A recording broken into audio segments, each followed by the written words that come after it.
Good morning, ladies and gentlemen, and welcome back to the final day of the International 2015 group stages. Well, we're in for a treat here. It's Team Secret in their final match taking on MVP Phoenix. Both of these teams looking for the 2-0 here in Group A. Secret still in a bit of a struggle with LGD for that one position in the group. And, well, as for Phoenix, they have a shot here at trying to make their way into the upper half of the bracket, gods. But they also need a 2-0. And, boy, looking at that schedule and seeing Secret of all teams is the one you have to beat on the final day, that can't feel particularly comforting for them. Yeah, that Secret to me for Phoenix probably one of the tougher teams just to beat because they can kind of outlane them in so many ways. The way they maneuver on the map is going to cause some problems. Since we've seen Phoenix, though, they have picked up some points. They had a 2-0 victory over IG.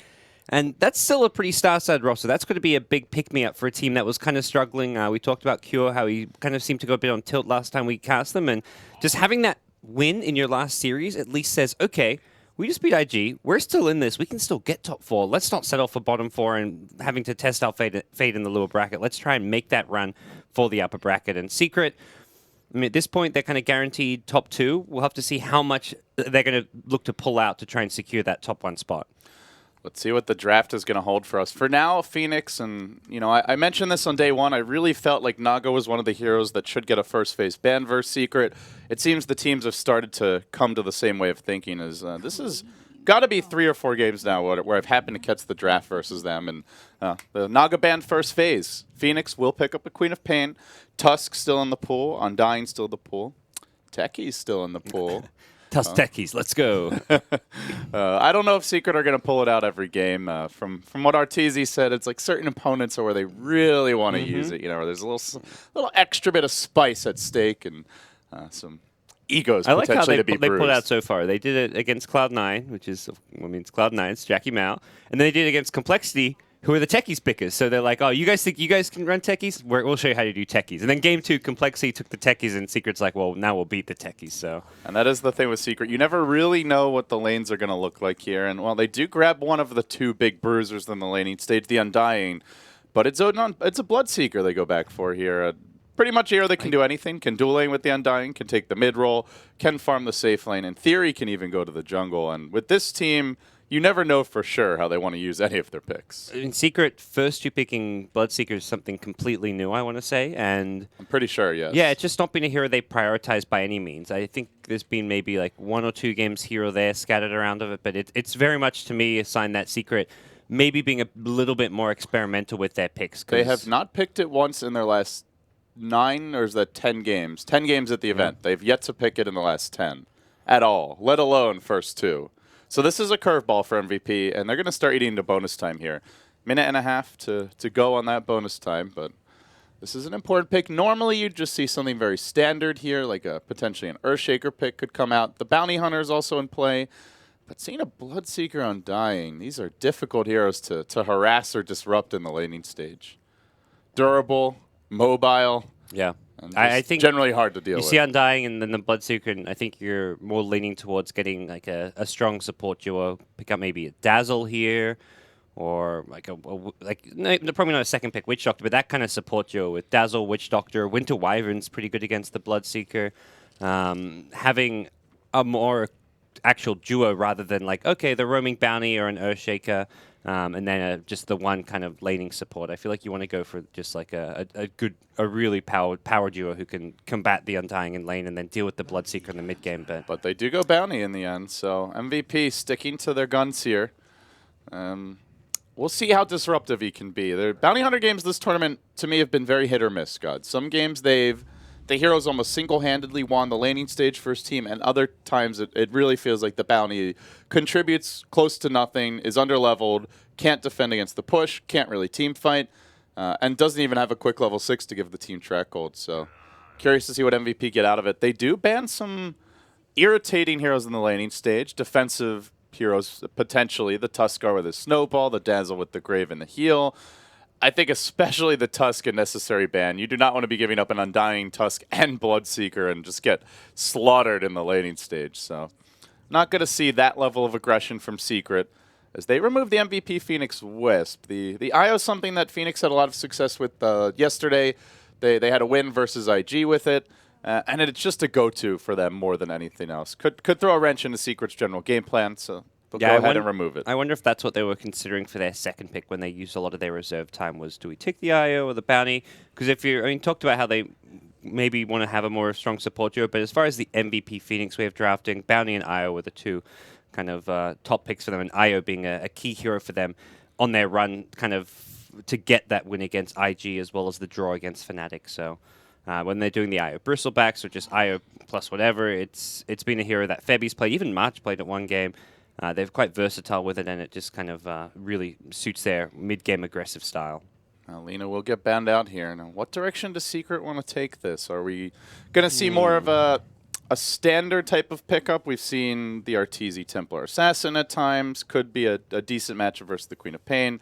S4's hero still to be selected, potentially. S4 Puck, that could be... Do they go for something more game-breaking as far as the lanes go and pick up like a Broodmother for Zai here? For now, they're going to leave us guessing, and it's a Razor, just a very safe pick. Yep. Most likely the S4 hero. Yeah. Used to be an Arteezy hero if you go back to TI4, but generally not the one he's going to be playing. Yeah, imagine Arteezy on the Bloodseeker unless they do it in the offlane like we saw the Fnatic style of play with the... It was an Undying Bloodseeker offlane dual lane. That is almost as dirty as Tusk Undying. Not quite, but pretty dirty. I mean, Bloodseeker's actually, like, he's great in the lane stage because he has the heals, the sustain, and the thirst and all that, but he doesn't actually have spells to throw at the enemy is the thing, so... It's not quite as potent as the, like you say, the Tusk or even like a Spirit Breaker, I feel. Well, some lockdown now, as well as a ganking threat. Sometimes we have seen this hero second phase banned when there's a bounty hunter picked up first phase, but does make his way through and could be good lockdown for the Bloodseeker. Yeah. I think that's the main thing here. I think it's been possibly March's best hero this tournament too. He's had some really good games on Spirit Breaker, and for MVP Phoenix, March in the captaincy is probably just thinking, let's really draft to our strengths here. And Secret are just playing it safe with these picks overall. Nothing off the wall, strong lanes, decent mix of mid and late game. It definitely feels like it's just a bit experimental and like testing a different style of draft, because this is not how they would have drafted whatsoever against an LGD, C9, when they were still like not guaranteed top 1, top 2. I feel like we would have seen a completely different draft from Secret. I think this is entirely like It's not the level. It's not the level of YOLO that they could have gone for, though. I guess is what I'm getting at here. These are still very stable picks as far as their options. Good laning stage. They can team fight. They can farm. Most of them scale well into the late game. Still picks they want to be running later in the tournament. Just they haven't had maybe a chance to use yet in the group stage, and they're like, well, later in the tournament we may have to pull out a Bloodseeker. Let's just use it now. It's not like a surprise pick for them, but it's a hero they think's viable and might fit a later draft, so they say, let's just kind of pick it now and at least get some practice with it. This is always the worry. Whenever you see a Bloodseeker, if he starts stacking up the heals and saves from his supports and utility heroes, that's where it gets really tricky. Now he's got a Cold Embrace, the heal from the Undying, later on a mech, maybe from the Razor, to keep him in fighting shape, and MVP are lacking magic damage to throw in that. All they've got is a Queen of Pain, and she's more about the spread damage, not really that great at single target burst by comparison. Witch Doctor, the choice for MVP. Okay. So more of a just versatile support, may basically end up being the 6th position for this team, the way the Bounty Hunter picks tend to move around, and it leaves MVP needing one more core. We've seen some crazy stuff from them in the past. We're not going to see the KP Naga, I guess is the big thing here. Ember Spirit for QO was ridiculous yesterday. Secret are a bit lacking on hard lockdown for Ember. Bloodseeker not great. You can just fire Remnant around. Don't take the rupture damage as you're invulnerable. And all they really have to lock them down is a Winter's Curse. And yeah, Secret, they're like, that's exactly what we're afraid of, LD, and it's not going to happen. Yep. And for MVP, there's not really a clear kind of replacement here for that. Could be something along the lines of the Templar Assassin. TA, I think, matches up well against the Bloodseeker. Problem is... Maybe a Storm even? Or is that too gank heavy? Storm works quite well. The Storm Quap, yeah, it's very gank heavy, but maybe that's the kind of... I think that's the kind of place out maybe works better against Secret. We saw it. We've seen it against a few teams. That's how Hot 6 beat Vici Gaming. I think going super aggressive in the kind of first 10, 15 minutes of the game is just a good way to create chaos and put these teams just kind of out of their comfort zone. So for Phoenix, we've seen. I mean, I don't know if we've seen the Storm Queen of Pain duo from them, but we've seen quite a few teams run that as like their safe lane plus mid duo. The Bane. And this looks to be a potential core Bane with the support on Dying Wyvern Gods. The Zybane might be on the field now. All right. Well, now Storm feels a little less exciting if you're Phoenix. Now you've got the Winter's Curse and the Grip and a potential Bloodseeker Silence. I like the TA little better. I mean, it's still not a great TA. I mean, Wyvern really shuts down TA. He's got no magic damage to go through that Cold Embrace. And like you're charging in a Spirit Breaker, Bounty wants Bounty will and Razor shits on TA as well. If they're laning against each other. Yeah, so okay. PL. Different direction. Something Bane is not that well equipped for. Lacks AoE. This could catch Secret a bit off guard. If MVP get through the lanes here in a decent shape, that they are not that great against the Phantom Lancer illusions. The big thing they really have is the Blood Right, I guess. Plasma Field decent, but no spammable clear, I guess, is the main thing. And actually a Puppy Bane. Okay. Not going to see the Zybane this time around. Different from Secret. I think that's the big thing. Like you said, is not their staple picks. Sure, these heroes are all fairly safe overall, but it's overall a very different approach to the draft. Yeah, they're still drafting completely stuff that's viable, and the kind of like if you didn't know what team this was and saw this draft, you'd be like, yeah, that's a 6.85 draft. Like that's what teams are doing these days. Like the Bloodseeker 6.85. You've got a new Dota patch, guys. 6.8. Oops. Tell me, is Techies nerfed? Well, that's why we're not seeing Techies. But Secret are playing the next version. Spoiler. That's how good they are. They're one patch ahead of everyone else. Bloodseeker gets buffed. That's why he's first 2-pick material. That's and everybody rages. Oh, God. Dota 2 loses half its player pool. Bloodseeker is invulnerable whenever he has Thirst active. Whenever he's over 500 movement speed. Oh, boy. All right, folks, let's get into it. It's going to be the final match of the tournament, of the group stage here for Team Secret, looking for the 2-0 as they race towards a finish versus LGD, who's going to get that 1 seed in the group. And as for MVP Phoenix, they really want a shot at the top 4. They need the 2-0 to stay in the race. On the Dire side, you've got MVP Febby will be playing the Bounty Hunter. March handling the Spirit Breaker. Going to run right by a couple of Secret heroes. QO handling the Queen of Pain. That does put Nuts onto the Witch Doctor. And in the safe lane, it leaves KP on the Phantom Lancer. Off the bat, the runes will be scouted out. Zai going to be handling your Undying. Arteezy, the Bloodseeker. S4, the Razor. And that leaves Kuro on the Wyvern. Oh, March getting aggressive here on the cow. There's slows here. Kuro's actually going for an Orb of Venom first. You combine that with the Arctic Burn. He may actually end up going down. Arteezy hasn't skilled anything. Get the Thirst. He could take a point in Thirst, but he really would rather have the laning presence of a Blood Rage. He's not going to go for it. Right. Elsewhere on the map, Zai is also working his magic, but over on the side of Team Secret, I think we started introducing them. Don't believe we finished. S4 will be playing your Razor, and Puppy on the Bane. Yep. Sentry on Sentry action, and they're going to lose the Radiant Sentry in the mid lane. Didn't get like the double D ward, although if you get the double D ward anyways, like you've still lost the Sentry battle. And there we go. They put down another one, and it looks like Febby is out of sentries, so we'll have to either grab another, or it looks like there is one on Nuts. Yeah, I think he may even head up there just to be like, hey, can you pass me that Sentry? I kind of need it for the mid lane.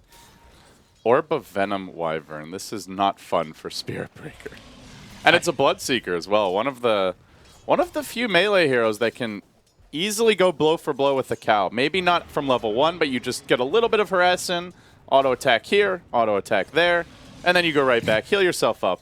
Even Blood Rage's Kuro for like a little bit of extra harass damage onto March. Every little bit of dirty efficiency. That's actually quite a substantial amount. You're looking at an extra 10 damage there, so that's up. Oh no, I totally agree. Like that sounds small, but it really does make a difference. It's an efficiency play because Arteezy doesn't need it to last hit per se, and maybe he's missing like 100 HP, but he can just use Blood Rage later on. The jump goes on mid. MVP are looking for the first blood here, but already the static link comes out and the firepower yet. There's level 2 for Febby, but he is leeching some of QO's experiences. S4 has already hit level 3. Zai will start getting aggressive here up in the top lane. What's his Undying doing? 3-1, lanced back, but they are dual laning him now. Looking to slow down the PL farm and Meanwhile, keep Arteezy Freely freely farming. takes a lot. He blinked in to cancel the Salve, but he got S4 heavily punished. almost brought down, but March is even the one taking more damage here in the bottom lane, forced to charge himself away, and lucky he didn't run into Roche to get bashed, because I've seen that before, and it is a terrible way to give up the first blood. Yeah, S4 at that He's point. got a suicide, though. And, well, S4's being forced back to Fountain, which is it's a victory for them. QO got super aggressive, blinked under the tower just to cancel a Salve. He got down to about 100 HP. At the same time, Febby kind of goes in and gets the Razor down to 100 HP. So kind of even trade. Obviously, it ends up with QO still in the lane, S4 being pushed out because he had the bounty hunter advantage. But he is getting really far ahead in farm. And we've seen a few games this tournament, Gods, where S4 gives up kills that you normally wouldn't expect out of him. This is an opportunity here for QO, and I imagine he's looking at it the same way as well. He's even gone for the double null talisman. Heavy harass in the lane, focus on dominance on these early levels, and also can be, as you were pointing out, it can be a red herring. You think it's safe to go in, you commit too much on S4, and then all of a sudden there's a rotation from Puppey. Currently doesn't have a TP, but could pick one up, or maybe even Arteezy moves in. Right now, up to 400 move speed, and potentially going to get more here if anyone drops low. And additional sentries have been bought for the mid lane, so S4 10 goes through the last Dire Sentry, which is now going to give the Radiant side an advantage, unless MVP want to buy more. So it's going to hurt both teams' economy especially for MVP if they want to keep playing bottom that battle. lane, they've made the move on Arteezy. Where's that 17%? No bash for March. Oh, that hurts. And now Arteezy's running around at 455 move speed and heals right back up. God, that is frustrating.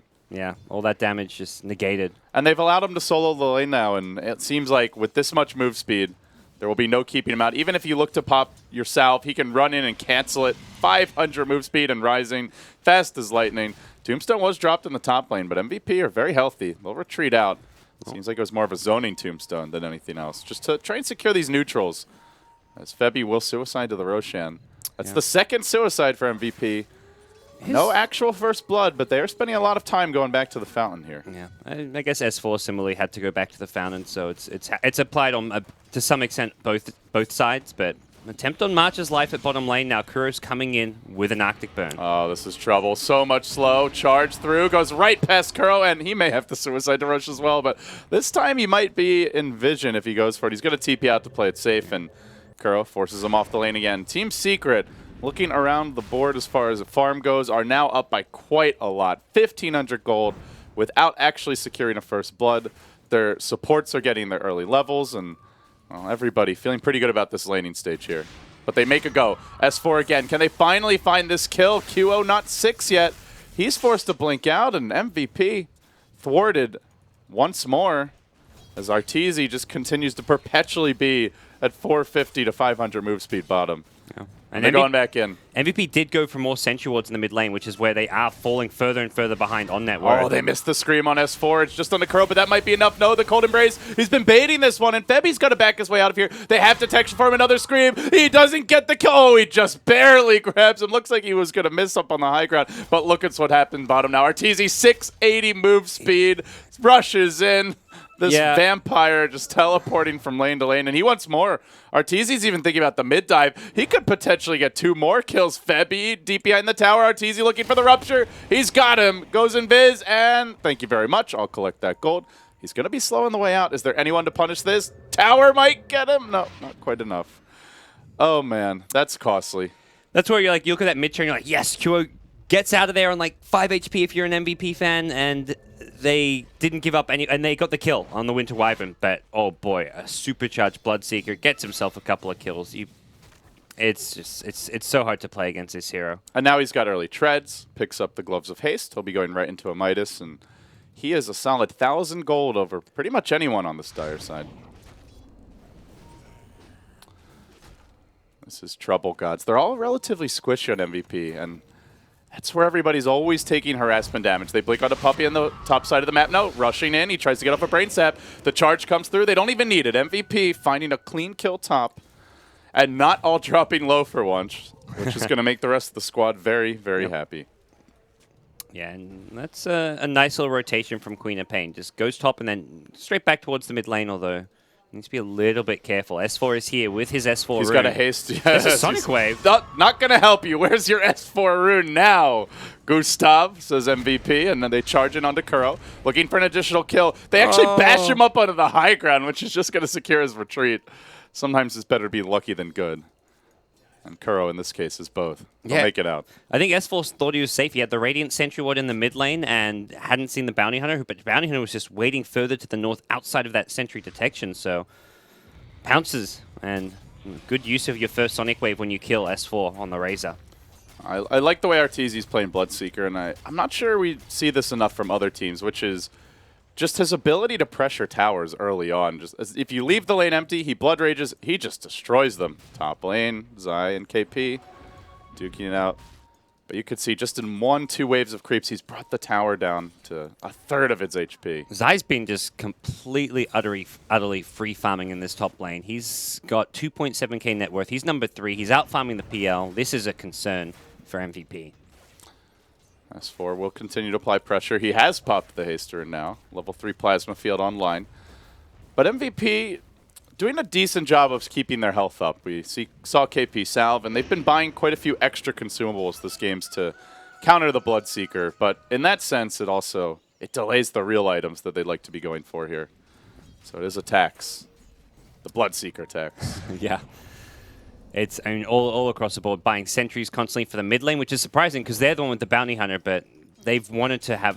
this is the 4th or 5th sentry in the mid lane planted by the Dire team, but they really want to have that control. Febby just camping out mid. Well, Kuro's right Puppy's behind. about to hit 6, though. This could go poorly here. They don't have the Queen of Pain ultimate. Immediate embrace. Then the dust coming out. With that Orb of Venom, they lay into Febby. They're going to chase this one out a bit. Plasma Field coming through. Cask will allow them to disengage. And now, if it bounces back to Kuro, he could end up going down. Doesn't even need the bounce. The Coconut Death Ward combination play from Nuts. Finding an unexpected kill. Normally that doesn't work on Wyvern because he's going to embrace himself. But in this case, it was on cooldown. As QO looks for more. He's going to chase onto S4. Blake, and then the ultimate. One more auto attack. He gets the kill. The trade is the rupture. TP out. QO should be able to get his way out of here unless there's a stun. Nothing from Kuroki. MVP. They are playing the up-tempo game, gods, and they are keeping up with Secret. Very close here through the early stages. This is just a different QO from what we saw earlier on during the group stage. This guy is making plays happen on Queen of Pain, really understanding the limits of his hero, when to go in, fighting around the Sonic Wave well. And that's a solo kill on S4. Yeah, he has the DD rune, and it's kind of got to the point where, 10 minutes in the game, it's not like you're in the laning stage and you just completely outplayed him, but that was a really big pickup. Phoenix suddenly have a 2-0-2 Queen of Pain. They need to be able to create space for PL, and finding these kills and pressuring the mid lane really allows PL to get some room in the top lane as well as his own jungle. QO will clear out the wave here, continues to press in. Has gone back for his early tread, so just basic HP items picked up. The endless Sentry Ward battle continues here, meanwhile, in the mid lane. This is just absurd. This is the most sentries I've ever seen committed to the mid lane. I think there's been like 6 to 8 sentries dropped down. Which is leaving our supports very poor across the board, mind you. You look at the net worths, and it is a very stark tale of the haves and have-nots in this game. Yeah. Well, we'll see QO now get another rune for himself. And wasn't scouted here by Secret. They saw him walk into the river, but he popped it in the Roche pit. If they can kill off Puppy, that would be huge. Yeah.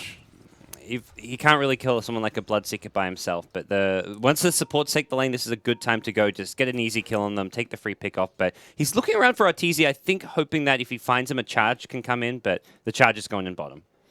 Trying to get Puppy here before he gets off of sleep. Another strike comes through. Kuroki might try to rotate in and turn this, but it's too quick, the damage from MVP. As they lay into S4, the Death Ward again from Nuts. Doing work. That's two times now where he's either gotten a kill with it or just zoned a hero right out.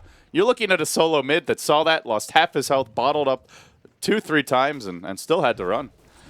Nuts has been definitely the most consistent player on this team, but at times one of the most impressive players on this team. He has really stood out as just a player who's always delivering a solid performance on support. Febby, no walk for a couple seconds. He gets clawed by the zombie in the eye, and he'll end up falling as they jump onto mid lane. Charge onto Arteezy. Where's the backup here for Team Secret? They're not providing it in time. Tries to get off the Blood Raid. He will, but doesn't end up getting the kill in time. March able to retreat his way out. Bloodseeker down. That's a very big kill for MVP because Arteezy with the early Midas was already sitting at level 10, starting to pull ahead in experience.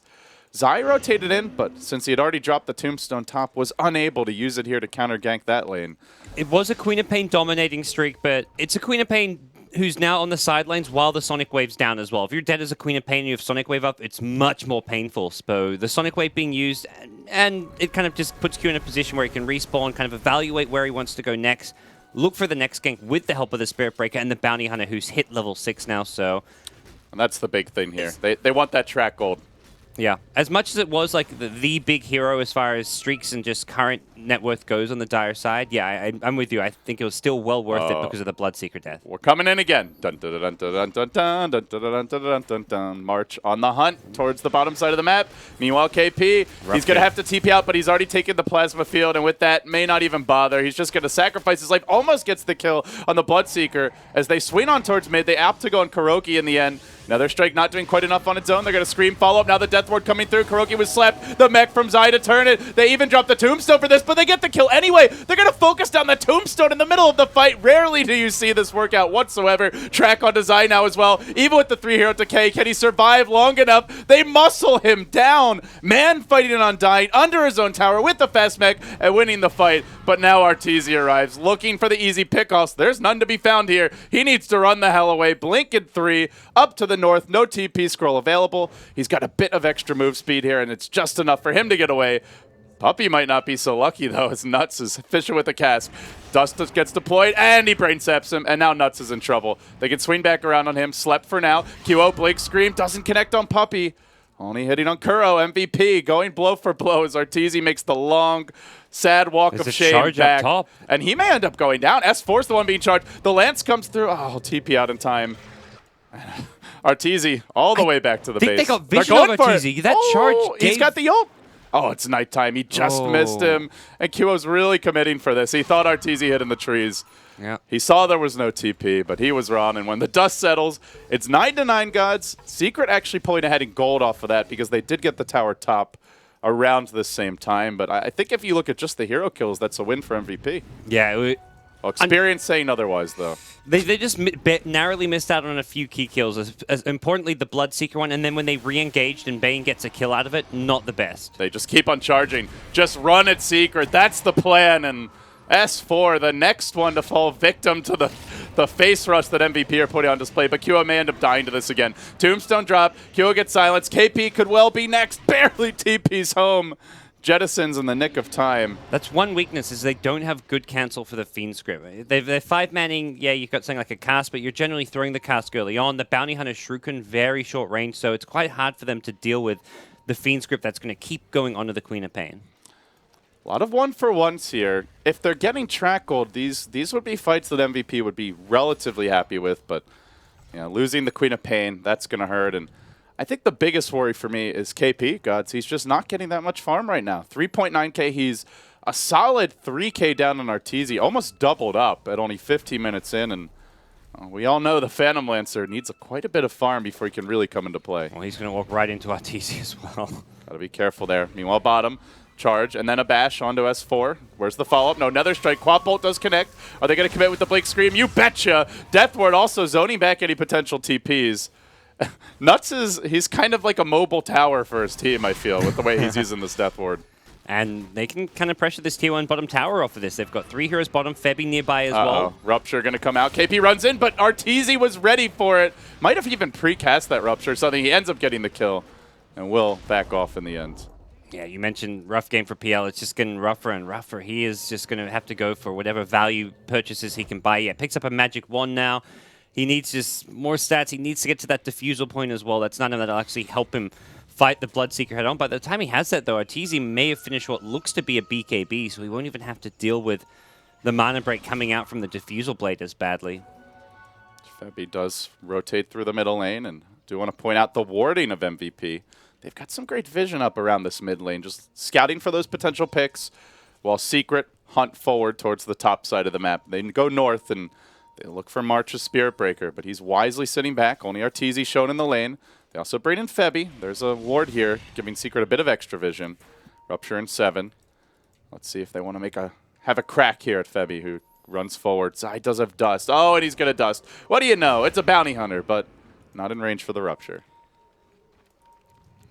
Bounty not pushed as far forward as they were thinking it was, and that'll kind of free up some space here in the top lane. And Febby, Dust expires, he can kind of go back in, throw a few more tracks onto Arteezy, and as well as Zai. And this is just getting scouting information for the team. It doesn't look like MVP have any intention to try and take a battle here at the top lane. They just want to try and keep tabs of where Secret are, allow the PL to farm wherever he can. He's actually kind of transitioned to farming the Ancients as he feels it's safer than his own jungle, because Secret have set up shop in this dire jungle. And I think they're waiting on QO's next big item, which is going to be a fairly quick Ags. I mean, considering the aggression from QO, the deaths that he's had to 3-4 enemy heroes, he's looking at a sub 20-minute Ags, or roughly around 20 minutes, and that could help them deal with the Bloodseeker. When he throws the Blood Rage on himself, he takes the pure damage. You also have a lot of BKB piercing, disables, and just general damage output. The Death Ward, the Spirit Breakers combo, they might be able to burst Arteezy even through the BKB. At least they're trying to get the tools for it here. Missed Dust onto Febby. That was the Dire Sentry Ward on the cliff higher up, which kind of spotted the Radiant Sentry Ward with Observer Ward. So has to be the poorest I've seen Kuro in a very long time. 1,800 net worth, way behind every other support in the game. He's not finding the kills. Normally he doesn't get, he gets farmed just through being involved in a lot of kills and action, but this game around he's actually not really been where most of the fights They've got eyes on him now. Arteezy wants to rupture this and just quickly bring down somebody. They get the track off on Isaiah. Beautiful cask. Going to force them back, but from the backstab comes Puppey rushing up the ramp and now gripping Febby. Committing a lot just for the Bounty Hunter, but Nuts is going to scatter to the winds as KP pushes in the bottom lane. They have completed the Queen of Pain Ags. Maybe they can go on this. They're going to need someone to initiate here, and not sure who that might be. Tower dropping and will be finished off. Arteezy still sitting on a Rupture. QO marches in Invis. And under cover of that, Rune looking for somebody to get caught on their own. TP out from Arteezy. Kuro, he could be the easy kill. Here comes the reveal. Shadow Strike, Quap Bolt, and no chance to do anything but go back to the well. Yep. Freebie for QO, and Puppey says, let's get a Midas on Bane. We've only cast a handful of Secret games, gods, but they are liking their support Midases a lot.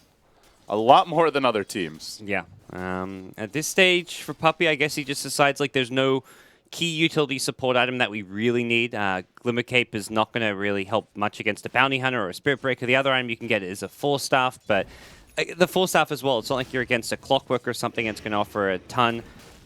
With the Undying kind of offering the Guardian Greaves and the more kind of the utility item Rush, that's where Puppey, it just frees him up to just kind of look to gear more towards a late game support item tool set. Not to mention just getting more levels, more stats, and a fast level 16, whatever it may be, on Bane. S4. I think I've seen this movie before, but this time it has a different ending, which involves everybody from Secret coming in. They almost kill the charging Spirit Breaker of March just to run all the way back. They brought numbers that time. 4 heroes descend on the bottom lane, and with that, S4 will survive to fight another day.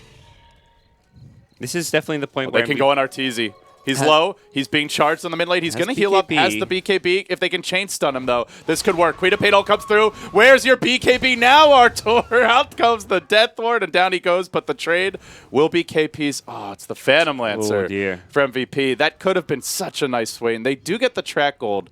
So gold-wise, this should favor MVP, but KP needs to be farming more than this. Yeah. I mean, clearly the one-for-one favor is MVP, but if you're MVP, you're thinking, oh yeah, we got to pick up on Bloodseeker, and then you see that your carry died during, and you're thinking, oh man, that wasn't as good as it initially looked. So they've got a lot to be able to actually still kill Arteezy's Bloodseeker even through the BKB because of that Death Ward, and the track also just helping give vision and allow them to just keep right-clicking him through it. The Sonic Wave damage, of course, leading the way there as well, which was a big part of it. So by no means can Arteezy just go running into these fights rampantly with a BKB and expect to just be able to get kill after kill. Puppey is going to walk back in mid, and with the Midas, he's hit level 11. He's getting a lot of farm here. What's the build if you go for this Midas on Bane? Is it an Ags rush? Do you just want a BKB? What do you reckon Puppey's going to angle for? There's so much that goes through BKB, Sonic Wave, Spirit Breaker with the Nether Strike, Death Ward, that I don't think this is much of a BKB game. I feel like maybe you're looking more towards some of these other utility items, Lotus Orb to get rid of the track, potentially going back for the 4 stuff if you really want that extra bit of mobility. Blink Dagger is always great just so you can get into the perfect position for a Blink Fiend script because of all of the MVP stuns being very positional based. If you can find the right place to blink to with a Fiend script, they're not going to be able to cancel it in timely fashion at all. Spirit Breaker takes time to charge and get to you. He's normally going to want to Nether Strike either the Bloodseeker or the Razor, so I think a Blink on Bane could be very handy. Or you go for those, the bigger items I mentioned, the Lotus Orb, the Lincoln Sphere. If you really want something like a Solar Crest, but I don't think the Solar Crest is as necessary. It'll be some of these just key utility items. Pretty good Lotus Orb game, especially with the Spirit Breaker and Bounty Hunter in play. I quite like that idea. The tower bottom will fall, it looks like. Secret taking 2. MVP only able to get 1 with this, and they're not going to be allowed to freely walk into this tower unless Secret want to threaten the high ground. Does Secret push in? They want these TPs. I don't think they really want to try to force the base yet, but it looks like they are pressuring. 5 heroes grouped up onto the high ground they go. They don't even have the Puppy Gem. It's currently sitting in the fountain, and right at this moment, the Diffusal Blade comes out, but Arteezy just starts laying into the tower. Next to it, a Tombstone is dropped. Standing proud and soon to have more health than what remains on this tier 3. No glyph available. MVP needing to fight this one soon. They've got the Quap Bolt. They got to find the right initiation here. Nuts also worming into the trees. Everybody's back on defense. Plasma Field almost scouting a couple out, and they engage. On to S4 they go. The Quap Bolt off the bat is going to connect on 2. And now the Death Ward of the tree line. Arteezy almost finished off. The Winter's Curse, though, from Kuro. Good. Not quite good enough. They lose Arteezy. The PL army stacks up. Puppy. Maybe not stacking up quite enough. Kept alive for now. He's out of mana, though. He's got to run. KP on the chase. Wants that track gold. Give it to me, he says, and he will. Now Zai. 3 down. Could be 4, but that's 1. Tanky Undying. 111 damage. Sitting at about 70 strength, but not going to help him when he doesn't know who to target. MVP. Hold the line. They get 4. Pile in the track gold and give them the win. 3,000 gold their way, 2,500 experience, and every core on Secret wiped off the face of the earth. And that's so important for the PL's first big fight, too, because if PL dies and they get like maybe a slightly favorable trade, it's still KP in Struggle City as far as his item progression, but he suddenly has 2k gold when he just picked up a Diffusal Blade. He's going to become a big threat, and PL's a great hero to have as far as matching up against the Bloodseeker. There are some problematic supports, most notably in the Winter Wyvern for PL to have to deal with, but this is still looking like a great PL game, as if they can buy enough time for him to get a couple more big items. And this is not an anti-mage for Arteezy. She does go into the Midas, but going back for a BKB, the nature of the draft around him, it's a hero you want to apply pressure with to keep MVP down. Not something you just want to be trading a PL farm for farm as the game goes on. And his lead that was once almost doubling the PL is now looking more manageable, more like a 25% lead. So we'll have to see. And on top of that, that fight had a great Winter's Curse. But Kua may get caught out. Blake not ready. Oh, does get it off in the nick of time. But it was juggled by Febby, it looks like. In, well, no, or he just gets caught. Either way, that'll be the trade. Yeah, I think it was the Razor who accidentally woke him up with the Yeah, Febby wasn't in range for it. But Bounty Hunter, much better than the Queen of Pain going down there. Quap is actually topping the net worth for the Dire side, right underneath Arteezy as far as overall net worth. Well, Secret not to be thwarted. They give up a pretty big fight bottom. They go right back into the pit, looking for objectives here. There's no track right now, but MVP are maneuvering in, and the OP spot for the Tombstone. This is just such a good place to put it down. Yeah. I don't know if you can fight this if you're MVP, but they're thinking about it. QO, Quap Bolt deployed. Is he going to blink in the Death Ward? Very well placed. Almost brings down Arteezy off the bat. Charge through. They pop the Aegis. They've got another kill in the Undying, but the Tombstone is here on the high ground. And March is dropping quickly. And now comes round 2 of Arteezy's life. QO blinking away. Takes the rupture damage. Almost finished off from this. He will TP out. Good location to retreat from. KP rushing in on the supports. They need to focus him, but they don't have vision of which one's real. And no more rupture available. Arteezy already having used that. Can't easily get the kill. Another Doppelganger up to the trees. TP out attempted. No Winter's Curse. No Fiend's Grip. And, well, KP actually decides to turn. He's going to go back onto Kuroki. Tries to fight him out here. He'll get another kill, perhaps. Oh, the nice Cold Embrace. Survives. Dodging the Blood Right, though. KP again and again keeps on rushing in. The PL army getting out of control. They're going to purge Arteezy, track him up, and rush forward. Kuro definitely dead to a lance here. Maybe they even get the Bloodseeker as well. BKB will wear off. There's the Shadow Strike, the Purge. It's a team wipe, and an Age is down. MVP pulling off the spectacular fights time and again have just made this game theirs. That's a 4,000 gold swing, a 4,300 experience change, and a stubbornly secret favored Graft has plunged the MVP way. I'm watching that like initiation like, oh, if they just gone in maybe a second sooner, they get Arteezy and they get the Roshan before it goes down. That would have been the dream initiation, but they still turn things. That PL sustained the longer the fight went. I don't think the initial plan was for it to be a fake TP, but as soon as like the Queen of Pain shows up again, I'm sure Q is just like, no, dude, we can take this fight. Stick around. And there's no answer for the PL at this point. It feels like they've got to kill him during like a Winter's Curse or something. And they've got to find him earlier in the fights, but KP is just, he's showing up late. He's never the first man in. It's always a charge. And March, again, just keeps on finding ways to get active. Even if he dies, he distracts Secret. He brings down heroes early, and same for KP. Those are the two players jumping in, or not KP, sorry, QO. These two always go in first, and maybe it just comes down to vision for Secret. Perhaps they need better wards to get an eye on MVP before they go for things like Roshan. They didn't have that high ground Roche ward. They didn't have any wards over near the secret shop. They were just going at it blind, and that seemed kind of uncharacteristic of them to go for such a risky play when this game is still very much in the balance. Well, it was in the balance, and now it's very much in MVP's favor as QO, who's hit level 16 off of that, now acquires a Lincoln Sphere. Their item progression is scary. Nuts on Witch Doctor has an Aghanim Scepter. This Death Ward has been a huge problem for Secret. You can cold embrace one person, but you're not cold embracing your whole team, and that's going to keep on bouncing through to other people. Yeah, he's been abusing Secret. He has really been taking them over his knee and spanking them the past few fights. And now MVP look for a fight, but they're coming at an awkward angle. It will be Febby up first. Puppy sleeping him initially. March charging onto Zai. The bash number 2. Quad bolt. No tombstone deployed in this one. And now Arteezy almost dead off the bat. Look at it go! Nuts! Just clobbers them all 4 down. They buy back and try to re-engage. Can Secret turn this? Doesn't look like it. Another lance, another kill. It's 5 kills and a dieback for Zai as Secret completely self-destruct. Yep. MVP, give them 6,700 more of a gold swing and a 7,100 experience change. They didn't even lose a hero. What has KP even bought at this point? What's coming out in the current? Okay, he's not the one who got all the gold that fight. Oh, he just bought the Manta. Just bought the Manta, and now a Blink Dagger is also on its way. And they're going high ground. They have a Death Ward in 40. The most important thing that fight was QO's positioning when he blinked in, because it was a nice Winter's Curse on the Spirit Breaker. Only the Bounty Hunter was attacking him. QO had blinked just past him, so he wasn't in range.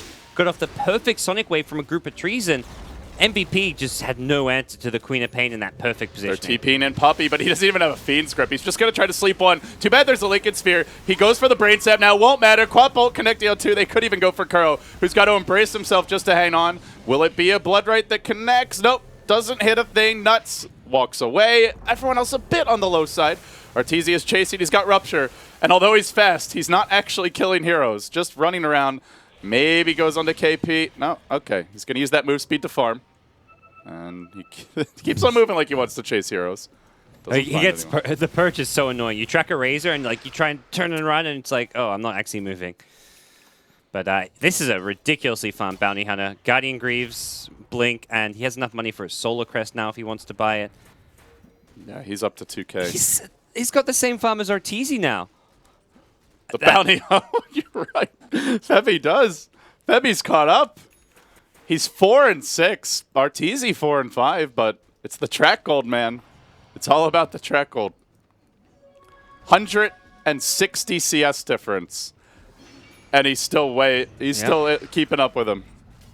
Well, from here, MVP, I imagine they're going to look for another smoke gank. Their team fight is so much more potent than Secret. And this is where, like, Puppy, he's gone back for a point booster working on an Ag Scepter. The Ags is pretty nice pickup, but it's still like he doesn't actually offer anything with his items. He may as well just have like brown boots and a wand in a team fight. He spent like 3.2k gold on items which don't add anything to a team fight, apart from a tiny bit of survivability. 200 health from a point booster isn't really changing how of anything whatsoever. That's like an extra spirit lance from a PL. So he's not offering anything based on his items. There's just a Bloodseeker who's kind of fallen off, and he's got the minus as well. So what Net Worth Secret have is not geared for team fighting at all. So MVP are going to keep running at Secret now. RTZ, TP out, tracks there. Oh, almost got him. And March redirects towards the fountain, but that's a bit far even for Mr. March. He won't go for it. What's next here, gods? MVP. 5 manny down top. 40 HP tower, why not? Let's take that if they're not going to deny it. Do you see them going high ground now, or do they want to wait for the next Roshan? It's not an easy high ground siege. If they're going for high ground, it's because they just want to jump on Secret and take a team fight because they're going to feel super confident right now, and I think with good reason. They can bring down the Tomb so easily. The Tomb has cooled down now, so I dropped him in to push the lane out. Oh, he gets charged, though. They make a commit to this one. Do they have a good word to his curse target available? Not really, as March goes in. The Queen of Pain ult's at the ready. Are they going to commit it? Zai is dead. Well, he died back earlier, but he doesn't have a buyback, I guess, is the bigger issue. So he's still dead for a minute as they rush in. And looks like they may now go for the high ground siege. With no one dying, why not? There's no split push. Arteezy's back in the base. MVP waiting for the creep wave. S4 takes the first lance, and that first lance is the beginning of trouble as March charges forth. Quapple beautifully placed by QO, and then look for the Death Ward of Nuts. He's hanging onto it for now. He's been silenced. He hasn't even had to use it yet, and still Secret being driven back. Hanging on, Puppy trying to fight it out. Arteezy is joining him, but now the Death Ward, and now destruction. Absolute slaughter for MVP. Carving their way through Secret. It's a 5-man wipeout.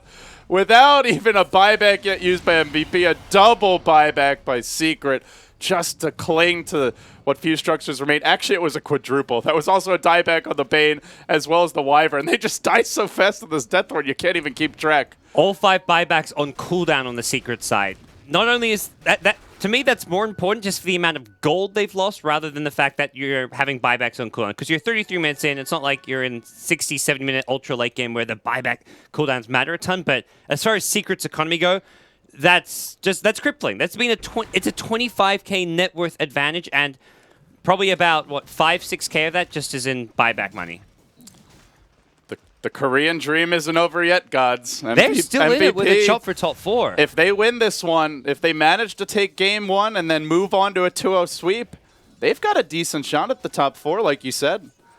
I think they might need a little help from the other teams in the group. I haven't seen the playoff scenarios for Phoenix, but, well, they don't want to get ahead of themselves. They just want to collect their game 1 win for now, so they'll continue to farm, work towards the Eye of Scotty for KP, it appears. Let's see, what's the rest of their item progression? He's gotten a Diffusal, too. The Lotus Orb is up now in March, pretty much. Yeah, he's got the plate mail in his inventory, so he's got everything he needs. QO's got a coming Scotty. Soon. Yeah, They're getting that next wave of items, which puts them so far ahead of Secret. Scotty going to be great against the Bloodseeker too, especially on like a range tier like Queen of Pain. You can just like kind of sit back and kite really well. So we're at the point now where MVP has every single hero on their team out farming his counterpart. And from 1 to 5 positions across the board. Every MVP hero is just bigger, better, badder, and stronger than what Secret can bring to the table. Their supports are like as farmed as Secret core heroes. Your Bounty Hunter, 13k net worth, almost on par with the Arteezy Bloodseeker. Witch Doctor is like on par with the S4 Razor on net worth. This is just insane farm distribution, all because of these track golds and all because of these disastrous team fights Secret keep taking. Hell, give QO an Eye of Scotty. Why not? The man deserves it. 14, 4, and 17. He has been involved in 31 of 35 kills as the Quap. Considering how aggressively Secret were punishing his dives that first couple times he went for it, that is impressive stuff. And, well, with the track gold, he's certainly a rich man in his own right. They're going to go for the Roche now. This will be a quick one with the Solar Crest of Febby deployed. Roche will fall fast. Imagine maybe KP the one to take this. He's got room. Or perhaps QO. He's walking in, and yeah, QO will be the boy to grab up the second life. MVP now swinging towards bottom. And they're just getting items which are going to look to help them finish the game and take high ground. Vlad's going to be coming up on Bounty Hunter. They already finished a Lotus Orb on Spirit Breaker, which could be amazing against Bane and as well as the Winter Wyvern. So many spells you can kind of turn around with this if you time it right. And it's not even about timing it right. You put it on your frontliner, it means your Queen of Pain who blinks in can't be Winter's Curse. Your PL, if he wants to run in, can't get Fiend's Grip. Until these heroes have to wait until that Lotus Orb effect wears off if they want to use their spells. They get the first track up onto the high ground. And once you've got the first, the rest are sure to follow now that he's got some vision. Febi's just going to keep on spamming these out. That's 2 heroes tracked. I don't even want to know how much gold MVP are going to get if they win this team fight convincingly. Everything that a Secret can buy has been purchased. There's no buybacks at the ready. Every single buyback on cooldown, aside from Zeiss, who doesn't have the gold, he's 500 short. 3 minutes where they've got to fight against multiple extra lives from a 20k gold deficit. How the hell are Secret going to hold this one? I don't know. I hope they've got better ideas than I do, because I'm just seeing towers falling. The mid lane's already been pushed in, and now they're looking for this bottom lane to go as well. Bloodright thrown out, doesn't clip a single hero. They do engage on the KP who's ruptured. They're trying to isolate him, but he's going to turn and look to fight Artesia, and the backup comes from March. Leave my PL alone! Leave him alone! 17% in your face and down for the count as Nuts finds another full duration. Death Ward continues to go, braining down the entire Secret squad. S4, who hid behind the trees, will now emerge and meet his certain demise. That is an amazing Winter's Curse, but it won't matter because there's nothing left to fight with it. And Secret run over. They'll tap out at 38 minutes or so. I didn't see this one coming, Gods. How about you? I don't know. Something about the games we cast, the MVPs, they show up and play. We saw Hot 6 take a game off Vici Gaming, one of the favorites in Group B, and now we're seeing Phoenix take a game off Secret, one of the favorites of TI5. That was just a huge performance from MVP Phoenix. They will be going to Game 2 thinking, man, we can really do this. We've got a legitimate shot at the top 4, and it just so much just proves that they can battle with the best teams here at TI5. Even if they lose the next game, and let's say they go to the lower bracket, they're going to go in with a lot more confidence now. We can take a game off of Secret. We can take a game off of anybody at this event, will be the mentality. Yeah. And probably the biggest winners from this are going to be LGD. LGD now with a 2-0. Doesn't matter what happens in this next game. They will take the group. And I think even if both teams went 2-0, most of the tiebreak scenarios had LGD winning because of the way the rules work for the tiebreak. So LGD will be happy. Secret, not so much. And MVP, they've got to be giddy beyond belief. Folks, thanks for joining us for game number 1. It's a 2-game series. I'm LD. He's Gods. We'll be back to bring you that game number 2 after this.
And so we return for game number 2 in this 2-game series between Secret and MVP Phoenix. A lot of things just got clear after the first games from this round. If you haven't already heard the results on the other streams, then cover your ears, because we're about to spoil them. LGD took game 1 in their series versus Fnatic, and with Secret losing game 1 of this series, LGD win the group no matter what happens in the next 2 games. So for Secret, not a whole lot to play for at this point, Gods, aside from just pride and maybe experimentation going to the main event. But for main MVP Phoenix, they've got a lot on the line here. If they win this game, they have a chance at a 2 or maybe even 3-way tiebreaker along the boundary of the upper and lower bracket divider of Group A, in which case, if there ends up being a tie there, more games would be played, regardless of any other tiebreak ways to resolve the tiebreak. If Secret and LGD both tie, though, are they not still equal? It would look then at the team that's going to be next, and I believe Cloud9 at this point is guaranteed to be third. Actually, because how would the Secret LGD, if they both get a tie? It looks first at head-to-head, and they tied 1-1, and then it looks at your record versus the next team. And I believe, like, because Fnatic lost, Fnatic was the one team that Secret would have had a better result against than LGD out of the other teams in the group. But because Fnatic lost their first game, there's no way that they can end up as the next team that you look at. Yeah. So LGD have a better record against Fnatic, who's finishing higher than IG? No. Secret have a better record against Fnatic. But because Fnatic lost, the results won't look at Fnatic. Okay. Fnatic will not finish high enough to be considered before the other teams against which LGD had better results. I'm confused. You start from the top. Yeah. You go down to third. Third is Cloud9. You see what the team's records were versus that team. It's the same team. It's the same. And then you keep on going down until you find a team where there's a difference. And that's whoever Fnatic. had the better result. No, it won't be Fnatic anymore. Fnatic won't be the next team now. It's not possible. It would be MVP, maybe. Yes. Which LGD have a better record against. Okay. Yeah. Well, Fnatic can still win some. Fnatic can still end up tied with MVP, though. Potentially. Yeah. I'm pretty sure, and pretty much I've seen a lot of, and there's a lot of people already ran the numbers, that Fnatic was the one team where potentially Secret could win the tiebreak, because LGD did tie them 1-1. But at this point, it's not looking good. And the other team that LGD dropped a game to is IG, who's long since out of the running. So that definitely works in their favor. Okay. All right. Anyway, we've got a draft underway. Let's talk this matchup. Secret versus Phoenix. A lot on the line for Phoenix.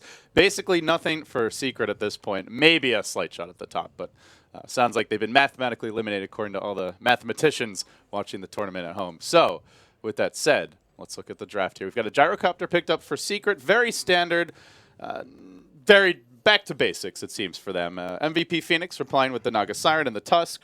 And as for Secret, going into the Zai Clockwork. So, much more standard picks from them. And for MVP, because the Bounty Hunter gets banned, they get to pick up the KP Naga. Most likely to be a core, unlike most teams. They left in the pool, too. They kind of chanced whether or not Secret would take it. I think they were kind of saying, well, if Secret take it, we can get Gyrocopter plus Tusk, I imagine, or like a Gyro Undying, and say, well, it's still in the pool. We can't let Secret second pick the Naga and have the Kuro Naga with the Gyrocopter for Arteezy. And I think they kind of were happy to play a Naga Siren game regardless. So yeah, KP Naga, this is going to... I'm very surprised if it's a support Naga. More often than not with MVP Phoenix, it is KP playing it in that carry role. So we'll see what Secret have to do with this. Gyrocopter, they've already committed to their carry, and it's not really a carry who's the best at dealing with that split push. So they're going to be looking to dominate the game in the early game, kind of do what LGD did when they played Phoenix, and Phoenix went for the Naga Siren that game. And what quickly happened was a one-sided stomp. They IO tinied them. I don't think that's going to be the plan for Secret to go for that IO tiny, but it's going to be a similar playstyle where it's aggression, control the map, get deep wards up, and just give Naga Siren nowhere on the map to farm, and just keep killing and killing his teammates over and over again. Secret now banning out both defensive supports, the Witch Doctor as well as the Dazzle. Maybe looking for some early pressure here. We'll see what the exact picks are going to be, but well, already you've got the Snowball save, the Song save on the field, and I think they're a little worried about one or two more additional ways to bail a hero out. At that point, it just gets impossible to kill someone. So they're going to remove 2 of them. Phoenix working on their 4th ban now. Most likely, I imagine, a support hero, just because there's none yet picked up for Secret. Interesting they banned the Razor. The Razor gave them absolutely no problems last game whatsoever. And Yeah. I mean, I'd frankly, agree. it's just been a low-impact hero throughout the tournament, I would say. Burning, even, like, the most farmed Razor I've seen this event and the most successful one was probably Burning's Razor. He was 5 or 6 slotted, and they still ended up getting destroyed by, it was actually versus MVP. QO's Ember Spirit just slaughtered him later on. I mean, The hero just hasn't been getting the job done in this tournament. yeah. I want to. I hesitate to like point towards an IG game to say, "Oh, this here is not working." When it was IG But it playing was, it, but it's it's been like the least coordinated team of the entire TI. that's true. But at the same time, it's like you give this hero so much space, so much farm. He has a great start. He still can't get the job done. Yeah. And it didn't work for Secret, but they're going to ban it anyway. There's been other teams like Cloud9 played at one game and They lost that one as well. They lost. There was lost with it. He's had a lot of losses this event. Yeah, it's definitely not been a winning hero so far. I'm still, for me, mixed on him. I think has potential. I guess he's decent versus a Tusk. You can just static link him. Even if he snowballs, you're still draining his damage. But Yeah. Whoa. Maybe it's not okay. Maybe it's not a KP Naga. And I Clinks think comes out. I Seeing a bit think more aggressive. most teams would have expected the carry Naga if they had done their research, their homework on MVP. But the way Secret had drafted, they weren't really far enough in to have overcommitted against the carry Naga. So they can just look to adjust to this one. They've got Clock, who can be really good against Clinks. Yeah, Secret, I mean, Gyro Clockwork is an opening you can do against any and all drafts out there. I kind of would have liked them to save this Clinks pick for like 4th or 5th if they wanted to go for it. I think that could have caused Secret more problems. Yeah, they can maybe gear towards supports that deal with Clinks a bit better. Winter Wyvern, one of the ones that comes to mind with the Cold Embrace, of course. Ah, that's really good. Clinks all physical damage. Yeah, so maybe a little bit early. Lena gets picked up for Secret, and potentially an S4. I mean, could go S4, could go support as well for Puppy Okuro. But this gives them a lot of burst damage to follow up the Clockwork with. They're just making sure they have a lot of damage to bring down a Clinks. This hero actually gets very scary and tanky with Death Pact. And kind of pre-BKB, when he has that first item, Deso or Orchid, mostly we're seeing Desolator these days, you need a lot of damage to be able to bring him down. Pick number 4 for MVP, though. They've got one support, it looks like, with the Naga. So, what's the next support going to be? Probably just like a stable hero for Nuts to play support on. We've seen the Earthshaker quite a bit in the past from this team. I think you need something ranged with some just laning presence. I mean, Witch Doctor Dazzle, that's why those are kind of targeted bans towards Nuts. Disruptor you're right. comes to mind. They already have the support Nagas, so that would be better. Disruptor, Rubik, if you want a pseudo clock counter to lift him out of the cogs, but I feel like that's a weak zoning support and not a good hero to pair with the Clinks. Not a great Wyvern game either for MVP. For Secret, it's great. But No, I don't feel it is either. I don't think it's a Wyvern here. I think Disruptor's solid. Bane is... How about like a Rubik? Is a Rubik a possibility? Well, yeah, it can deal with the Clockwork to a certain extent, but I think he's just weak in lane, and like a Rubik Clinks is just not a very potent laning duo, I feel. But yeah, it's a bit weak as far as like the kill potential goes. Yeah. There's no crazy spells to steal either. The Gyrocopter cooldown's nice, but like, not always easy. Like normally Gyro can instantly Rocket Barrage or Flak after he throws in. You don't stealing Rocket Barrage as a Rubik isn't that handy. Oh, come on. You've never played Manfight Rubik? Yeah. If there's a Morphling on the other team, you still morph strength. And you full steal your string, Rocket Barrage. And steal Rocket Barrage. Just YOLO it. Buy a Blink Dagger and Blink right. Rocket Barrage. All right. That's the strat. Just God's things. Dark's here now for Phoenix, so like a Dark. This puts Tusk into a kind of supportish role. I mean, maybe it's even some sort of dueling. This could still be a core Naga. Naga can go mid if they want to, and you run, or Clinks can even go mid. Is that too greedy? Or do you think there's enough room on the map for these two? I don't think it's too greedy. Because Clinks plays very much like a space creator in the after the lane stage breaks up around 10 to 15, 20 minutes in the game. Like you look at what Envy does with Clinks. You can play that style of Clinks and still have a core Naga on your team, and then the Clinks is just, not really getting a huge amount of farm, which I think is okay. Any game you have a Naga on the farm, you can have any kind of supporting cast, assuming you have the team fight on lockdown, which Darkseer and Tusk for the most part provide. Well, now I'm really wondering whether or not this is a core Lina here for Secret. Generally, it is a support, I would say, but I think it might be if S4. if it is a support, then are we looking at maybe even like an S4 puck? MVP Phoenix think it's a support. They banned the Storm. Now, Clinks used to be thought of as a pseudo counter to heroes like Storm with the Orchid Rush, but that build just doesn't seem popular or viable nowadays for the most part, and so they go ahead and ban him out. Curious curious picks from both teams through the second Yeah. stage, and I think throwing each other curveballs. Like if I'd seen QO play Clinks before, I'd be saying, yeah, this is looking like a mid Clinks, and then KP plays Naga. I don't know if you want to send Naga mid just because like a Lina or whatever Secret have in mind just can completely pressure him out of the lane, but I can definitely. Ooh, okay. I think Secret are just like, we have no idea what they're doing. Let's just ban some random here. And they're going to pick up a Juggernaut. Well, it's the 5-core strat, gods. That's what we've got here from MVP. A lot of melee Phoenix. heroes you snowball in, I guess, and Blade Fury, Iron Shell, rush at them, fight a lot. It's back to a support Naga, though. Pretty good for Crystal versus Crystal Maiden. You can just Blade Fury right out of the Frostbite. All magic damage from Secret for the early levels. So Blade Fury can be very potent here.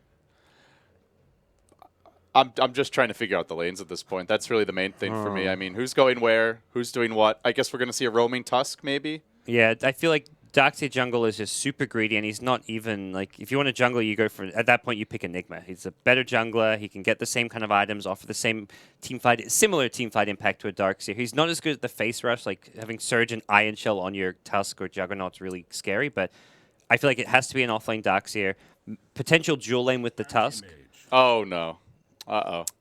Oh, boy. MVP, we're not ready for that. Gyro goes to mid. S4, or support. S4 Gyro? Kuro Gyro? Or support Gyro. I think it might be a Kuro Gyro. This is a fantastic anti-mage game. Which I is know. where I'm so worried for MVP. That's where Phoenix Secret now. were just like, this is the pick. Can we change the gyro? Yeah, we can change the gyro. Kuro's probably just like, they're like, dude, I can play anything. I can play anything. Put me on to anti-mage support. If you think anti-mage is the pick, I'll play it as a support and make it work. So support Naga and support Tusk. Huh. Curious. Yeah, curious. this is. They don't have that stable support that Nuts is normally on, and if it goes really late, MVP have solutions for anti-mage. Darkseer, Hex Builder, Clinks can get one, or just ridiculous damage. But there's like that big window in the mid game where they're really going to be lacking on the lockdown. They haven't got a great initiation either. And Snare can keep anti-mage in place, but it's so easy to dodge. It's got the wind up. It has a travel time. Somebody wants his Twitch chat karma. This man right here. It's the baby rage. The ugliest anti-mage set I've seen in a while. Where's the burning set, my friend? This is not doing it for me, Arteezy. Yeah, burning. What's this weird like mohawk? Burning's got the coolest anti-mage set. I like that. Yeah, you were also flaming the Golden Bashers though, so I have to question your taste. They're supposed to be gaudy. They're supposed to be over the top. They make people stop and look. It's like you're blaming out your anti-mage, man. You're not a fan. It's not like if I had them, I'd probably just use them because, like you say, they're kind of gaudy. But from a pure aesthetics point of view, I don't know.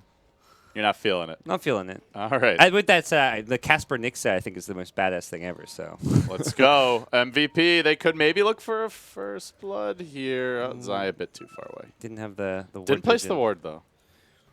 Okay. He may fake them out. They may assume there's one planted down. And there are everybody pinning mid, apparently. Yeah. What's the communication? Someone's like, go block the mid lane for me, or whatever it may be. You go here. No, you go there. Okay, I'm going here.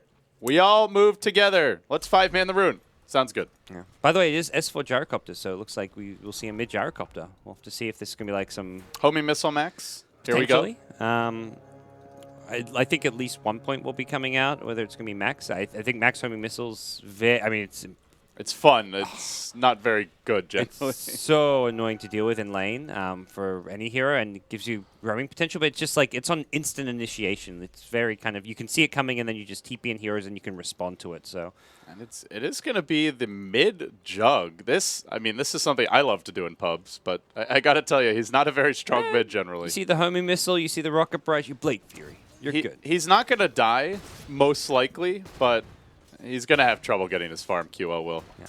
And if you get in too close to these creeps, S4 will start to give you the rocket barrage. He's got the poor man shield, so as soon as he sees S4 flack him, he's like, oh, I'm just going to run up and start right-clicking you. Bear in mind, Blade Fury has a really long cooldown at the early levels, 42 seconds, and it's mana-intensive as well, and he's not rushing the bottle here. So QO is going to have to play defense, farm under the tower, Be defensive about this. Nuts is going for the mid pull, it looks like, that PPD was doing yesterday in the EG game. That's what MVP are up to. We were wondering. Now we're going to get our answers. Does he get it right here? Yeah, I'm not sure if he's missed it once already or if this is going to be his first attempt. Yeah, so you want to shards them in when they get close enough, right when that... No, there's the shards, and... No, I don't think he got It was it. a little, yeah, slightly missed time. Uh-oh. That if your whole game plan hinges on that, uh-oh, and that's not working. What's the plan B? He doesn't have Snowball. He's only level 1. He may just have to go leech top with March. Yeah, it feels very much like something they kind of learnt overnight and maybe haven't fine-tuned yet because... Maybe did it once or twice in a practice lobby, but... Yeah. Because it's the pressure of a real game. That's a bit different. But they do bring Nuts in at a good time here, trying to go in Kuro. Oh, the ice shards trapping him in along with the tree line, where March and Kuro are fighting it out right now, but they can't really keep up with him quite. Another ice shards in 10. They may engage with the double ion shell. Who do they chase on to? Nuts dropping low here. The lead is done. No, MVP going to give up the first blood, and March may well be the secondary kill as Arteezy toys with him. He doesn't have a blink, though. He's just a bit too fast with the South. Gets out of range, and more stuns are coming out. Now March is going to give up a secondary kill. Surge, not enough. 2 freebies. As in the mid lane, QO is going to turn on S4. But as you can see, Blade Fury now down for a long time, and already Rocket Barrage is back up. It's cute, but it's not really a full counter. Secret just never panic, like in those moments where a lot of teams in that kind of 2v3 scenario, they've got an Iron Shell, Tusk, and Darkseer running at them, would not coordinate their just... They'd stun stack the Frostbite with the LSAs. The Anti-Mage would be like, oh, I don't want to go back in. I'm too low HP. It's too risky to blink in aggressively on an Iron Shell hero. Just no panic whatsoever. They use their spells, maximize their efficiency, and yeah, they punish the aggression for MVP. Nice play. And they get double boots on the supports now as well. Oh, I think they saw, yeah, they've seen the Tusky from the high ground. This is going to be really bad for Nuts. He can get cut off as well by the gyrocopter. He does have a snowball, at the very least, to try and dodge some damage, and he's just going to roll to the creep wave. Well, gank's over, folks, and I guess he may try the mid pull again. Let's see what Nuts wants to do now, but this laning stage is already a disaster as far as that goes. So how are the other lanes doing? Well, Clinks is farming well bottom lane. CS-wise, yeah. Jug's doing okay. Jug's winning by a little bit. Winning by 4 last hits. He's a few more denies on the gyrocopter side, but Does have his bottle. yeah, Jug's doing fine. Yeah. That's something. It's just the other 3 heroes that we worry about right now. The Naga getting some levels bottom, but Yeah. this dual lane off lane not really cutting it. And Arteezy, with the start he's had, should be able to just free farm top. Yeah, I don't feel like they can't send the Tusk alone up here expecting to help March. No Surgeon. He's going to get jumped on now. Surgeon 1, but he's frostbitten, and Arteezy takes that last hit. No support text today. But while that was happening, they found a kill on S4. They just try again, and they had the lane ward top. So they knew that Kuro and Puppey were busy on the gank, and MVP, not deterred by the easy double kill they gave up early, are going to bounce right back, get something going mid, and good news about Jug mid, and the cool thing about it, is that you do get really fast levels on the hero who scales, all of his spells scale really well. The Blade Fury, the healing ward's great at level 1, but also scales pretty nicely, and even Blade Dance, something you want to get some points in. So it is a nice trade-off here running him mid, and with a quick Omni Slash and an Invis rune, he might be able to go for a kill. Let's say, it looks like he might turn around, picks up boots. Tusk is there with a snowball. He has to wait for the Blade Fury cooldown, but that's 10 seconds away. They've brought in Febby, but he's been scouted. There's a dire ward here. Still Invis rune. He'll see that QO doesn't. I'm about to say QO is probably just going to pop up because if you don't go for the last of that siege creep, it's like, well, why is now Jug here? He had an Invis rune. I'm guessing he's an Invis. Even if it's just the Jug, though, he can easily get a kill in S4 solo, but here comes the backup snowball coming in. S4 getting punished again. There's the Rocket Barrage because QO's Blade Fury and only Nuts tanks it.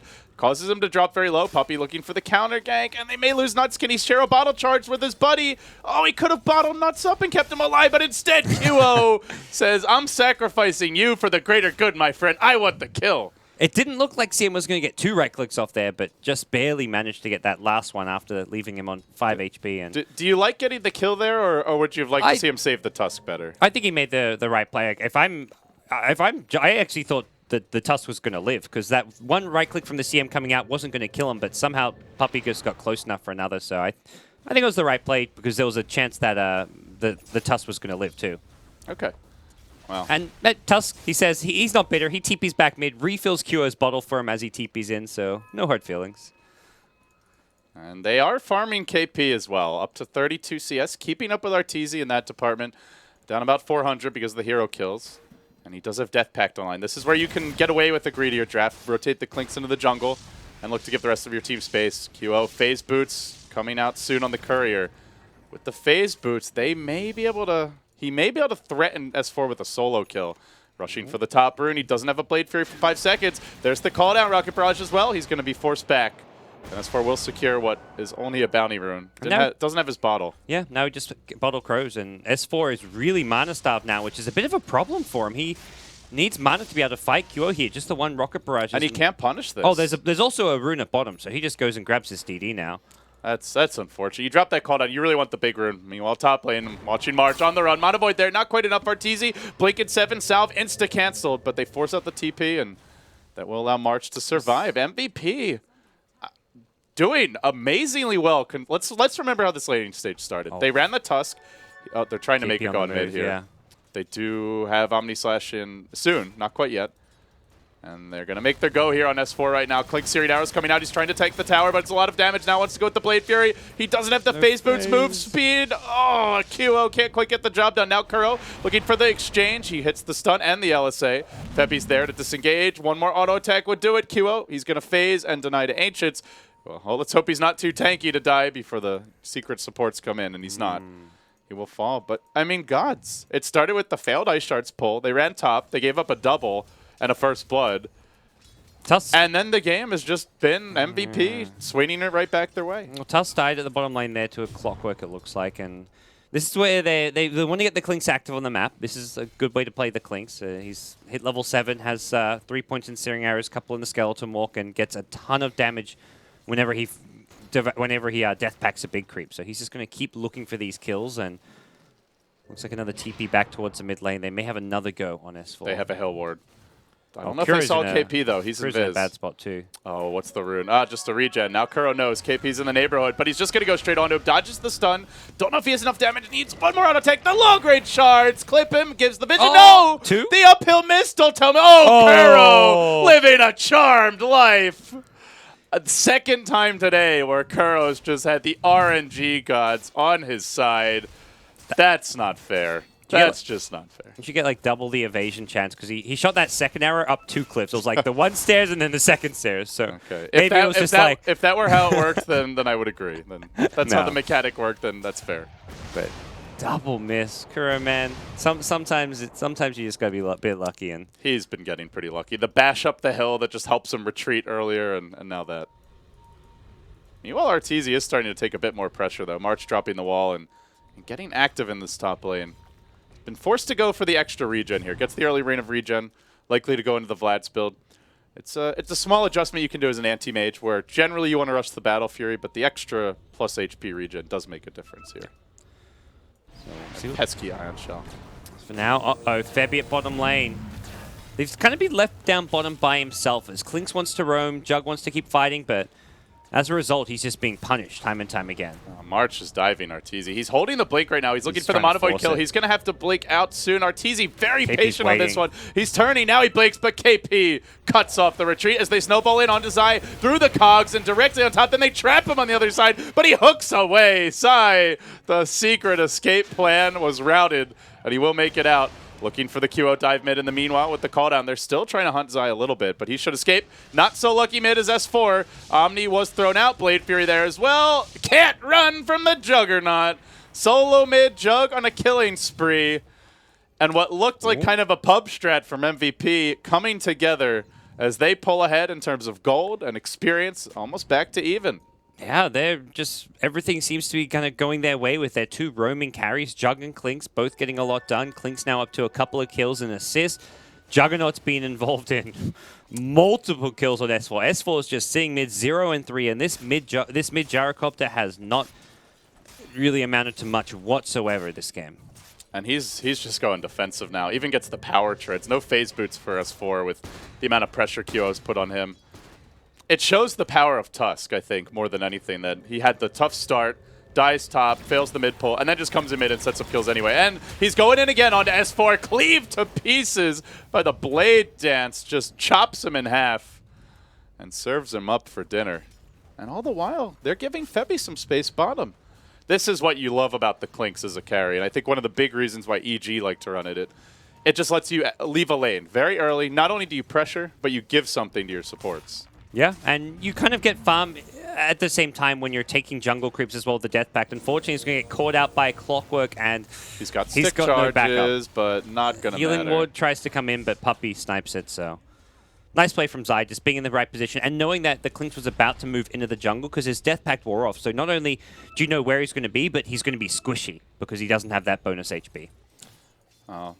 Again with the Midases. Secret. This is 3 games in a row where we've seen a Puppey Midas. And the other important thing is Puppey spent a lot of time jungling, and jungle CM kind of hurts Clinks because you don't have any big... Like, Clinks went into the jungle, found the big camp of Secret, and there were no big creeps. There was, like, 7 little leftovers from Puppey CM.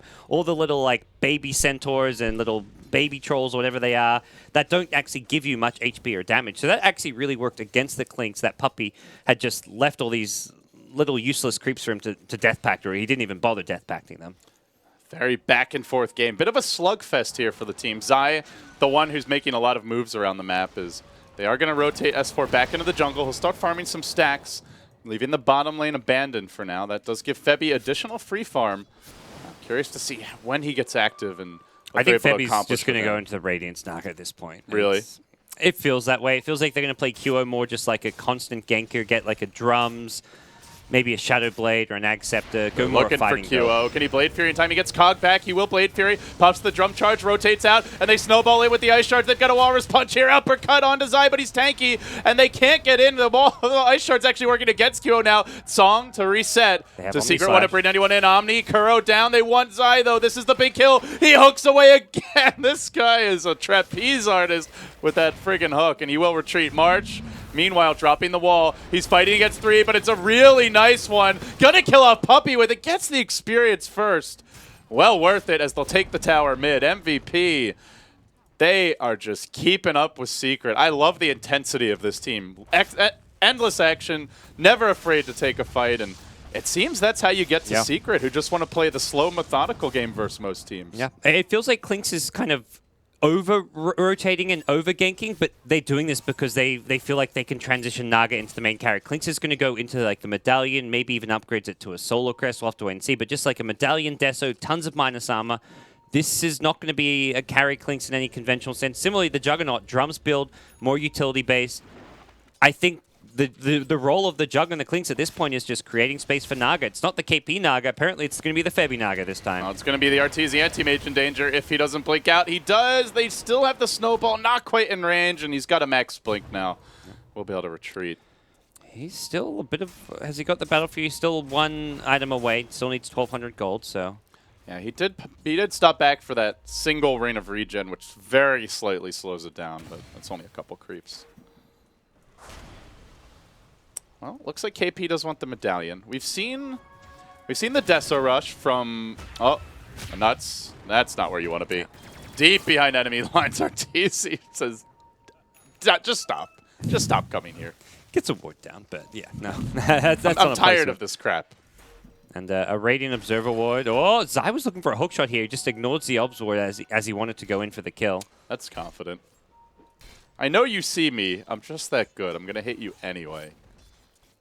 And Dire Observer plus Sentry. This is the ideal place to have that Ob Sentry duo as Clinks is constantly roaming towards your jungle, trying to take big creeps and then go for ganks. And they did see him. Yep. The pains are coming out. But Juggernaut here finds Kuro. They don't want to commit an Omni Slash for this, so they're just going to go in with the Blade Fury, but he's got a Ghost Scepter. It actually causes him to take additional damage. Now the Omni hits on the 2 supports, kills out Puppey. It's an assassination in the mid lane. He will pay with his life, but he shreds him. And then Tusk comes in. Oh, hey, guys, here's a fight. Not one I want to be involved in. Can I get out of here? Nope. Please, mercy. And they lost the Clinks as well. That's a turnaround going Secret's way. 3 for 2 trade in their advantage. They kill off the 2 roaming kind of cores of MVP, and this is just space for Anti-Mage in general. So overall, really good for them. They're still not pressuring the Naga, but as a initially support Naga, this Febby Well, he's actually now being pressured. Clockwork coming into core. He has a Son in 5. He also has the illusions to tank battery, so Febby should be able to get out of here as long as he doesn't get cogged. Waits too long for the Son, then the cooldown comes, and now he's done for. I don't think you can song against battery assault. I'm not. Well, it wasn't hitting him constantly though. There, he had a couple of seconds where he could have popped it. Yeah, but when it was before it was on cooldown at that time though. I think he had like a second, but he felt like he would get cogged anyway. Yeah. He had to, and then he wouldn't have been able to TP. He had to try like get back to the creep wave so the creeps tank some of the battery assault. But yeah, it was gonna be tricky. Well, he will go down. That's gonna delay any relic progression a lot. That was up to like 1,600, starting to get close to that 2K mark. Now back down to 1,200. He picks up a cloak, so maybe like not the carry. Maybe it's just like this isn't working, guys. I'm going Glimmer Cape. Forget the Radiance. The dream is dead. Blink in. Arteezy does have his Battle Fury now. Febby looking for the net. Oh. They don't have an Omni, but the auto text alone might be enough to kill him off. QO, oh, needs an extra crit. Arteezy, 20 HP. They're going to song this. I don't know if it's going to matter. He's got a blink at the ready. Meanwhile, they kill the Clockwork off mid. One auto tech, one Choppy gets him off with your head. QO. Got to use them drum charges, though. Like, if they'd use the drum initially with the ensnare, they get that kill before he gets the blink out. But yeah, that's a big kill to get. Antimage had just picked up Battle Fury, was starting to gain some momentum, and also Clock going down elsewhere on the map. So yeah, nice couple of kills for MVP. This Juggernaut is 1,500 gold up on a safe lane AM with 30 CS more. Soloed mid against a Gyro and just did work as KP jumps on mid. Oh, there. That's not strafe. Well, that's not going to be a CM kill. Does force her back a little bit. Secret looking for the split push, but seems like Secret really need to just slow the game down. This frantic pace that MVP have been bringing out is not really working for them. Starting to give up a lot of kills to Zai. It's hard hero to play against as a Clinks, and he hasn't even gone for the Blade Mail, which is another really problematic item to deal with. But they have an Omni Slash here. These heroes TPing in must be careful. Looking for the call down. Rotation. Oh no, this could be terrible for Secret. Omni Slash and a crit. It's another death for Arteezy, and QO's not just done the Hack-a-Slash yet. 2 for 2 thus far. He's hunting for a bit more. One side, but the Battery Assault fogging him and slowing him nicely. Blade Fury's at the ready. The jukes continue. QO decides he doesn't want to give up a potential kill streak. There's the TP out. No hook available, and he will make it away. 2 for 2. But considering that this Gyro feels more utility than core, I think they're happy to get Arteezy there. Absolutely. And like the Clinks was dead during that fight. They still come out pretty victorious in that clash. So it's a kind of engagement that MVP just want more of. Jug escaping. He picks up an SMY now. So maybe for a while they were thinking, okay, let's try and run this Naga as a core, and they've changed their mind. It's hard to really tell without knowing what's going on in the MVP war room. But it really did seem they were giving Febby complete ownership of that safe lane for a good 10 minutes, but he just kept getting ganked. So I think they looked at QO and said, Juggernaut's actually completely dominating. Let's just not risk it. Get whatever items you can now, because if we play too passively, Secret are just going to get this anti-major line and we lose. So I think they initially were planning on running him as a core going for the Radiance, but they just don't want to play a passive style when they've got this Juggernaut who's just steamrolling. Well, it's really been all Zai. He's been the man of the hour for Secret. 5-3-6. With the Invisor now popped, looking for a freebie. Finding a lot of solo kills here with the hook. It's a level 2 hook. There is a tower up bottom. As QO presses in, and he has used the Blade Fury. No Omni even available. This might be an opening, but little does he know KP's also here, and the rest of MVP in the neighborhood. He's going to scout them now. As they rotate through to the bottom lane, tower will drop. Healing ward deployed. Zai could look to snipe it, keep tabs on it. Secret, do they want to try and hold this one? They do have the Gyrocopter ult if necessary, but Zai just going for the stalling tactics. Arteezy will look to bring down this tier 1 top as the exchange. Both teams trading objectives here, but the healing ward's about to fall off, and QO tanking the tower. Has to be careful about this. He's very, very low. Omni Slash now at the ready. They don't have a mech. March has gone 4-staff versus the clock. Secret just looking for the trade. I think. Yeah, they just tanked too many tower shots. Yeah, and they fumbled that a bit. Once the healing ward got sniped by Clock. But they're going on mid. There's okay. the song. What's the follow-up going to be? They've got a snowball at the ready. Arteezy, is he the target? Can they actually bring him down? Wall dropped. Novak. QO running. Can he get the Omni off here? Arteezy should be able to just blink out of it and survive regardless. Yeah. We'll make it out. Kuro, not so lucky. He'll be dropped by MVP, but that's a song committed. Arteezy alive. Top. This is, for the most part, pretty good for Secret. They pressure mid, force rotations, they pressure top. They don't get the tier 2 tower, They're but... calling down. They want to go on this tower. Arteezy blinking in. Does slow him. Last hit. Will they get it? Yes, they do. S4 the one to claim it. Now the healing ward and drum charges pop going in. Arteezy with the TP out. Nuts might be able to stop him. Snowball, they found him. He TP'd in vision. And MVP find another.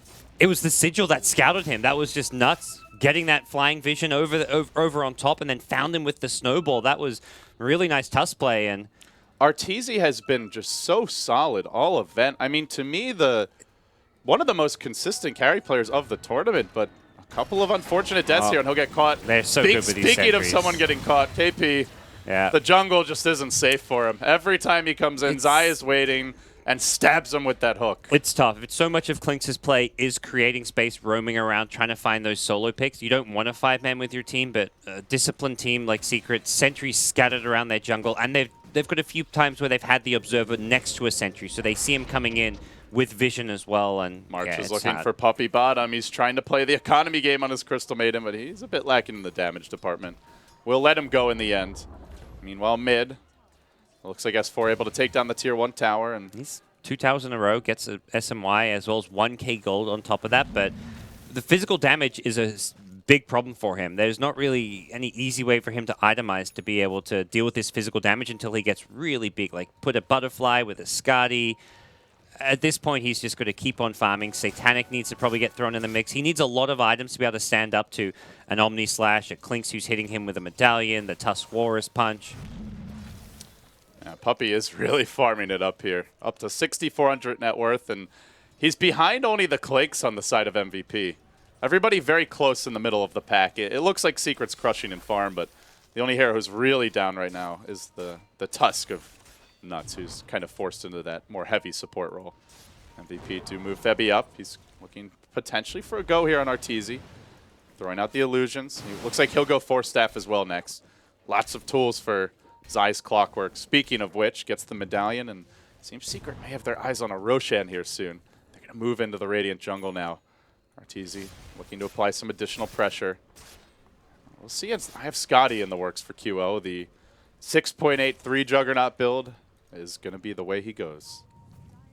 Okay. Yeah, for now, still not committed to anything, and it looks like Secret, for the most part, just looking to play a farming game. They're scattered on the map. You talked about how farm Puppy is. Arteezy's off deep in the enemy jungle alone. You've had Gyrocopter just trying to solo pressure towers and getting the space to do so. So, across the board, Secret are actually out farming. The last kind of 3 to 5 minutes, it's been about a 3,000 gold swing going Secret's way, mostly just from two towers going their way, as well as a couple of key kills. They're going for this. 5-man Rocket smoke. Flare just about to hit. Oh, it flies over. It doesn't actually go to Roche. Uh-oh. Dire team did not see this. That's a free Roche. And this is a very quick Roshan. They've got the medallion going to work. Naga illusion slowing down the push. Sigil may go over the ward, which could reveal it. No, Sigil stays on Roche. That's all right. That's smart Very play. nice for MVP. The rocket comes in. Will Zai go for some heroics here? Roche about to fall. QO already grabbed it before he really even had a chance to talk it over with his team. Zai, pretty cautious player in general. Not going to make that risky dive. But Kuro may get caught here. They've got a song, committing it just for him, waiting for backup to arrive. KP on the way. Can go for the ensnare. There is a Yule Scepter and a Ghost Scepter, so he can remove that ensnare if he needs to, as well as dodge the Omni Slash. They got to commit a lot to get this kill. Back will stop the TP. Snowball to follow it up. Kuro will die, but space created at least for Arteezy. Pushy in the top lane, and S4 going on the bottom. Yeah, so not the biggest casualty for Secret. Clink's getting closer to a Diffusal, though, which will help deal with these multiple Ghost Scepters on the Secret side. But only one for now, but may pick up another here soon. Whose courier was that? I think that was the Radiant. Radiant. Was that a I think Orb of Venom? Yeah, so it will be a Skadi for Jug. I think that was his Orb, but yeah, it was his Skadi component. Just the Orb of Venom. May even just buy another rather than wait for the courier respawn. We'll see when he can pick it up. He's got the money for Skadi otherwise. Yeah, like you say, buy a new one. You They're can get it chasing now. on Febby, but he's got a Glimmer Cape here as well as a Force Staff, and he's just going to Glimmer. Heads to the north. Team is coming. Tusk is about to be here with the Snowball. They ensnare Arteezy. Do they really have the Chain Stun to bring him down? They're going to need that Omni Sledge for the damage output. It can bring to the table. QO walking in onto Puppy. He has to commit the Omni just for Crystal Maiden, but Zai also joins this at the exact moment. He takes off 2 more heads, and Arteezy says, you know, I think the jungle feels like a better place to go right now. Yeah. S4 gets a third tower in the last 5 minutes, though. It's kills in exchange for farm as well as just towers, map control objectives. So it's still, I feel, overall slightly secret favored everything that's happened the last 5 to 10 minutes, but MVP are the ones who have the momentum. So they can just go from this and just start 5-manning with an Aegis. You can threaten the high ground. And I feel like forcing Secret to defend as 5 is a great play. Oh, there's the big ultimate from Kuro. Snowball trying to jump on him. Can he finish him off? Nuts does kill him. Now uppercuts S4, looks to run. QO thinking about going in. If he had the Scotty, he could get a lot more done in this fight, but Nuts will be left to the Wolves and left to the Copter, who cleans him up. KP will run away, and now it's the time for the Dire Curry to end up dying in the midst of all this. It just falls directly in front of the fight.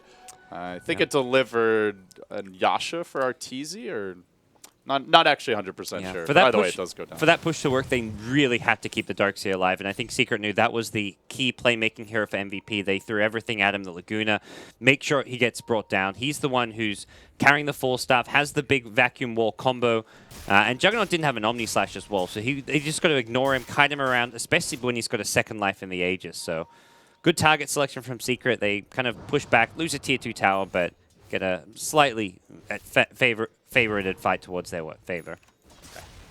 Favorably. Blah, blah, blah. It's early in the morning, LD. Haven't had my coffee. So he'll TP out. I have Scotty probably about done now if he wants to buy it. And I'm almost wondering if he's thinking of something different because he's really got the gold for it now. Oh, they're using the song again. Don't tell me Zai hooks his way out of this one. He's done it many times. They really can't allow him to get away after using that song. There's the net. And he's got no hook. Oh, he doesn't have hook. Okay, it's on cooldown. But 4-step already used as well. They're going to snowball their way forward, and Zai's dead. Yep. I'm just so used to seeing him escaping, I didn't even bother to check. This guy. Yeah, Arteezy's still keeping lanes pressured really well, so it's difficult for MVP to do it. I feel like they need a... It's so underwhelming, the level of farm he has, though. I mean, at this point, safe lane AM, you look at every other game Arteezy's played this event, and he has completed Manta and the makings of the next item. See him ensnare into Strafe. Arteezy playing deep in the enemy woods. The fire arrows now coming into play. Searing arrows, not quite enough. The purge was there. March is going to run around. Oh, he vacuum walls the wrong location. The pings even came out, but it was a bit too late. Arteezy just lucky to survive this time. Level 2 ensnare. He just leveled it up to level 3 after he used it. I feel like having a max ensnare is so important. That's 4. All right. Well, he baits out the ultimate. Like, to go back to level 4 ensnare against Anti-Mage is crucial. Not to, the other big problem was Cling 7 Death Pact up, which is sometimes just comes down to the timing. But the ensnare level is something which he has complete control of. They see Arteezy. Naga Illusions coming in. KP could almost finish him off here in 3 shots, but the hook. Zai was ready for this. He's going to counter-initiate, and KP, trapped within the cogs, tries to fight his way out. He kills the wrong cog. It's going to push him up on the high ground. Maybe it was the right one in the end. As Zai goes down to the low ground where he can't quite find KP. Then he's forced after safety. It's a miraculous Houdini of an escape, but still the Tusk will fall. And then KP ties anyway. He charges into the Crystal Maiden and goes splat in the end with the Mana Void to follow this up. Maybe they can get a bit more done. They really could use the Omni Slash, but they're lacking it because QO dropped to top. S4 charging in. Also Arteezy looking for kills here. QO in danger. They're going to lose the Darkseer. It's 3 dead. Might be more. Glimmering QO. Song. And is there a TP? No mana. No. He's got a 4-staff away. Arcanes and Force. Maybe he can get out. Blake. Rocket. I think Febi's got it. Oh, QO. Lucky to live there. Just getting outmaneuvered around that area there. The Clink's thinking at a kill. Whoa. No, MVP. Self-destruction. That 2 times in a row, a core is bailed out by spectacular support play. And 2 times in a row, they run in and get killed off anyway on their own. It's been so much Zai this game. Zai has been the one to punish the Clinks time and time again. He's always just tipping the scales in Secret's favor with these early pickoffs. Just to, on to Puppy. There's the Purge. He glimmers, tries to retreat. The cooldown was waiting for them. They've already lost 1. The Clinks is down as soon as he respawns. Tusk may be next, trapped on the side of the cogs. 2 collapse. MVP not bringing their A game to these team fights. They need it. The Omni Slash will come through. It only gets 1 hero. Not actually doesn't even finish anybody off. And now he's forced back. Now the chase on to S4. QO on the run. They have nothing left. They keep on piling in and dying time and again. Secret, in a matter of just 3 minutes, have gone from losing as far as net worth, or at least being close to even, to taking a free lane of Rex mid, and looking for a whole lot more. And there's okay. another courier down. Courier. That was a 10k plus gold swing in like 60 seconds. Might be more. Just gone in 60 seconds. That was the MVP lead dissipating. And with that, their upper bracket chances are gone, I believe, as well. Called out now to come through. If they can't find a way back into this game, they're going to have the BO1s awaiting them. And it gets rough at this point.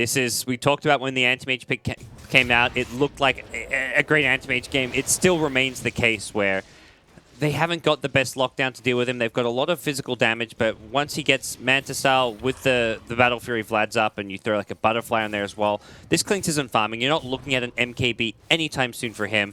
And that's a problem because Gyrocopter's also going for a Butterfly, and you've got two heroes with evasion. You need MKB. You also want to get for some lockdown, and Clinkz is sometimes a hero who goes for that Hex, but with KP's current level of farm, he's currently less farm than both secret supports. That's the other thing to remember, where he is struggling to fight into these item advantage that the CM and Lina have. They have Ghost Scepters, Glimmer Capes. Oh, they are wrapping on S4, levels. Snowballing their way into this one. The Walrus Punch comes through. Healing Wards in the middle of the fight. Arteezy makes short work of that. No Omni for 10 seconds. Will QO even get it off? They're going to Song and reset. And TP out of here. It looks like. No, they want to fight. They think better of it. Sticking around, March goes in, the back, the wall deployed, focus on S4, the Omni Slash only really hitting illusions, now bouncing under Arteezy, but he just blinks away. Snowball on in, keeping the fight going, uppercut, is it enough? A couple more auto attacks, they can't get it done, and he finds a Haste Rune. MVP not catching the breaks they need, he blinks up again to the high ground, he sprints, away he goes. Zai, trapped within the cogs, may pay with his own life. Puppey looking to support him here from the sidelines. KP engaging, the Snowball going on to Puppey, but he's glimmered. They can't finish him off. Kill that Zai. Finally, they'll get the job done, but everybody's still surviving and healthy here for Secret as S4 rejoins the fight. KP, the last man standing once again. Did a courier die this time? Dire Courier actually Zai did die wants again. KP. He bought back just looking for the Clinkz. He gets the Centaur Sun. That's the Gyrocopter Centaur, I want to say. Zai unfortunately did not have a hook shot otherwise. That was another courier death, by the way. On the in the middle Dire of the side? fight. Yeah. Oh, okay. Dire Courier took its turn to feed. Everybody's having a crack at it. Well, last hurrah for MVP Phoenix and double Hyperstone Anti-Mage. Artur having a bit of fun, I think. This is let's just Rax them before we find a way to screw up a fight, because everybody's finding ways to screw things up this game. Yeah. It is a good item just to take Rax though. That is for sure. I mean, you get like a relic. Yeah, I don't know. What Hyperstone probably a bit more cost effective, but I mean, if you really AC is probably the better item, but you got to build it. So yeah. Here we go. On to the tier 4. He should have gone to Midas LD. That'd be the Arteezy way. Get the double Midas and then it surely would. Push with the double Midas attack speed. This is the end of the game now. Secret build. And then they go onto the towers. 4 staff offensively used to push Arteezy slightly out of position. But the calldown comes through from S4, and these calldowns have been a problem for MVP. Multiple times hitting 3-4 heroes. They work on the throne now, and with this throne dying, should it fall, MVP's chances and hopes and dreams of the upper bracket will too.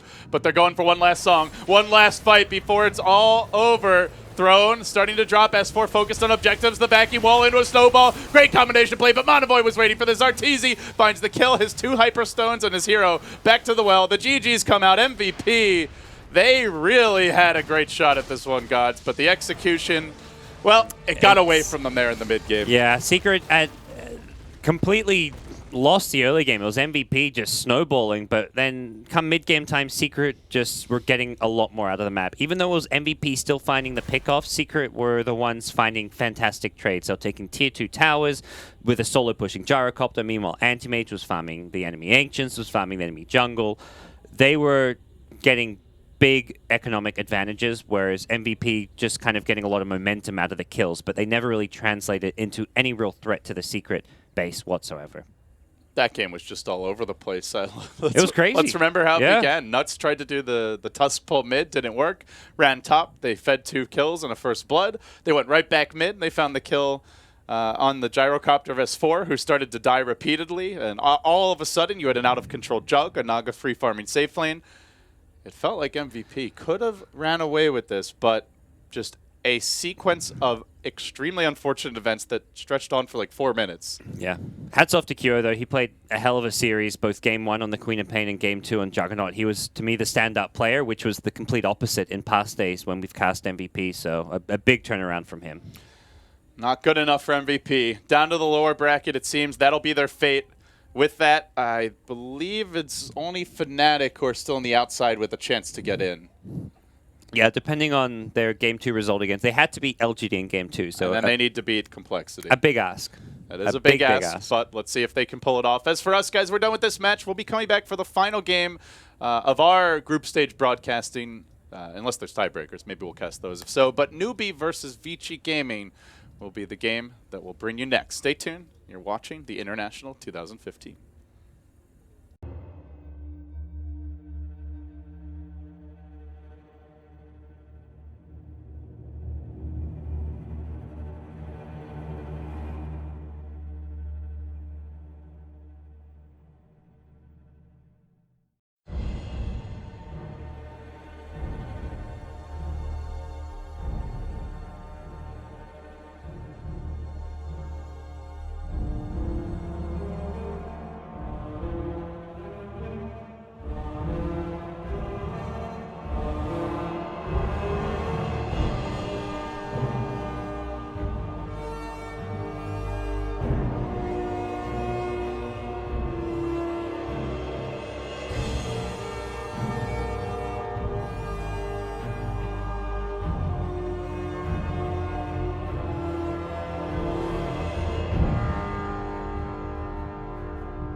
before. I think I've seen this move.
Ladies and gentlemen, welcome to a rematch of the International 2 Grand Finals, but much has changed since then. I'm LD. I'm joined by Gods and two very big names with some of the most famous players from around the world, from the West, from the East, are battling in hopes of 5th place in Group A at this point. Gods, only way Na'Vi gets that 5th place is if they win 2-0. Otherwise, apparently it will be IG who take it, is what I've been told. So. Okay. I'll take your word for it. I doubted you last time and was slapped around, proven wrong. This is the TI2 Grand Finals rematch, LD. Are you excited? I'm getting there. We're getting there. We got to see what the teams bring to the table. These teams have just they haven't. You were there. I mean, you were there. The magic between IG versus Na'Vi. Much has changed with the rosters, the play styles here, but you know, art style wasn't there. He actually had retired at that point. He had taken a break from Dota 2, but he's coming back. Art style. Siniko also brought in the young star. He's been really the attention of most people talking about Na'Vi as far as their big plays go. And we're going to see his Naga Siren, I want to say. It gets picked up early, and most of the time this has been a support Naga Siren outside of a few teams like Complexity and even MVP Phoenix, although they've shown last game. Febby can also play the hero. Yeah, very versatile pick in the tournament. Some teams you tend to expect one or the other, but not sure how Na'Vi are going to look to use this one. Generally, I'd say for them would be a support hero. It's not really a go-to Havost or Dendi core. And I mean, we saw the Siniko transition into a carry Naga the other day. It didn't end up working out too well in the end. I'm not sure we'll see that again, but you never know. Kind of depends on the way the game flows. As for IG, they're going to open things up with the Gyrocopter. Generally would be Burning's hero. And, well, the most standard follow-up, probably the Earthshaker. Yeah. I'm wondering, like, the team's approach to this game. Like you mentioned, finishing 5th place in the group, I think a big advantage, especially when you're looking at Group B, where MVP Hot 6 are looking like one of the weaker teams in the tournament. Whether you're versing Hot 6 in a best of one or versing 5th place, which could be a team like eHome, could be a team like Newbie, potentially Empire. Group B still very open, but it makes a big difference because from 13 to 16, where it's 50K, you win one best of one, suddenly it's 215K or something. So a win here for either of these two teams, as much as they're the two bottom teams in Group A, it means a lot if you get up to 5th or 6th place in the group. Let's see if they can make the climb here for Na'Vi. For IG, they'll go back for the Bounty Hunter pickup. Not a hero they've run much historically coming into the event, but he has been rising in popularity rapidly at the tournament. And, well, now the ban's coming out. The Razor removed by IG, the Undying by Na'Vi. IG working on their 4th ban. Well, let's see. What do they want to get rid of here? Siniko's hero already likely picked up. So then you're looking at something maybe for Havost, maybe for art style, or Funnick perhaps. And it's the Funnick ban. Here's the Spear Breaker. The Queen of Pain pick is one of those versatile picks for Na'Vi. Funnick can play it in the off lane. Dendi can play it mid. I've seen a Havost Queen of Pain even once in the safe lane. There's other teams like C-Deck who like to run the Queen of Pain safe lane, but at this point, you're probably expecting it to go mid. The Dire offlane there, not exactly too suited for the Queen of Pain, I feel, as well. So we'll see what Na'Vi want to do with their last ban. They've taken out the Undying, worried about some IG aggression, I think with good reason. So Lina going to be the 2nd ban for them as well. That's a hero that's also had done a lot of work in the past few games you and I have cast. We saw C-Deck especially, just Shiki, the madman on this hero, machine gunning everybody down. Na'Vi now moving into the 2nd phase of picks. Lots of directions they can look to take this. Strong range support, maybe a Havost hero. We've seen the Slardar earlier in the event. Generally goes with the Shadow Fiend or TA of Dendi. There's still, I think I've seen Havost play Queen of Pain once or twice for the team. If they want to run Dendi on something else mid, I think normally it's when they get Shadow Fiend. So most likely we're still thinking that for Dendi. Occasionally Funnick will take it. Dazzle's still in the pool as well. flexible. Dazzle to me has been one of the top supports here. I thought Wyvern was going to be it coming in, but I think Dazzle for the most part's been more impressive. We've just such a clutch and spell to have in the mid to late game. The laning presence of Dazzle just seems a little bit better with the Shadow Wave, being a more reliable heal compared to the Cold Embrace.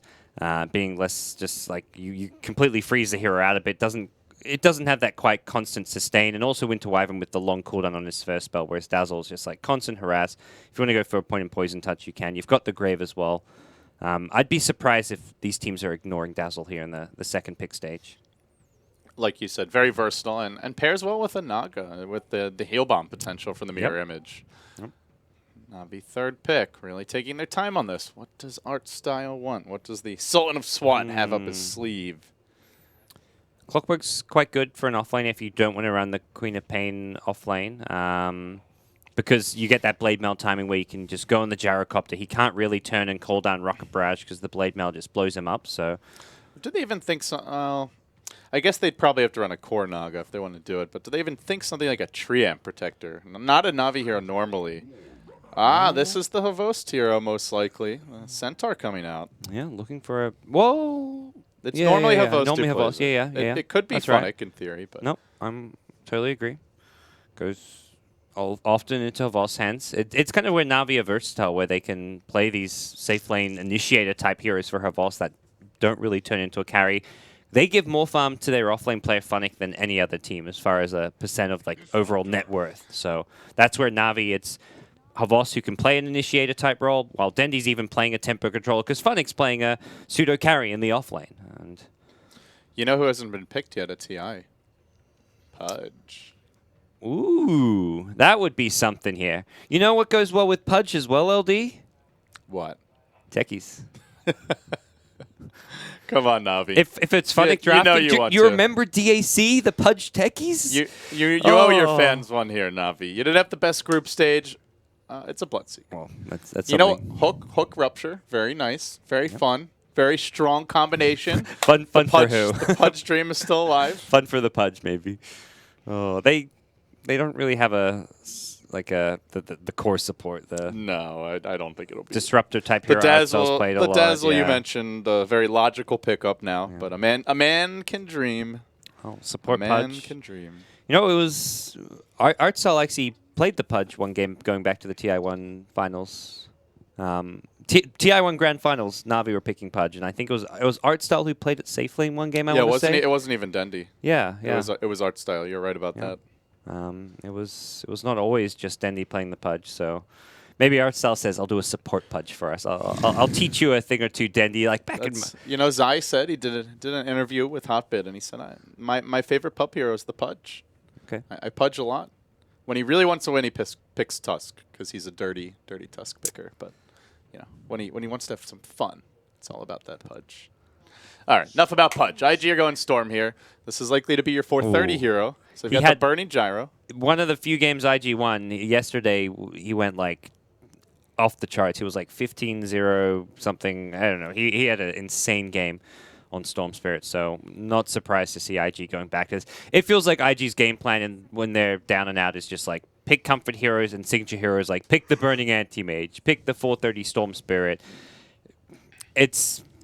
I don't know. It's not going to be a strategy that's going to win you TI, but it's a way to kind of win some games when you're kind of down in the dirt. Certainly true, and both of these teams are, by the lofty expectations placed upon them, definitely down in the dirt in comparison with the results so far. A 28-minute win against Complexity was the game a couple days ago where he played Storm. One of the few teams to lay a loss on Complexity. Yeah. They've been... after CDEC, I mean, CDEC to me is still the biggest story of the event. Not even a direct qualified team, and having potentially the most points of any team in the event. But after them, in short order, most certainly does come Complexity. What a story it's been for the American boys. Yep. So last pick, CM. It's a prettier looking version of the Pudge, perhaps. Yeah, Pudge. If only Pudge grew some hair, lost some weight, had a lot of plastic surgery. Probably and got a new wardrobe as well. If there was like a polar opposite of Pudge in Dota, it would probably be Crystal Maiden. I don't know. Like maybe not like role wise, but they're about as pretty opposite. Close. Yeah. They're both white though. That's the only similarity they share. They're pale. Oh man. IG last pick coming up. They've got their support duo probably looking for Luo's offlaner. Brood still available, but CM, you've got Frostbite. Bloodseeker can give you Vision if you get the Brood low, which doesn't happen very often. Brood it is. Lua Classic. There you go. It's a good Brood game. Nice call, buddy. Very good. All right. Well, these teams need to hire us, LD. We were talking about this earlier. Like, we're watching the Fnatic game, and oh god, that was so that Fnatic, was painful to watch. Yeah, Fnatic LGD. You know, LGD first pick Tusk. They like to do it. It's Yao. It's their preferred offlane for Yao, and then going into the second ban stage, they banned Darkseer and they banned Clockwork, and we're just like... Then they picked Storm with Anti-Mage in the pool, Yeah. which they could have easily banned if they knew they wanted We were Storm. just scratching our heads like, why are you banning 2 offlaners when they've picked their offlaner? Yes, some teams can run. Like, I know you can... In their defense, occasionally teams will run support Tusk. Some teams do it more than others. LGD, though, never. Yeah, Never. It doesn't... They Not don't once do it. this event. I don't think they've ever done it, actually. So... Casters need to be hired, not just as casters for event, but as drafting coaches. You know, some teams have the coaches and the statisticians, but I don't think Fnatic really has that support team. And maybe it hurts them in a game like that. They went on to lose. Mushi my services for future events, majors, whatever it may be. Yeah, there you go. Well, Mushi's your boy after all. So. We just make fun of each other for being fat these days. So, like, as soon as he saw me, he just like pointed at my stomach and laughed. And I gave him a little tummy rub in the elevator the other day. Like, that's the extent of our communication right now. You're just rubbing each other's bellies. Okay, well, just Dota 2 things. All right, let's get into it, folks. IG versus Na'Vi, a rematch of the International 2 Grand Finals. Both teams and many of these players have had a long journey since then. None of them, I'm just double checking the names. Yeah, none of them have won an international since TI2. And in the case of Na'Vi, it's been even longer, gods, although they've made quite a few appearances since then. So, Chuan will be playing your support roaming bounty hunter. Luo going to be on the offlane Brood. 430, used to be known for his Brood, actually, back at that TI2 event. He's on the Storm going mid. Burning, the Gyrocopter safe lane, and Faith, the Disruptor. As for Na'Vi, Artstyle will be the CM. Dendi on the Queen of Pain. Havost, the safe lane Bloodseeker. Saniko, really the man of the hour for Na'Vi, and one of the only reasons they've even been able to get a couple of the wins this tournament that they've put together on the Naga Siren. Maybe he'll end up being the carry, but for now as a support, leaves Funnick as the offlane centaur. Yeah, early Dire Ward in the enemy jungle gets Rune Vision, blocks this big camp, which a Crystal Maiden likes to maybe take for a fast level 2 using Frostbite. So I like the early movement from Chuan on the Bounty Hunter. He's completely scattered out kind of what Na'Vi are doing here early on. And also, we'll be looking for that courier snipe. He knows Dendi got the rune, and Dendi's bringing a Mantle out. Oh, no! So Nico's going to ferry it, it looks like. He drew aggro of the creeps as well. I don't know what happened there. I think Chuan... Did he run in tower range? He re-shadow walked in a bad place, I think. And yeah, I don't know what happened. It wouldn't have mattered anyway. Saniko was coming to ferry it out. This is the de facto move nowadays where you just get the free bottle service, or in this case, the mantle service. Yep. So Sentry on both sides. Chuan has won, Dendi has won, and we'll see that Sentry Ward battle go down in the mid lane. Dendi on the low ground here. That is not a trade he wants to be making with Storm, especially not when Storm is 6 armor, Quap is 2. Alrighty, Dendi chewing through his regen and not having the best start in this lane. What are our other lanes looking like? It's Luo on the Brood in the off lane. Up against the Bloodseeker, not a hero he can really punish much. Always able to keep his HP high. Should be a pretty good lane for Avost.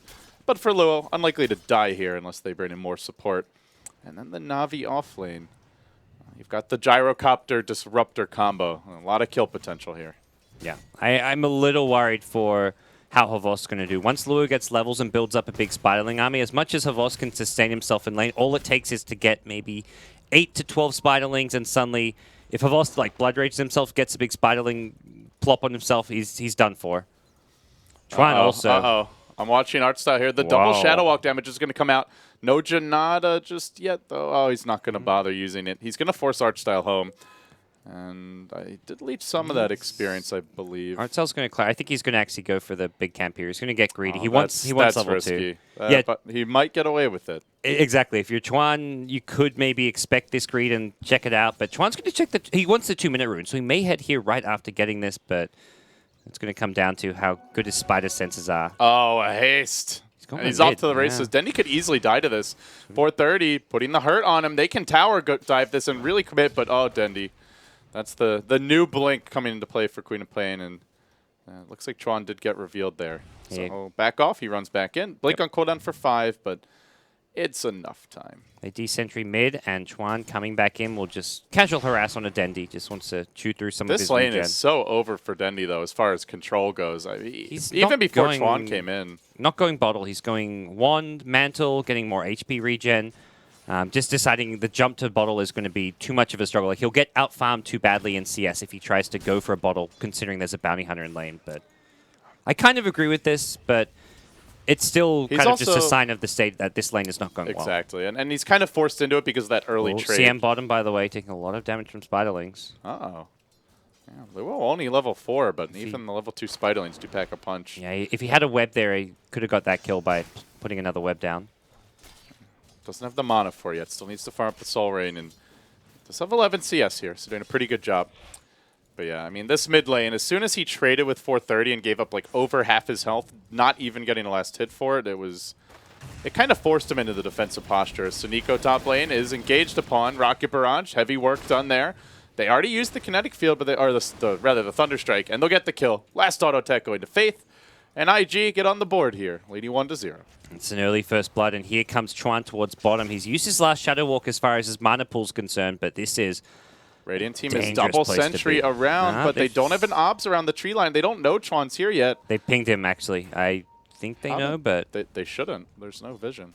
must have just gone like too close. It's daytime, so you can sometimes like see through the there's some gaps, maybe. but Well, Spiderlings dies to are the enough. spider. They just sneak around the tower and backstab art style under it. Just brood things. Like, he's got a lot of Spiderlings now. He's Tron just walks up. My work's done here, you know. yeah, Not sure what my job was, but I Leech did it. experience. That was the job. He didn't even get level 2 though. He didn't even do a good job of that. But that's okay. Luo's got him covered. And now level 5. Even if he can't kill a Vost, he could definitely keep the pressure up on this tower. Navi brings CM towards top. They want to get a kill here on Gyro, I imagine. Gyro just brought out Clarity, which was important because he was completely out of mana. Didn't have any rocket barrages available, which is important offensively and defensively to have this spell. CM gets revealed, though. Gonna do a bit of dewarding.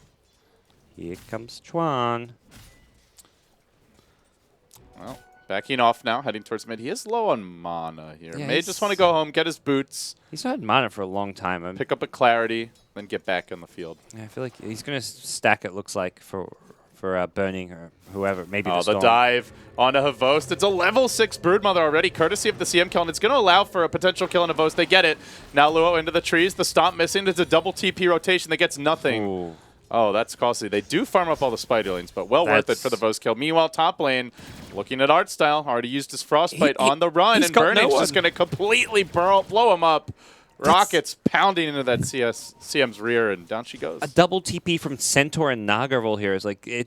I mean, who can actually TP and save him? And there's no one on the map who really can, unless they TP, like being able to get there maybe a second sooner. But that completely opened up that top lane for easy kills, and these lanes have fallen apart for Navi. They're losing all 3 lanes, it looks like, at this point. Yeah. In terms of CS, Navi on top, but this is a bit deceptive. Funnick just got like 10 Spiderlings, I think, so. Yes. His creep score not actually as good as it looks. You can see he's not even the most farmed on his team, and all Net the mid worth lanes, is- close to even, but 430's gone for the more economic build and hasn't picked up as much in the way of regen and has been controlling the runes, not losing early to Quap.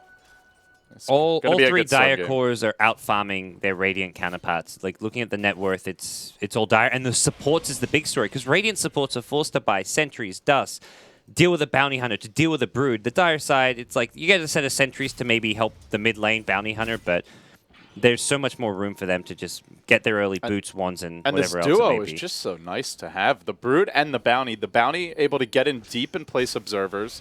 And because you have the Brood, you've got to spend the sentries on the lane, which means you don't have sentries to deward the deep jungle vision that IG has acquired. And the end result is basically impervious to Gank's Broodmother. Yeah. Artstyle just going to kind of fall back to the jungle and just abandon some of these lanes here. And Navi are kind of tri-laning with their two cores, their safe laner and their off laner, as well as their farming support. When you put it that way, it's just downright terrible for them. Yeah, this really is. Their lanes have fallen apart. Dendi TPs to the off lane, which is an interesting move. It suggests he wants to open up mid to someone else, or he feels like if he stays mid, he's going down, which is quite possible considering there is a haste rune on 430. They're having a rough time of it here early on. Chuan swinging through the mid lane. He gets eyes on Artstyle, wants to make the jump. And 430 is level 6 with a haster, and this is an easy takedown. Maybe worried about a +1 in the neighborhood, but there's nobody there. There's actually 3 bottom. They're going to dust Luo, but he just runs away. They couldn't get off the Rupture during this time, and they may rotate themselves down here. A quick Thunderstrike coming out. Burning also moving in, playing a bit of aggressive style Dota. He'll find Avos, the glimpse back, catches him. Then, well, despite the Blood Raid, or rather the Rupture, maybe going down anyway. Do they have the vision they need while that was happening? The Centaur gets cut up on the backside. It's 430 with the drive-by, and they do finish off Avos, so it ends up being all 3 dead in the end. Well, just a train wreck here bottom, and nothing really happening top. Chuan's already back to get the experience, and well, Artstyle's the one that lives. That's nice. They were going to make the go on him, but they find the much sweeter cores instead. Yeah, we talked about this being a TI2 Grand Finals rematch. The first time these teams met in the playoffs of TI2 winner bracket final, IG stomped them. It was like 18 kills to 0. This is very reminiscent of that game. Na'Vi did win that best of 3, but game 1 was about as ugly as it gets, and this is exactly how this game has started. There isn't really an easy turnaround. Bloodseeker's not a good play from behind hero. You need to be ahead, having heroes that can dish out a lot of damage, take advantage of your thirst, but when you're the ones getting jumped on, you never really get to use those thirst stacks to your advantage because IG are just staying very healthy and never really putting themselves in harm's way. I'm a little worried about the control here for 430. How are Na'Vi going to lock him down? Funnick, Blink still quite a ways off. Rupture won't help you. You can just ball lightning out of it. And they don't have a silencer, a reliable disable coming from their support. Yeah. So it falls to Havos with the Blood Right. A rather easy one to dodge if you see it coming. 430 already making aggressive moves in. Just a zip there, a zap there. Free scouting info with the regen. Really nice play there because it's just like the ideal place for a Radiant hero to be hiding. So just balls in, isn't using up any mana whatsoever. The one man who is finding his farm is Dendi. They've left him on the top lane. He's got kill potential on Chuan if he sees him, but Chuan is just hugging this tower, getting his experience. And all the while, it's occupy mid lane for IG. Quad lane mid, and Na'Vi just forced to let it go. They can't fight into this one, guys. The Brood Web's making a line from bottom lane to mid lane, and this suggests Lua wants to be very active. He doesn't just want to farm the Radiant jungle and play an economy game. Hasn't gone for the Midas Rush, upgraded to Treads. We often see the Medallion pick up now, like a Medallion Deso or a Medallion BKB, and they've committed on the birdie, but they take the full call down. The second ultimate bounce coming in, and now Havost in danger. The rotation comes through from IG. It's Havost down as well, a 2-for-1 special.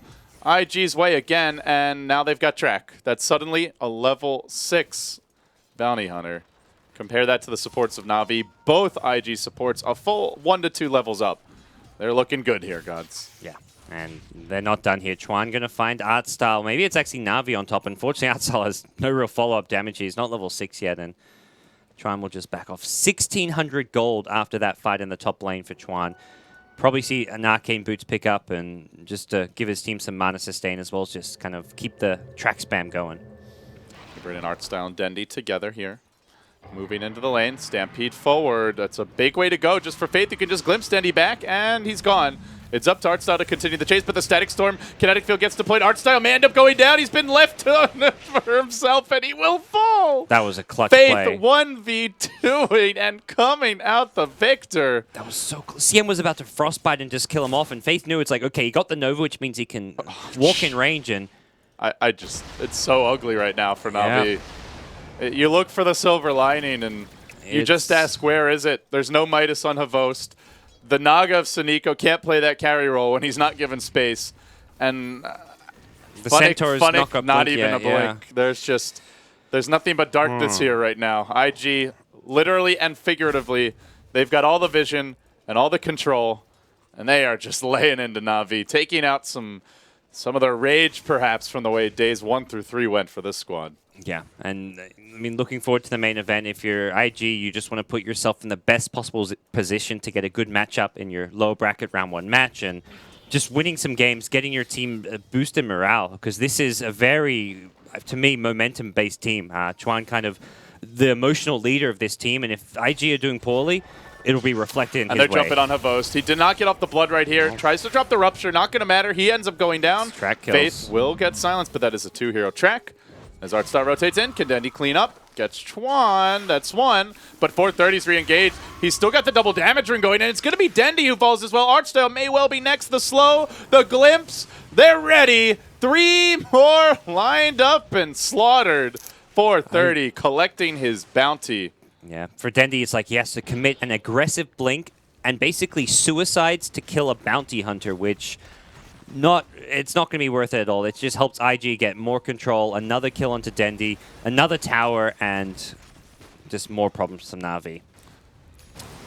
He's racing around the map now. 2,300 gold, topping the charts. Ferrari 430, we used to see this every game from this guy. You look back at IG after the International 4, and it was the 430 show. Oftentimes, he'd be the only farmed hero, single-handedly out carrying the entire enemy team, and those days have passed, at least as far as the meta game and the way the teams are playing, but they're still finding their kills for him. You want a Blink Dagger, Funnick? You can't get a Blink Dagger. Well, quad lane bottom says no. Funnick tries to run away. He's tracked. Nowhere to run. Another kill. It's a track kill as well. Mega kill streak, indeed. He had 2k gold as well. He was so close. Well, they got Havosa move speed. That's a small victory. But it's small. You found the silver lining. They've already TP'd home. Yeah. I'm trying, man. No. I really am trying here. But there's little good for the Na'Vi fans to look towards. Burning is not hitting creeps. Burning is not farmed at all. That is, I mean, kind of good news, but when you're looking at a Storm and Brood who are doing this well, yeah. He drops a cooldown and TP's out. He's actually feeling like he was worried that Na'Vi have committed like 3 or 4 heroes top, and also knows that his team will not back him up because they're going for Roshan. Just 14 minutes in the game, IG already in the pit. And it is the Medallion Brood build. So Luo treads Medallion. The Deso BKB seems to be pretty popular as well now on the Brood. And I think this kind of fighting combat style, especially against Bloodseeker, matches up really nicely. Bloodseeker cannot man fight a Brood. Absolutely not. When you apply that mischance, if you're even on farm like this, and he's got the ultimate going, he just wins the man fight. And he's life stealing the whole time, not to mention the bonus damage, whereas the Bloodseeker, no heal until he gets the kill. And by the time Bloodseeker has something like a BKB to try and deal with it, that's when Brood has like a Deso or something. And it's like, well, yeah, maybe mischance isn't applying, but I'm going to win the man fight because I've got a damage item and you've got a defensive item that's just stopping my passive. IG on the rotation, 430 TP's in, give him an Aegis, and pretty much a Bloodstone. We're only 15 minutes in. He's going to bait with an Illusion here. Oh, does Dendy fall for it? He's really microing this nicely. Not sure if they even saw the Illusion Rune get picked up. In fact, they've got 4 heroes here, but even if they think it's real, they're afraid. Yeah, I think they realize that the Centaur blink's quite likely up, so it's like, let's get this bait going. Oh, He's missed the last hit or two with it, so now it's kind of obvious that it's not really doing much damage here, this Illusion. Good timing for IG to chill and farm. Bloodstone online, and then I think we'll probably see IG looking for angling for a fight here. Yeah, why not? They can play the farm game, but there's no real need to. They're much better off applying pressure to Na'Vi, trying to keep control of this Radiant jungle. Na'Vi right now have a ton of vision. They have 5 Observer Wards up on the map as well as a large number of sentries to try and deal with the bounty hunters. Oh, they got the spider lanes. That's delicious, Funnick. Happy about that one. It's something. Still tough to keep up with track gold. Yep. This is where IG just want to probably pick up a gem as early as possible, give it to the Storm, and just have Storm roam around, deward, take towers, take whatever kills he can find. Looks like they want to smoke gods. 3 heroes group. There's the smoke. Where do they make their move? They did see Luo. Not smoking with Centaur to me seems odd. I guess they can use the Stampede remotely, but they're just going to run right in, almost in range of Luo. No actual vision on him, but they see a couple spiderlings moving towards him, and he might break the smoke just randomly. Yeah, he's popped it on Dendy. He backs off, and the gank is They think over. the hero popped it from behind, though, I think, because it was just Dendy, and they're like, oh, Dendy was behind us. That means the hero's in our jungle, maybe, but no. Swing and a miss for Na'Vi. They've got a gank with the Centaur. That to me is almost no-brainer. Like, this hero just picked up his blink. He's your initiator. Frostbite, Ensnare, yeah, no, you need the Blink Hoof Stomp. That to me is your just bread and butter way back into this game is to just look for the Storm, the Gyro. The Gyro especially is very killable with a Centaur plus Queen of Pain combo. That's what Na'Vi have to look to do with their smokes. That smoke gank right there, not really the right idea. They're making the move on bottom lane now. Dendy sitting in the lane. IG swarming in, burning in the neighborhood. Don't know if they know exactly where he is. Faith is trying to lock him down.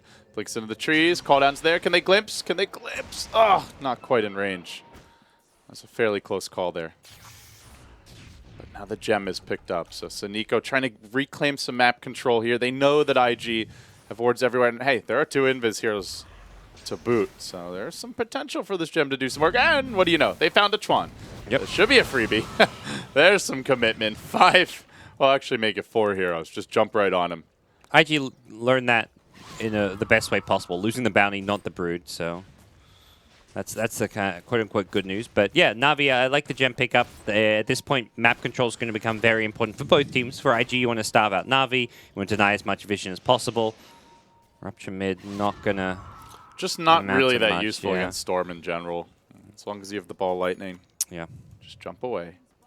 And even the silence is normally very easy to dodge. You almost have to predict where he's going to go. And he is moving in onto Havos. Oh, another jump. He's pretty much out of mana. Havos might be tanky enough to survive this one until the Spiderlings come into play. And then they've got the damage they need. They'll take him down. Havos falling. Did already use his Midas. Oh, actually didn't get to. Some Midas efficiency. Twitch chat bot would be unhappy. Na'Vi lost. Didn't use Midas. They're going to need that gold. They really will. IG are just so comfortably ahead now. Gold, experience, map control. They might have a gem here on Saniko's Naga, but still see quite a bit of vision out in the map for IG. Yeah. It's hard for them to get out here. They put the ward up on the high ground cliff, and it's another ward where Na'Vi had vision there early but lost it. Saniko gets jumped, and he is the gem carrier. They have a Shuriken toss. Track's already out, and, well, not sure if they can really set up for this. 430, glimpse back. Oh, Dendy's gone. He's out of the fight, and now they need to back off here. Bloodright comes through 430. Ball's in. Saniko's going to die anyway, even through the Salt. A disaster for Na'Vi. Still chasing for more. Artstyle could well be next. He balls in, can't auto-tech while Frostbitten, but now he's got the mana. He's got the distance. 11 Bloodstone charges in 19 minutes. Honestly, IG just won't stop at this point. They keep on moving forward. Dendy throwing in a frantic Queen of Pain ultimate. Even BKB's commits for this. They're going to try to auto-attack him down. The homie missile coming in. The blink out. Could be chased. Really could be chased. 430 just waiting for the BKB to wear off. He takes the homie missile seconds before the BKB ends. If that hits him, he's dead. And they did manage to finish off Faith's Disruptor. So a 2 for 3. Na'Vi coming out on the leaders on gold, but they lose yet another tower. Yeah, they held on to their gem, I believe. Yeah, they held on to it. Bloodseeker picked it up, though, so as much as Storm went for the gem carry, didn't have an item slot, and Havos was ready for the Naga to die and just instantly picks it up. So Na'Vi still holding on. They're kind of, like, Dendy picks up a BKB, very defensive item, but it allows him to actually fight and go in. Force Staff now picked up for Funix, so add a bit of extra mobility. And if Havos can farm up a BKB of his own, it'll just help him a little bit more fight into IG. But the biggest problem that they're going to have all game long is just dealing with Storm. They just haven't got the real control and lockdown they need for a Storm who's going to be this far ahead. Yeah, Burning doesn't even need to carry this one right now. It's Luo to a lesser extent, and primarily, as you mentioned, Ferrari 430. They're making a move on him. Bring out the Radiance, Luo. He's got the Bloodstone deny, and he's also got 1,600 health. They need everything to kill. I don't know if they can without the Queen of Pain ult. I want to see what Luo buys. Radiance Brood is not unheard of. It's... Oh, it goes BKB. It wants to be able to man fight more. Radiance Brood. I think Zai's done it a few times, like once or twice, and it seems a little excessive. It's too much for Na'Vi. Got to have a little mercy on them.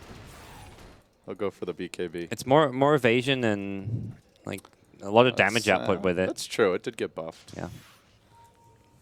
But not going to be the build. He wants to be able to, man fight more against the Bloodseeker. Although, if he gets Rupture, he just has to stand still and fight anyone who's in melee range of him. And it's more even the fact that we're talking about a Radiance Brood at 21 minutes. Yeah. Like this is Radiance a Brood who rushed a medallion. Yeah, Radiance Brood is good because you're such a mobile hero, but you can't be mobile against a Bloodseeker when you get Ruptured, which means you may not get that much value out of it. So it does help your farm a lot, though. Just aggro all the camps at once, drag them into one place, and clean them up. So Luo picks up BKB. We'll see where he goes. Might not even go for the Deso, AC, Butterfly. At this point, it's not really even about what specific item he gets because this game is as one-sided in nature. It's just going to be about he's got a huge item advantage and he'll have an item or two ahead of the Bloodseeker every single fight. Na'Vi is doing the best thing they can to recover. Split pushy right now, trying to slow the game down. IG applying pressure on the bottom lane and looking to force the issue a bit more. Even a Blood Right thrown out here. We'll zone out the creeps a bit, and Dendy to clean those up. He's up to 2,200 gold. As 430 finishes off Illusions. He's got an Orchid. Whoa. 22 minutes.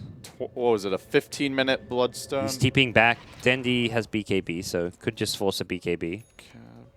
They may even think about going on 430, but that is a super risky jump.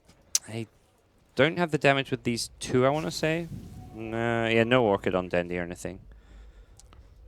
It would be very risky anyway. If he just dodges that stun, you're running.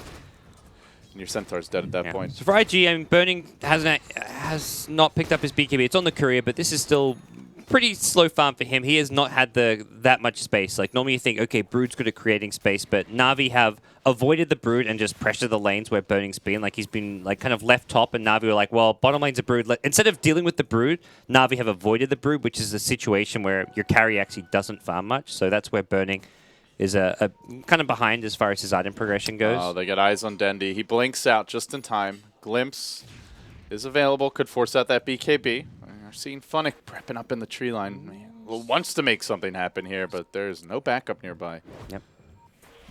They're burning in the backup, but the backup's also been spotted here. Now they're going to pull in Dendy. Cheese tracked up, has the BKB. Even with the BKB, may end up going down regardless. Double auto attacks from both heroes that were waiting, end up killing him. Faith caught by Funnick, but he's tanky enough to withstand this initial aggression. As 430 waits for the pull to cool down, he's going to ball his way forward. Spiderline's coming in. Track, barely escapes. Yeah, nothing to cancel it.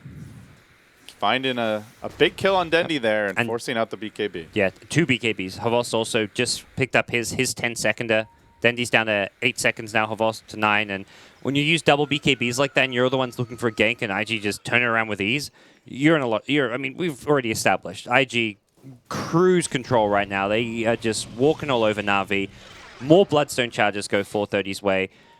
It's the comeback potential for Na'Vi is there with the lineup looking for ganks like they were doing at top lane, but IG are just one step ahead of them. We're closing in on... In fact, 430 has just hit 1 Bloodstone charge every 2 minutes. I saw a game earlier this event where it was 1 every 1 minute. So let's see if he can get it. There's another Bloodstone charge. He finds the Nico bottom, hiding in the trees. Orchid out.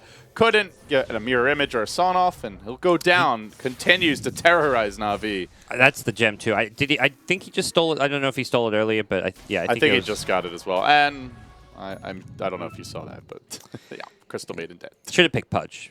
I mean. Sure, but clearly, these are the Dota gods frowning on their items or their. We hero talked about these teams need casters coaching them on draft advice, and pick Pudge more is Pudge versus Brood, maybe not the best matchup, but no. You know. The last big Brood is just always a threat when you're against some teams, and IG one of the big ones who love to play Brood and. IG, Secret, C-Deck. I don't know if Na'Vi just thought they maybe had enough answers with like CM Naga supports, but. CM wanted to spend time in the jungle, and because that's the thing with Bloodseeker, a really good laner can actually kind of be left to 1v1 a bit, just not, you don't want to 1v1 against the Brood. So I think the Brood was a hero that Na'Vi did overlook. It's a costly hero. That mistake has been made before. They're not the first to suffer, and they're suffering now, that's for damn sure. Dude, push out this top lane, Na'Vi trying to keep as much pressure elsewhere on the map as they can, but I'm just watching 430. He roams through the Na'Vi jungle. He hunts for blood. He thirsts for it. He's the real Bloodseeker this game. Havost is merely the imposter. Havost is being found as well. Chuan. 430 could even jump from far. There's the long-range ball in. He's going to kill Havost instantly. Pops him from full HP. Before that happened, Chuan had brought him down to half health. That when you're Blood Raged, you drop real quick to that burst damage. Yep. Easy pickings. Just do as much damage as you can before you even BKB. So Havost is like, yeah, I got BKB and Ogre Club on top of that. Yeah, no. Once they find you like that, you don't get a chance to BKB. And Luo did actually complete the Solar Crest, so add some evasion on top of the minus armor from the medallion. Honestly, I'm getting to that point where I'm thinking they're going to need the Sneeko Radiance, but then I looked at his inventory, and the dream is not alive, gods. Any lane it's going to be like a 40-minute relic if he gets one. I don't think there's any way for him to farm it against the Storm Spirit too, because He's always going to be able to gank you. Yeah, he's got to go to lanes alone to try and farm, and Storm solo kills him with Orchid. So if Storm had maybe gone a different build and didn't have the Orchid, but even without an Orchid, he's got tons of solo kill potential on the Naga just by bowling from far away, and you force a Song TP maybe, but he's not farming Radiance. They're pressuring in. There's no Blink space. Stop does fine 430, but remember, he's got the Aegis available. Even if he ends up going down, will Dendi commit anything big to pop it? They don't want to. They glimpse Funnick back, and, well, Burning's arrived with the BKB. Static Storm follow-up. They're going to engage onto Siniko. Can't get off the song. Again, he falls. A rampage through the Na'Vi base. 3 back to the well. Havo's tiny on for dear life. And are back to the fountain, LD. I see what you did there, buddy. I had to slip him one. Let me tell you, you're not the only one here thinking the same thing. It's not their game. It's just not their game. 3,200 gold swing that way, and now a 20k gold lead extended for IG, looking for a lane of racks and some vengeance here.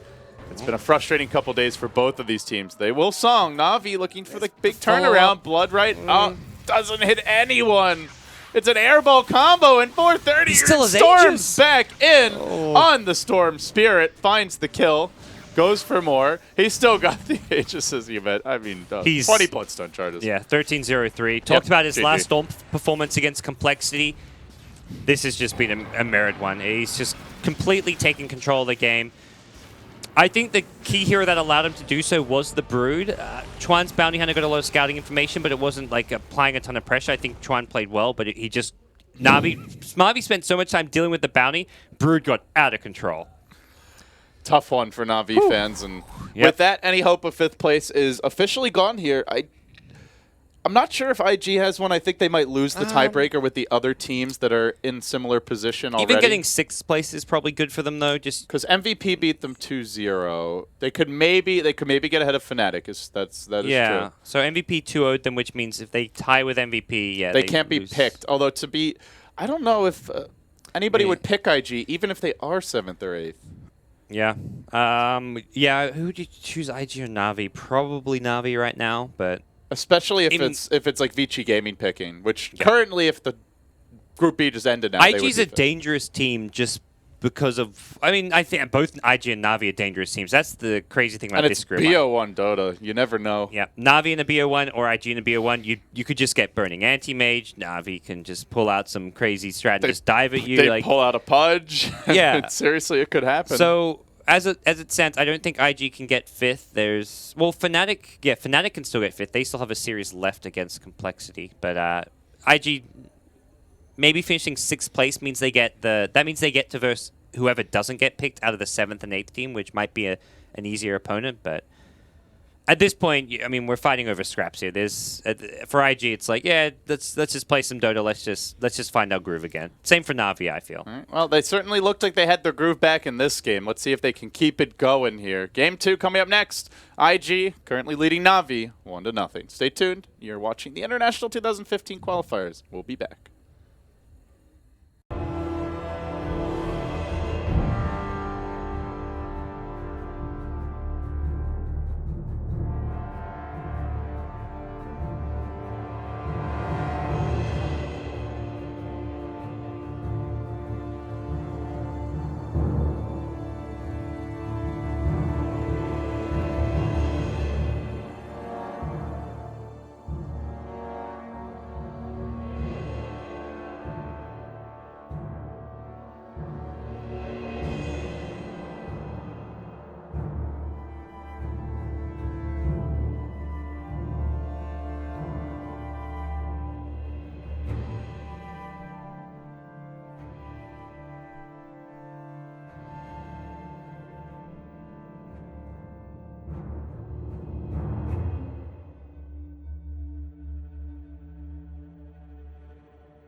Hello, ladies and gentlemen. Welcome back to Game 2 and potentially the final group stage game cast by myself and Gods. It's Na'Vi versus IG.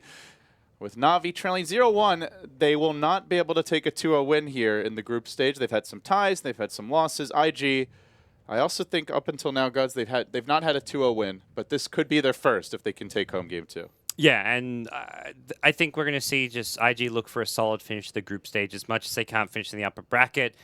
They're coming out strong. They've gone straight into the 430 Shadow Fiend, especially strong on the Radiant side. Shadow Fiend seems to me, just from talking to some of the teams, coaches, everyone's like, when teams on the Radiant side, there's most teams like, be it Secret, Na'Vi, always have their own Shadow Fiend. When Secret, I was talking to 1437 when they were before their match against Na'Vi, and he's like, look, if they're Radiant, they're going to first two pick Shadow Fiend, and they just ban it out because it's not like it's something that's you can't deal with, but it just gets that added bit of farm that becomes that added bit of a problem. Are we going to see some fan service here from Na'Vi? Will they think about the Pudge? Do we get a techies? Do they just go with a more standard draft and try to work on their team play heading into the main event? We'll have Find to out. see. IG with the Undying, kind of open with this. They actually run a lot more support Undying than most teams, I would say. Majority of teams probably put it more in the off lane, but Yeah, CDEC, the other big team that runs it as a support, yep. generally. So Although we did see the core Undying for XC the other day. So Na'Vi pick Queen of Pain, something they can send Dendy's way, they can send Funnick's way. Doesn't necessarily reveal their mid laner just yet, but I imagine Dendy's saying, okay, I want to deal with this Shadow Fiend 1v1. Dendy versus 430 in the mid lane. It's kind of a classic mid matchup there, and on a classic two heroes, Queen of Pain versus SF, although with that in mind, I think the supports on either side are going to be looking to disrupt that. Bounty Hunter's still in the pool. A possibility for either team. Earthshaker's still in the pool, and Earthshaker really throws a spanner in the mix in the Shadow Fiend versus Queen of Pain matchup. One Earthshaker fissure can be a kill for either side, so I think Earthshaker could be a big hero that both teams are looking out for here in the second stage. Would be probably even better for Na'Vi since they don't have any supports, and they've got two ranged heroes, whereas IG could fit it in, but most likely then your Undying needs to go to the off lane, so it kind of limits their options if they want the Earthshaker. And Na'Vi think it's support Undying, and with the Spirit Breaker as well as Brood ban, I'm glad they banned the Brood. And Spirit Breaker, a hero that Luo just creates all kinds of chaos on, so I like the Na'Vi bans. I think they've done some of their homework. IG banned the Funnick Darkseer, a signature of his, so... And now the clock. Target bans. Bounty Hunter will be the pick, though, so no Earthshaker, but can somewhat match what he does. Yeah, and as you say, it matches what he does. I think for Na'Vi, the counter pick is maybe taking the Earthshaker. The problem is Earthshaker probably has the slight disadvantage against Bounty Hunter because Bounty Hunter's roaming can often find the Earthshaker who likes to hide in fog. That's the key thing with Earthshakers. Being in fog, throwing those fissures from places where you're just not expecting it, and maybe it's a little tricky on the Earthshaker side of the matchup, but as far as the mid lane goes, it does kind of feel that similar role to what the Bounty Hunter is going to do. So potentially an Earthshaker. The other thing you could do is maybe get a Winter Wyvern who has the advantage of flying in the mid lane, ganking from the Ancients area on the Radiant side, but they go Skywrath for now. They want some strong laners, maybe a hero that they can have babysitting mid lane. We'll see what Skywrath has in mind. And can really frustrate Undying with the silence that he brings to the table.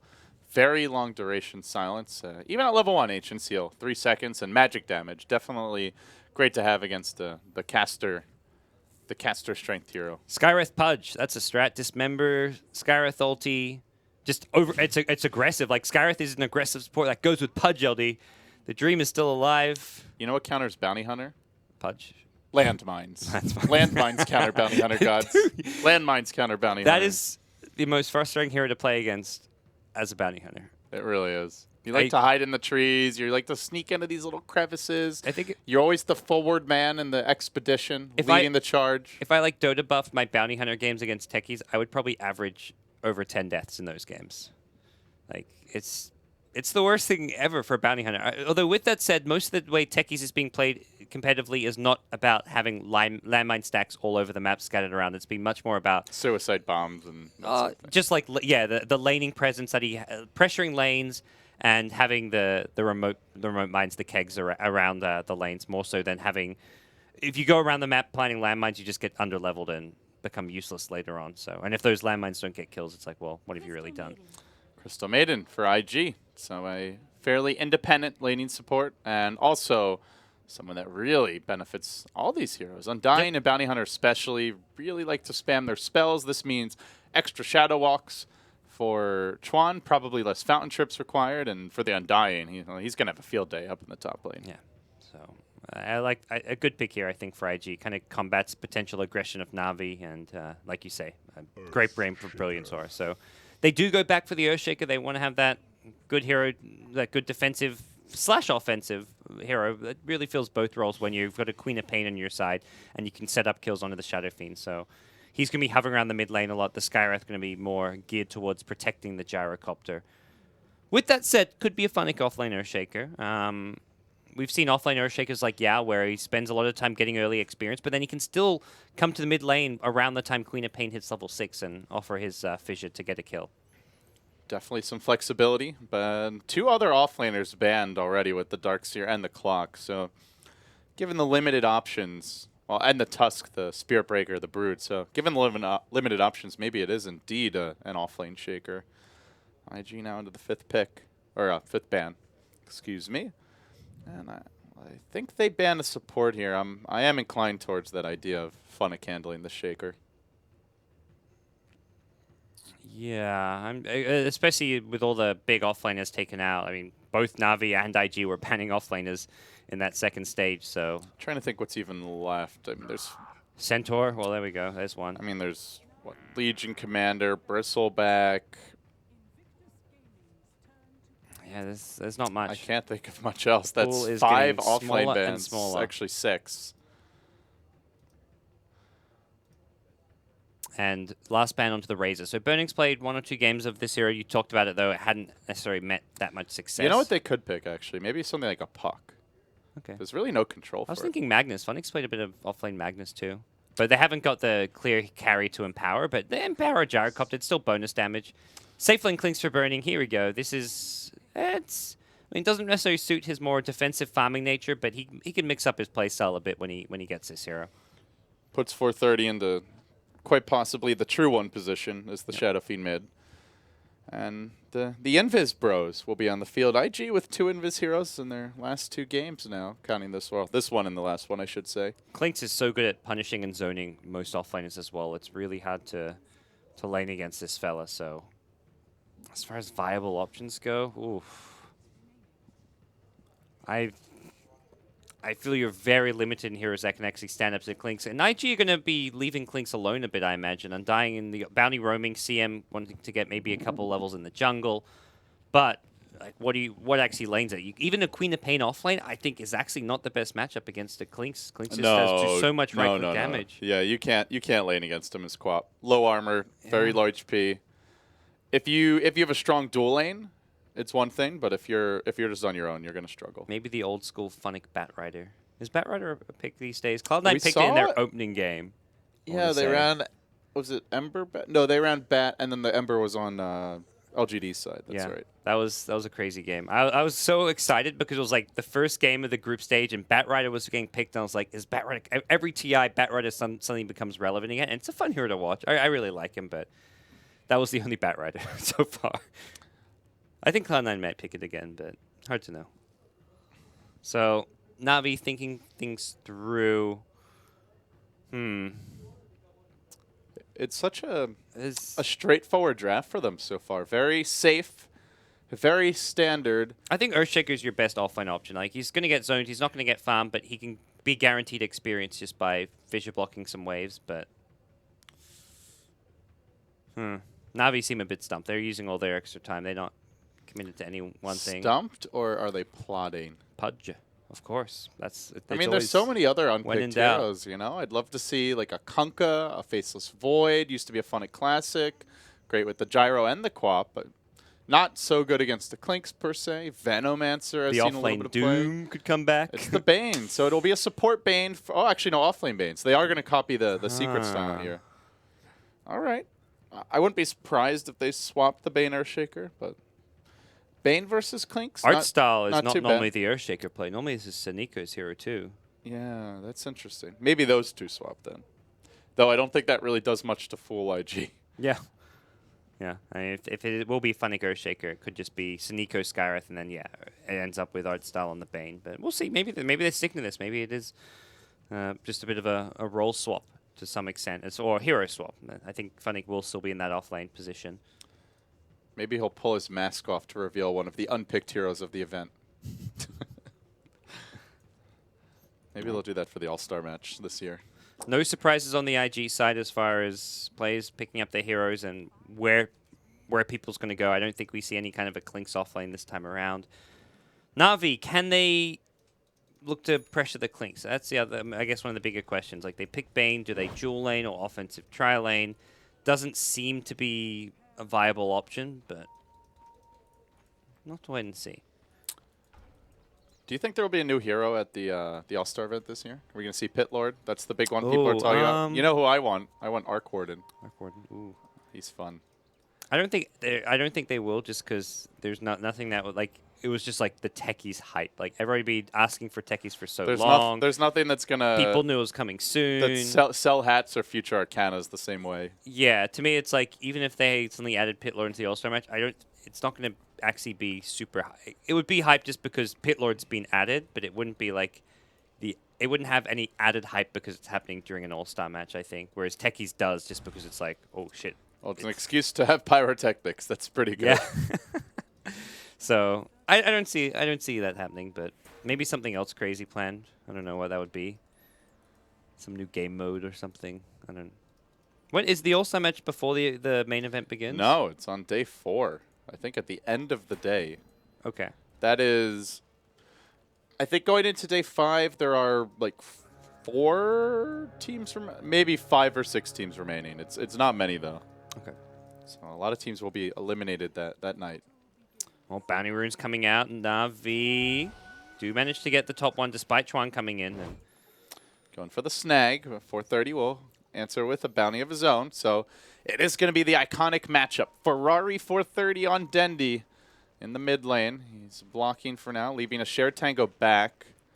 I wonder why. Is he just... he's got a fresh pack coming out. A salve coming out, that's why.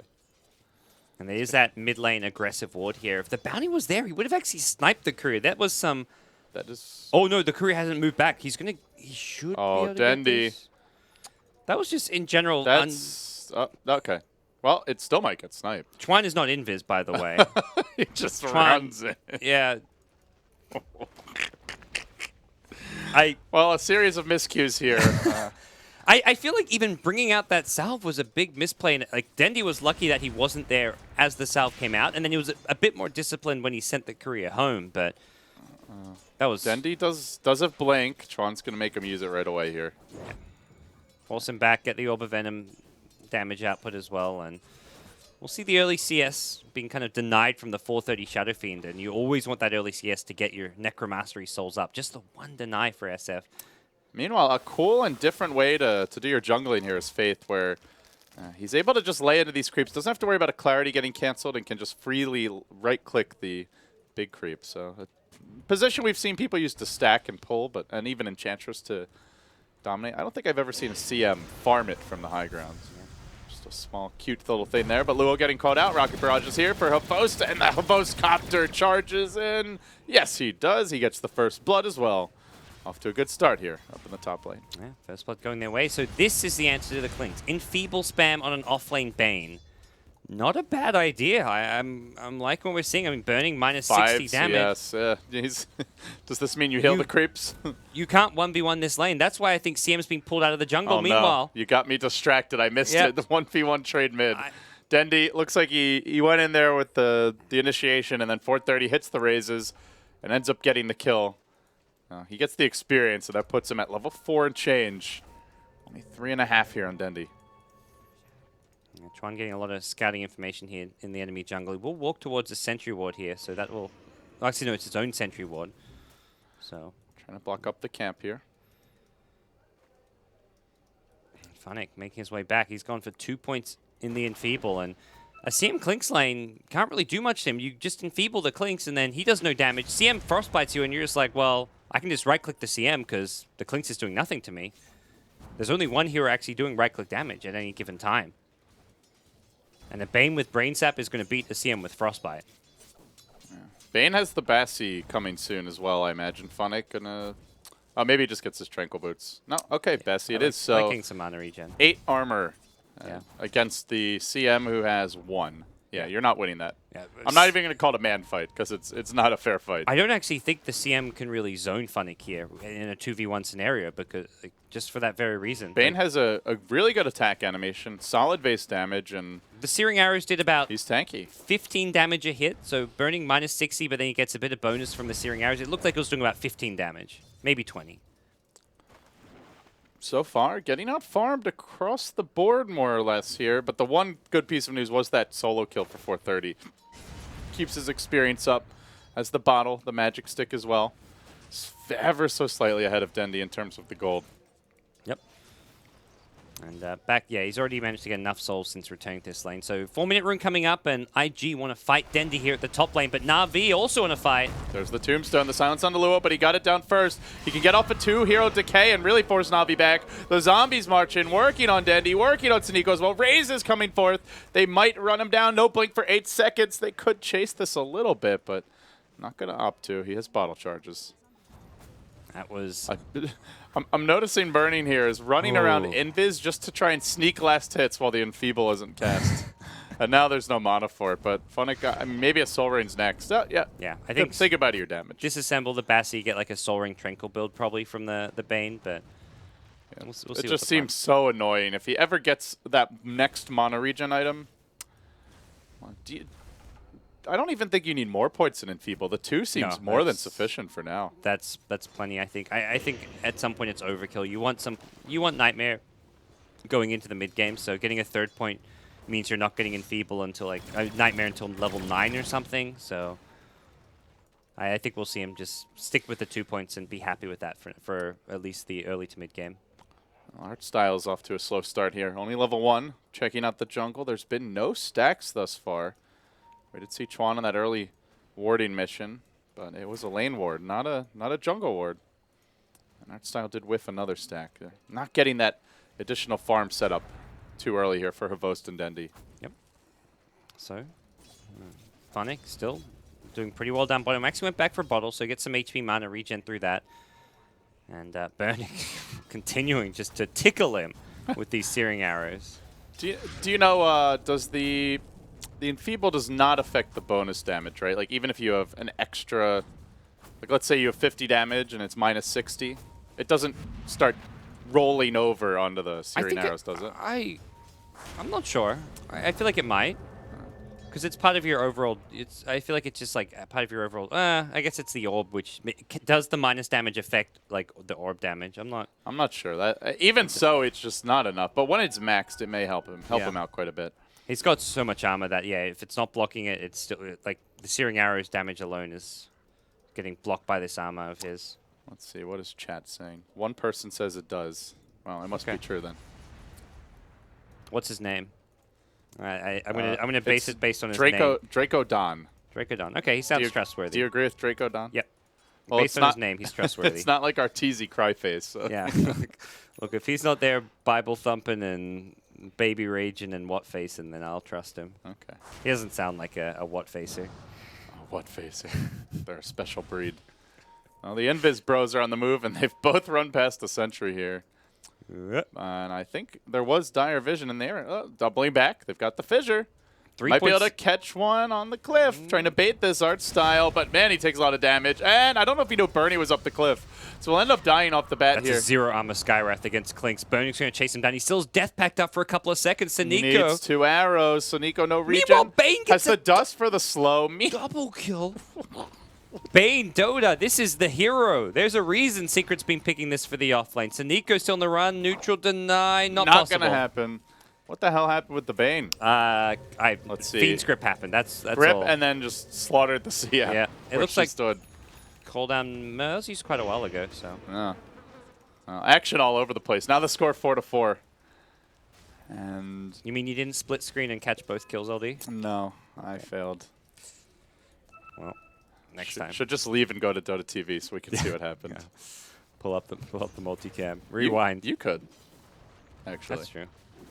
I feel like I'm The viewers won't get to see it. The viewers out there, you guys can open up Dota TV, and you should be watching in Dota. Well, you should be watching on everywhere It's you free want to advertising be now for Dota TV that we missed that kill onto Funnick.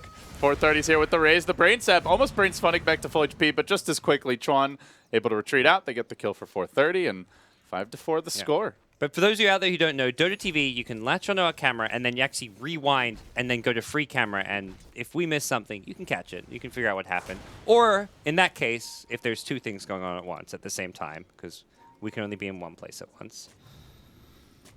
Very defensive warding pattern here from Na'Vi. Yeah, and it's the smart Ops plus Sentry against Invis roaming heroes like Clink's Bounty Hunter. You don't just put down, like, you can't just have a Sentry ward without the Observer there because you want to see him move on in. They have two locations where they have this Ops Sentry combo, and that's going to be really useful for the roaming of Burning as well as Chuan. They are looking to apply a bit of pressure here top. Burning just happy he's not enfeeble. Now he's got some real damage to work with. Waiting for that. Oh, they found him. There's the grip from Funnick, and right as the death pact ends, the damage begins. Na'Vi will finish him off with ease. Getting on the board again, burning down. Score 5-5. A back and forth early start here.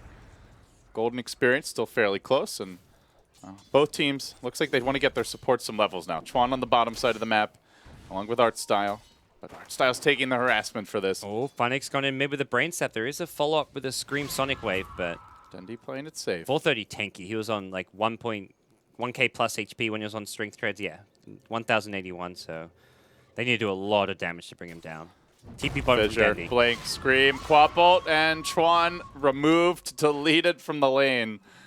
We'll give Dundee his first action outside of that mid lane. Makes it 2-1 for him, along with the kill he had earlier in 430. But 430 is the real breadwinner here when it comes to net worth. The mech's coming out in short order. He's just completed the headdress, and overall having a good start. Radiant Shadow Fiend things. I mean, the CM took that big camp to some extent, but actually was stacking it while taking a few of the big creeps. But CM repays you with Brilliance Aura. 3 points in the Arcane Aura, and that's really been able to help sustain the Shadow Fiend. I mean, help sustain everyone. Clinkz has a lot of mana problems. Shadow Fiend can just spam raises a bit more freely. Undying can often have mana problems, so this Arcane Aura has been very handy for IG.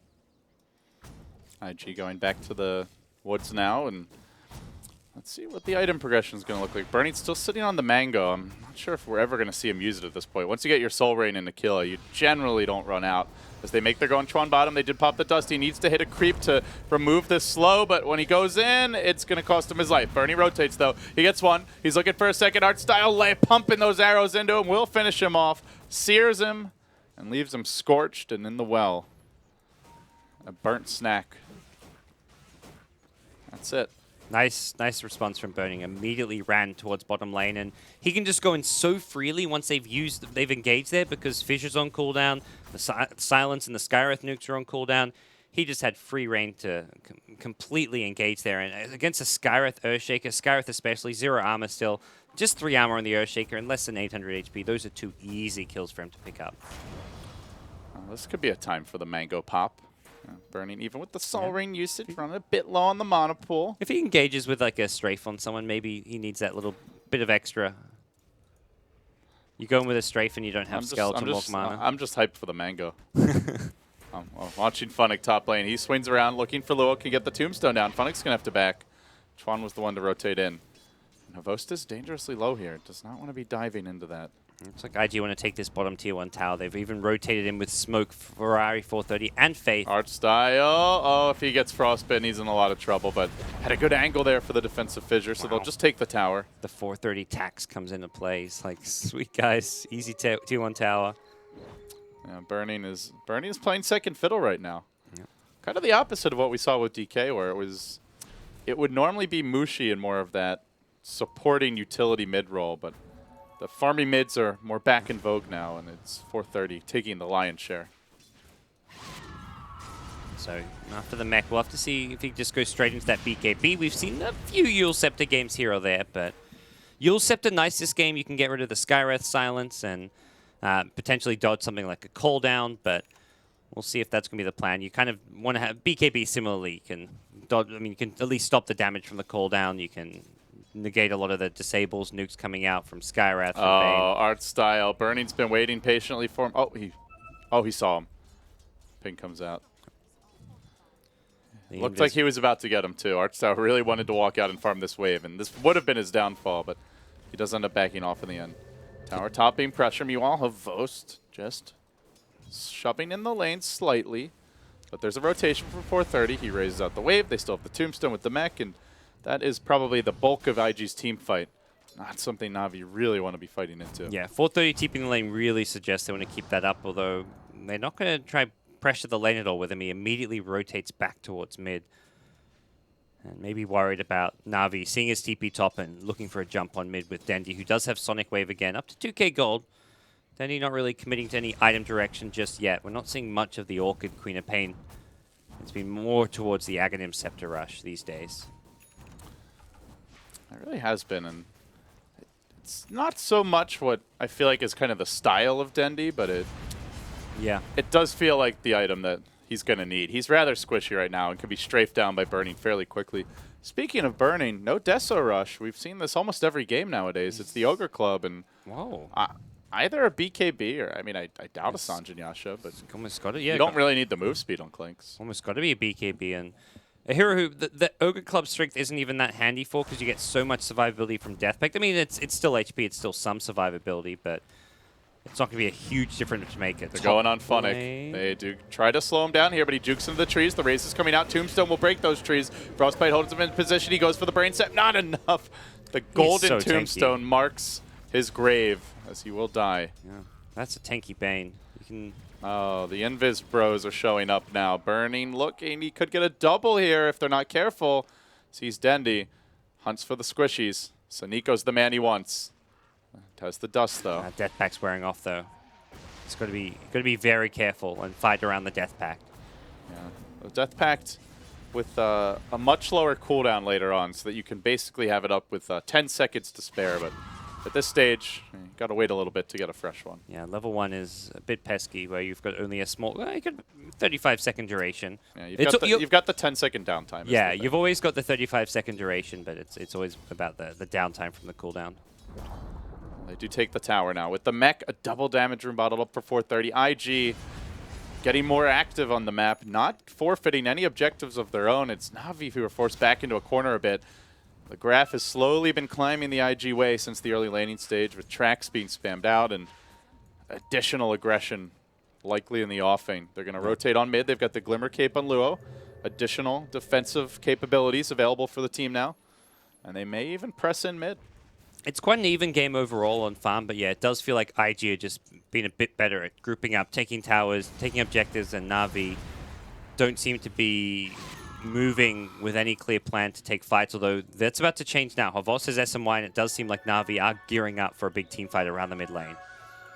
Both teams eyeing each other across the river here. IG will have much more info. They've got the tracks flying out, and even in a team fight that just allows the Bounty Hunter Chuan to get multiple hero shurikens off, he can dish out a lot more damage, and they'll always have full vision, especially of the Earthshaker. Talked about how he'd like to sit back and fog, throw those fissures when you're not really expecting it, but having a Bounty Hunter can really help deal with it.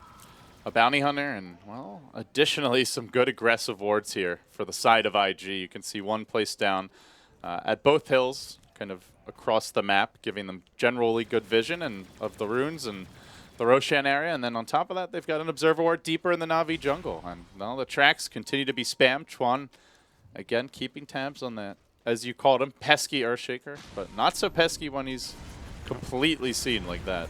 430 about to pick up a completed BKB as well. 17 minutes in, he is well on track to being that scary late game Shadow Fiend. But it looks like it's bottom. They want Funnick. CM nearby. This is not an... I don't know if it's a kill they actually can get, because Funnick just has Nightmare, Brain Sap. These two heroes alone might not be enough. Oh, they did see him. It looks like the ping's coming out. Although, despite the ping coming out, Funnick's really playing it close here. He tries to bait them in a bit further, but Burning just going to fence in and out. I think he realizes, like, hey, this is a CM Clinks. They can't actually really kill me. While that's going on, there's also pressure mounting on mid. 430 with the BKB. He can commit to this pretty heavily. Bit worried about wasting that BKB charge, though. Got to be efficient with it. Yeah, they're not completely grouped up. Tron's actually off in the top lane getting a bit of farming experience, so he'll hit level 8, max out the Shuriken, and Even just getting like a medallion or the start of a mech for your team is going to be pretty useful. Oh, they've already got the mech, so probably see like a medallion pickup. And from there, Chuan can just go into some useful utility items. But IG, they're pressuring towers. That's the big thing for me with Na'Vi, is that no point have they really gone for a tier 1 tower. The top one's taken a lot of damage, but that was just kind of the nature of the Radiant safe lane and the one time where they killed the Undying. And, well, they've actually killed them twice, where they've just opened up the lane and done some damage. They've never really gone for a mid-game push anywhere on the map. It's definitely not 430 that they want. That's the toughest hero. Well, I'm sure they'd like him, but getting him will be another matter. Chuan is off towards the top side of the world, and Suniko will grab an Invis rune. So he too joins the ranks of the unseen. As Na'Vi farm through the jungle, just playing defensive Dota here. Is there going to be a smoke from IG? Not yet, and they're all scouted out right now by an observer ward. They probably suspect one of those Invis little buggers is running around their woods, given the aggressive position of Luo, but they can't really punish it. Archstyle even seeing 3-4 hero fissures potentially awaiting him. They just do not want to go into the Tombstone, into the BKB mech. It's just not the kind of fight Navi's going to be able to take. Na'Vi, most of the net worth disadvantage they have, it's only 1,000 right now, has come just from how proactive they have to have been with sentries and observer wards defensively around their own jungle. They've actually kind of slackened off a bit over the last few minutes. There's no sentries defending their jungle anymore, apart from the one which Suniko just placed next to an obs. But in general, I think they just like, well, let's just stick together a bit more and not waste as much money as we have been on these sentries. They also get a D-ward off there, so nice bit of counter-warding coming out from Suniko. They got that one up for quite some time. IG still getting the value out of it. And Chuan and Burning may run into Suniko here, but it's Dendi arriving now. Chuan's on the run. Silenced up for now. Dusted as well. He can throw out a secondary track if he wants. Goes back in with the Shuriken. Not going to matter. That was super defensive from Burning. He had a free kill there on Suniko. I guess he is worried about the backup. BK. Did he just get this? I think he had the BKB. He had the BKB there. He could have just gone on Suniko, and if backup shows up, then you BKB, but there wasn't any backup apart from Dendi, and Dendi was not going to kill Clinks in that scenario, so... And they had to expect someone from Na'Vi would be mid because they were also pushing mid, so just very, very passive play from Burning. It was they didn't have the vision, but it does, it was still overly defensive from Burning. It goes to what you said during the draft, which is, well, is Clinks the Burning hero? He has had some good games on it historically, if I recall. As he goes on mid, well, that certainly makes it look like it is. He's going to chew through Archstyle, now looking for Dendi, who's tracked up, has the blink at 5. Bernie won't be able to kill him, but he's going to force him out of the fight. He's willing to, like, that to me is like, he's willing to BKB there just for a support Earthshaker. It feels like he should have tried and fought the Skywrath Mage if he's willing to BKB for a support. But it does put IG in a good position where Earthshaker's out of the picture. They can pressure a tier 2 tower, move through the enemy jungle and get down some wards if they had some, which it doesn't look like they actually have any on them. So Courier arrives, and there we go. So Observers and Sentries for Faith. He can put down some deep wards now. Puts down one on the ramp, just out of range of the standard sentry placement. Sometimes we even see one up towards the lane if you're worried about a northern lane ward. And Havosta's gone into the Dominator, but now up to 3,000 gold, so he is keeping his farm up. He'll remain the most farmed hero. Oh, Dendi. Kaboom! Finds Chuan, gets the pick. At long last, Na'Vi with some momentum, and now pressing on mid, but I don't know if they can push into this BKB Requiem, even with the kill. 430, warning them. Na'Vi not taking the warning. In fact, they're going in onto Luo, but he's got a Glimmer Cape, stick charges, and a Tombstone. He just needs to get that tomb up, and he does in the middle of the fight. Now the Requiem forcing Havost back. He's fast with the Sanjin Yasha. They need the double raise to come out, and it will. 430, finishing him off. In the meanwhile, down mid goes Burning, and he's going to start chewing through the supports. Can't quite finish the job on Suniko. There's a sentry here. 3 more auto attacks should do it. He gets the last one from distance, and down will fall Archstyle. The rotations of the BKB carries far too much for Na'Vi to handle, and they are punished. They did not get the tower. 4 heroes moving on mid, and with the Shadow Fiend Clinks duo about to get a fresh Death Pact, they'll be taking the tier 2 here as well. Yeah, they could even potentially consider making a move towards Roshan if they wanted to immediately after this tier 2 with a Death Pact Clinks and Shadow Fiend with some minus armor. There's a Roche taking potential in the mix. And that was just the one track kill going IG's way, but overall a very successful team fight and hold. Na'Vi just going too aggressive on an Undying who they couldn't kill. It really feels like Na'Vi is just, they're eager to fight, but they're just not that strong right now. Oh. The strong ones are on the side of IG. They've got the BKBs, the Glimmer Cape, and you are pushing into Requiem Tombstone with limited burst. They had already dropped the Queen of Pain on a Bounty Hunter. ALD, he just ate his mango. Mango hype! 23 minutes in. He went on the Earthshaker, didn't have mana for Searing Arrows after he strafed, and then mangoed afterwards without actually getting putting killed. on the jukes, putting on the jukes. Now Dendy forced to Freezing run. field. No, slept. He might get slept denied. Bunnick's gonna fall. Dendy could be in danger as their Shuriken toss. Not quite in range. He's got another blink available. Decay can't get there. Funnick sacrificing himself for the greater good.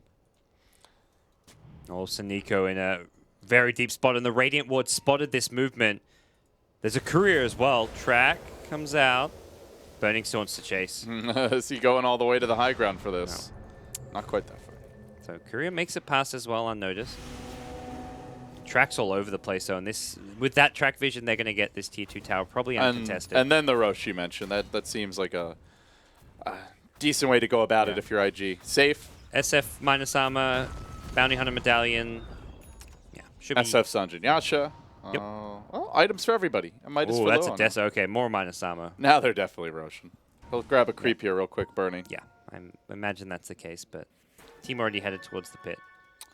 Probably annoyed to find one of these creeps at half HP. Yeah, that's always the worst. You ever see that? Or worst is if you have auto attack on and you accidentally hit the creep before you eat it. The thing that Makes I you get sad. really bothered at is when my support's like, oh, I see you're about to jungle this big camp. Let me just start working on it so I can help you kill it. It's like, I'm a Clinks. I need this creep to be full HP.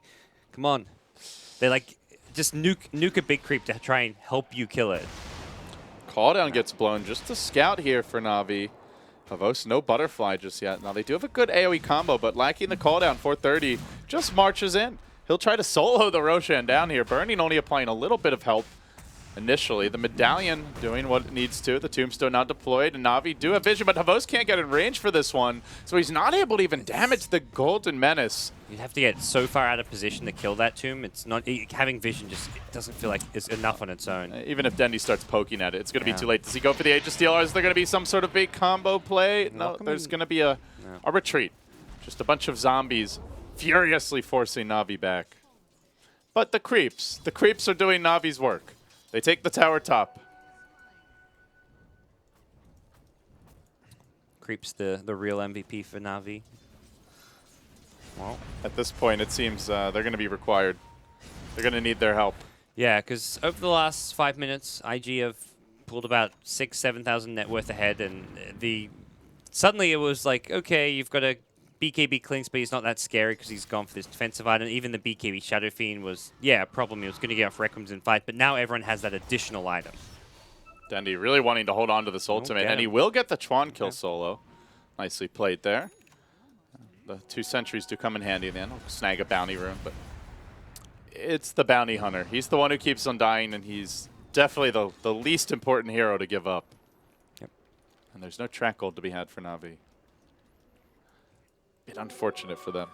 Yeah, and be curious to see if IG go for any kind of a high ground siege right now. They've kind of geared up for it with the SMY on the Shadow Fiend, Burning having a Desolator, but pushing into the high ground against like Earthshaker, Gyro, Queen of Pain is a scary proposition. I think IG feel like they can maybe just play a farming game for a little bit longer, at least until probably the second Roshan or something. Get map control, pick up a gem, de-ward some of the vision Na'Vi have. Even taking out sentry wards when you've got Clinks and Bounty Hunter can go a long way. So I don't know if you're seeing 430's positioning, but this is just a little ridiculous. The team wasn't even nearby when he's just chilling here, ready to march in. He was thinking about a dive to kill off the Skywrath of Saniko, who was spotted by the Radiant Observer. Opts to wait for the team now, so he'll slow it down and take a chill pill. But he's been going the vroom vroom speed all game so far. yeah, so Dendy. If you waste that blink at the wrong time or goes in with it when he should be going out, at least then maybe they can have a crack at him. it's good news for Na'Vi that he can at least still move out on the map and not really be punished for this. Outside of a Frostbite, the lockdown for IG is actually lackluster. But IG geared up, 4 heroes mid. They haven't got Clinks with them. Burning Going to make his way towards bottom lane. Maybe hoping to like try and punish a Dendi TP. If Dendi goes to TP back, he could go for a strafe kill. He can't actually kill him, but he can do a lot of damage and force Dendi to have to heal up, maybe. But he's actually headed towards... oh, Secret Shop. Curia. It's going to flap its way out of there. It's burning. Waits. Dendi will get scouted. Didn't strafe. He blinks onto the high ground. Maybe with a full strafe. They cancel the TP. One more auto take. The uphill miss is not good enough. And Dendi gives up a dominating streak as well as his life. Q perhaps for IG to push. No, burning. He sees creeps. He sees creeps. He wants to death pact. And they're not in any hurry, as you pointed out. Yeah. So how much longer are the Aegis? They've got 2 minutes about. And here comes Clink. So burning, he got about... Yeah, he's got 20 seconds left on this death pack. This is going to be a glyph forced out probably. And maybe even a lane of Rax if Queen of Pain doesn't buy back. IG looking to 2-0 Na'Vi. Can they get their first full win of the event? This team came in as, I think in a lot of viewers' eyes and a lot of fans' eyes, a threat to finish top 6. And well, I wouldn't rule them out just yet, but they need this momentum. They really do. As for Na'Vi, just looking to stay in it, get as much as they can. Mystic Flare goes into burning. He's forced to BKB. They glimmer him out. And Shadow Fiend able to clean up art style. 430 starting to hit exceedingly hard. The Shuriken going to bounce to all 3 heroes. A nice zoning tool. And round 2 of the push commences now with the tower freshly killed off. BKB still ready on 430. Aegis still online. Double damage rune also about to wear off, but applied for the moment. And, well, God Black going to wake up 430 with a little chat. Didn't actually see that one, but Dendi almost dropping to it. Track force back. The Deso damage intensely painful here. And they will finally pop the Aegis, but the Shuriken tosses just keep on whittling down these supports. Nico down low. IG with the Tombstone down, with the Aegis expended. Maybe going to wait. Tombstone about to respawn, and oh, that was a Dire Courier. Another Courier death. We've had 5 on the day. Was that Havas Butterfly? Yeah, that was Havas Butterfly. It was going to the shop to buy the talisman. Oh, you're right. He already had the quarter step, but he gets caught. The double raids comes out. No Butterfly for Havas. He will have the buyback. Has to use it immediately. That ends the ambition of picking one up. They hold the Requiem for now. If Na'Vi chases, 430 may try to turn with this one. Oh, he's waiting for it. Burning's also waiting for openings. He chews through out 2 shots, the poor fella, and then turns on Phonic, blows him up as well. Now IG looking for Rex. They hit the kill switch. They will bring down the mid lane, and they can rotate on bottom. Creeps are piling in. There's no buyback on Gyro. The cooldown already used up earlier, and away they go. Yeah, cooldown up in 10, but... Could be so careful. GG. Na'Vi clocked. No answer to the 430 Shadow Fiend. And 430's played a great series. His Storm game 1 this time around, not quite the same like high impact kill after kill style of play, but just solid performance on Shadow Fiend. And IG looked pretty good this series. I think overall it's definitely a good sign moving forward to the main event, even though they start in the lower bracket. Still surprising to see a team of IG's caliber, especially starting there. Na'Vi, they did have to work their way into the event the hard way, and well, coming through what many thought was the hardest qualifier, the European one. It turns out they didn't quite have it here in the group stage, gods. They'll need to step it up. Now, for Na'Vi, the upside is they tend to get a lot of love from the crowd. Having cast this team at many a TI, doesn't really matter where they are, whether they're in Sweden for a DreamHack or in America for a TI. Fans will get behind them, and perhaps that energy is going to buoy them. But well, working here from the Seattle hotel, it's just not been much going their way. Yeah, and you've got to imagine, just based on Na'Vi's play and performance, they're probably a top candidate as far as who's going to get picked by the 5th place finisher in Group B. It's going to be them, and 7th place is going to be Fnatic or IG, depending on some of the remaining results, with Fnatic still having a series left to play. So to me, Na'Vi's probably the top candidate there. They're probably being picked. They're going to have a tough opponent, the 5th place finisher in Group B. And it's going to be hard for Na'Vi. They have got some experienced players, some veterans, people who aren't going to be phased playing in front of the big crowd. And like you say, the crowd bolstering them up may help them out. Best of 1 Dota as well. One best of 1, you jump from about 55,000 in prize money to 215. Na'Vi can, any of these teams can definitely win a best of 1, and I'd say Na'Vi more so than some others, so not a team to take lightly. Definitely not. And with that, we'll wrap up our group stage here for Group A. And I believe this is our last cast, Gods, unless we have some tiebreaker games and we are called to duty by Valve. It's been a lot of fun. It's been a pleasure, buddy. Hopefully we'll get to do it again soon, and hope you'll have a good time. Feels weird to shake your hand. I was like, looked at you like, you're shaking my hand. Like, I'm okay to shake your hand, but like the viewers aren't experiencing this right now, LD. I'm getting into it. You know, you gotta feel the emotion. I'll give you a hug when we're off camera. Uh-oh. Guys, don't let him touch me. Okay, thanks for watching, guys. That's gonna wrap it up. You can follow him at BTS Gods on Twitter, myself at LD Dota. That's gonna conclude our group stage coverage, and we'll see you at Key Arena.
eHome lose or draw, then they get top 4.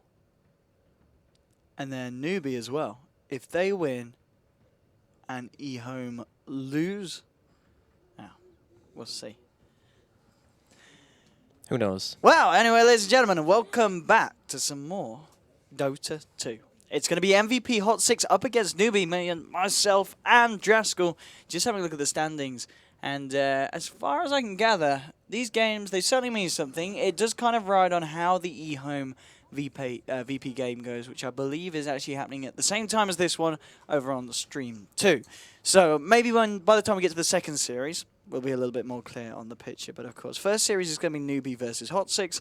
Then we're going to have Hot 6 straight up again on this stream, going up against Empire. Well, Newbie, we obviously saw them yesterday in the series when they went up against... Who were they up against yesterday? We casted them.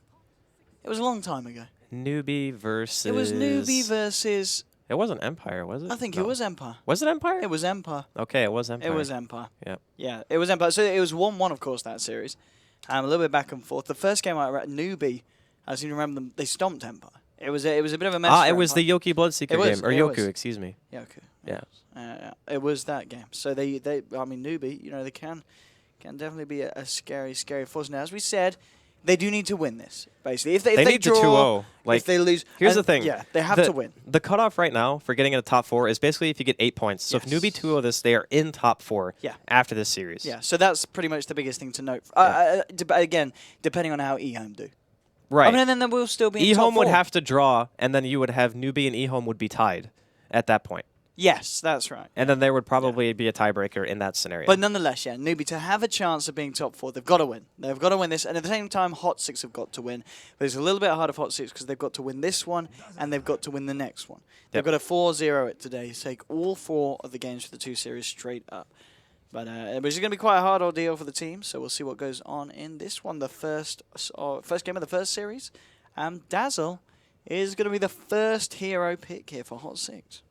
Probably one of the most ambiguous first picks ever. Like you can do anything with a Dazzle first pick. So a lot of these times you see stuff like Tusk, you see stuff like, Queen first pick when it's not banned, Gyro, these kind of core position heroes that actually add a little bit more influence towards early game. But Dazzle is kind of just like that. We're going to wait and see what you do pick with the 2 heroes that Newbie are going to be taking right now before we decide how we're going to go about our game plan. And I will say that Newbie were playing a little bit earlier on today, and they looked pretty darn strong. They ended up splitting, I think, against Vici Gaming. One game they did very well, and then the game after that, they actually got a little bit, not stomped, but it was relatively lopsided. And I'm looking forward to seeing how their adaptations to drafts are going to be, because we've already seen kind of this change in group stage where people were starting off by picking a lot of Storm. We were seeing a lot of these strategies that revolved around pick and push. And then teams started picking Dragon Knight. And they're like, wait a minute, we actually can't go for pick and push anymore because Dragon Knight just 5-mans all our towers, and Storm doesn't really do anything against that. So now we're seeing a lot more picks that are evolving around DK and just early chaotic type of styles. So Newbie, they're going to pick up Spirit Breaker and Lina, a very aggressive, and I would also say pretty darn stable early laning phase heroes. Indeed, and of course with Alina, you've got that versatility in the sense where she's got a few different roles that she might be slipped into here for Newbie. Hot 6 now, they're going to pick that hero that's going to work essentially with the Dazzler here potentially. There is, of course, Tusk still in the lineup available for to being picked, and one of those heroes that we do see being picked up a lot with Dazzle. Question is if Hot 6 want to run it? Well, they're going to take it. They're going to go for the clockwork, and again, one of those disruptive heroes. If a team going against you like the Spirit Breaker, they want to be disruptive, you're going to want to be disruptive back. I like the clock because it makes it so Newbie are going to have less incentive to pick Sanshang Shaker. That is one of his signature heroes, and if you're playing against Clockwork as an Earthshaker, your entire life can just be ruined by being hookshot. The hero actually has such slow animations that no matter what you do, if you're stuck inside of Battery Assault, you absolutely cannot do anything. You can't cast a single spell. So I like the fact that MVP Hot 6 pick it here. And the other thing, too, is if they wanted to pick Shaker themselves, it would lock them into a very defensive, postured support duo, or at the very least, their offlaner would probably not be able to get a lot. And there's already a Spirit Breaker on the other team, so you know that Newbie, in the very least, they're going to want to try to force out some level of aggression.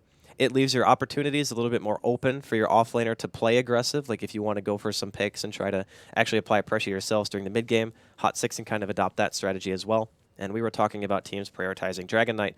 Hot 6 are just going to go ahead and ban it out here in the second phase. And I wouldn't really be surprised at all to see that trend kind of continue throughout the end of the group stage here. Yeah, as you were saying as well, I wouldn't have been surprised if Newbie had picked it up. And Hot 6 now with a 4th ban on top of this. Trying to think what else to take away. I mean, do you feel that the Clockwork pick is enough to stop Sunshine from grabbing that Earthshaker? Or is it still worth banning? Well, the way that some teams use it is they'll use the Fissure as an offensive tool. So sometimes you can sit, especially mid, for example, you can sit high ground or you can sit behind trees and throw out a Fissure, and then you either get charged or you get stunned after the Fissure already comes out. And that combo is potent enough to kill a lot of the mid heroes. So I wouldn't be surprised to see if they still want to take it, but it also gives away a lot of information if you pick up the Shaker as 3rd pick, because then you're basically saying that our Spirit Breaker is like 100% offlane. Right, and I don't know if Newbie are willing to give away that type of information by picking up the Shaker 3rd. Now, Hot 6 can also still pick it up if they want to, because Clock is obviously their offlane in this case. I think for Newbie, if they have a player like Sansheng who is very skilled on the hero, you can still do it.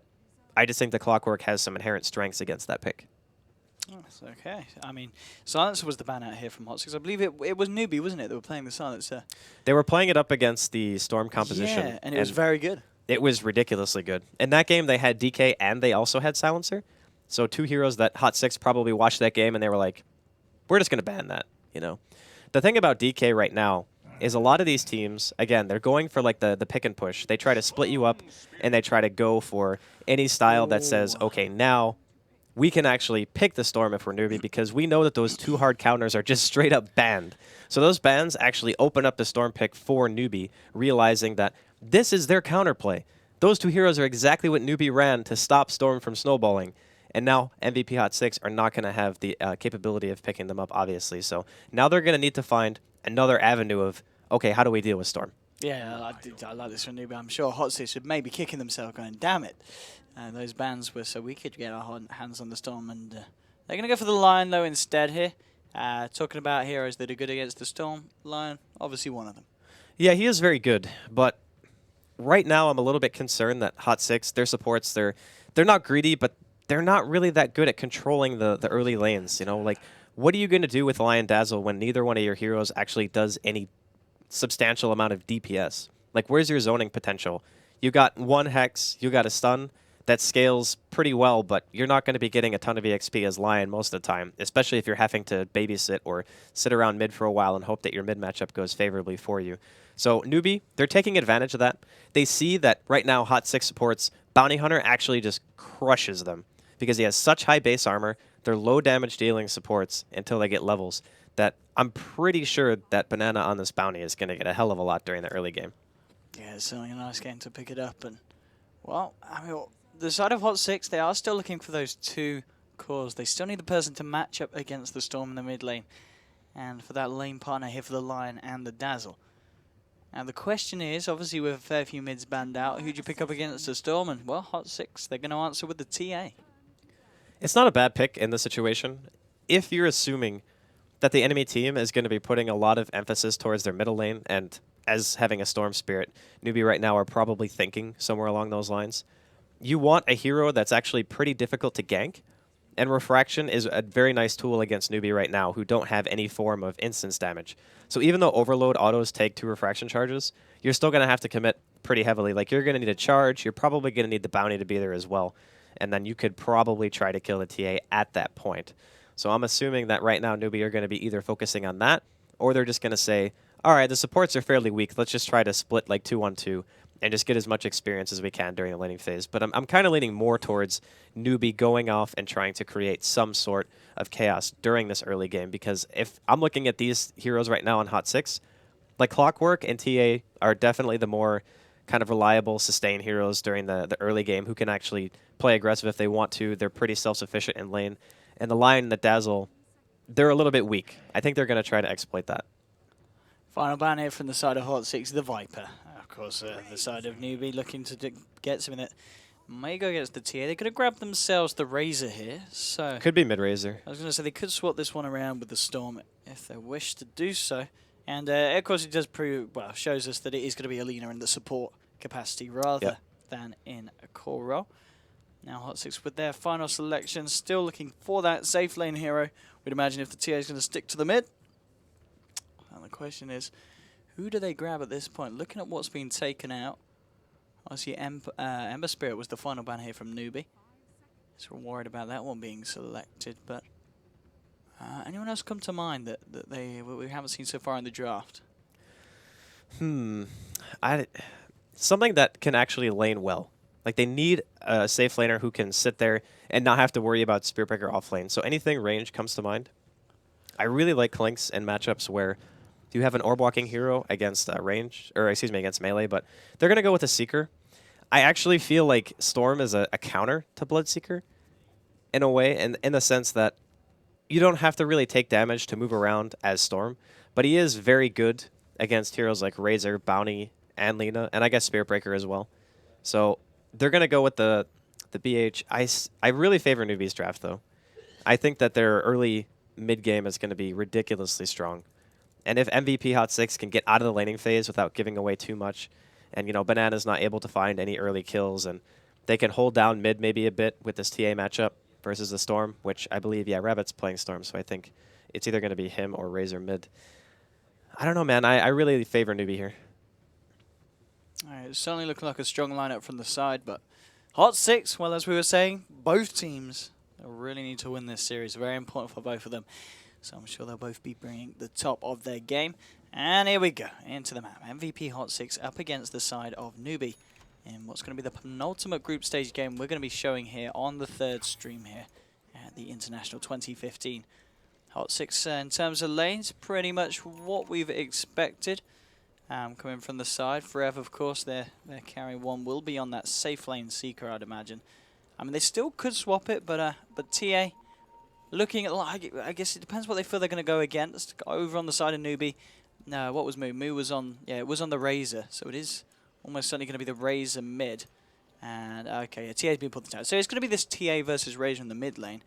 I mean, who's Razor dominates. Like, the thing with TA versus Razor is TA actually has such short attack range before you start getting points, and a Psyblade. She's basically a melee hero. I think she has like 12 more range than a normal melee hero does, and that pretty much means you're going to get static linked, and even if you use Meld, the link still gets channeled. So you essentially have to run away every single time static link is cast. Like, that is a huge nuisance during the laning phase of TA because you can't stand there and just lose all your damage, right? So the lane is 100% Razor favored. Banana's already able to get himself a nice deep ward here into the jungle. Looking for the D ward here, Hot 6, but no vision has been placed down for Newbie, and well, Banana will walk underneath this here, so they'll ping him out.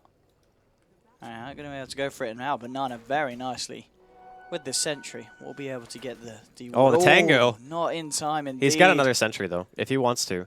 But I don't know if this sentry... Oh, no, he pinged it. Okay, so he does know there's a ward there. Okay. So he's probably just going to wait and then go back in, drop another sentry, and then just Tango. It's the safest thing. Or maybe he waits for Heen to show, and then after he sees it, he goes in. Because it's pretty common to have the support just sit mid and drop an early sentry. So yeah, now he sees it. They're preparing themselves as much as they can here for the Bounty Hunter that will be roaming around. June, of course, on his own on this top lane, up against Forev and Jerax. The Bloodseeker line, and there we go. Yeah, Heen being scouted out here by Banana. I'm just going to hang around trying to create some space here for MP on the TA so he can get ahead of the Razor, because other than that, it's going to be a very hard lane here for the Templar Assassin. And then bottom lane, you've got this Clock, and it's going to be this Rabbit farming safe lane Storm. And, I mean, should this lane be too much of a difficulty here for the Storm, or is this going to be pretty much free farm for the Blue Man? He'll be all right. The one thing, though, is that Sunby, he could potentially get a solo kill if he manages to hit 3 and catches out Sansheng. That's going to be the big thing to watch out for if you're in the safe lane for Newbie, because you know you don't have both of your supports in the area. Banana's kind of just walking around doing his information gathering and trying to cause chaos during the early game.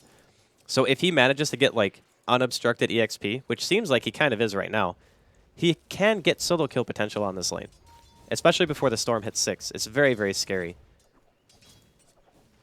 Mid lane, we're seeing Heen just doing what he can against Moo. And sorry, if we just switch over to the last hits at the moment in your mid lane.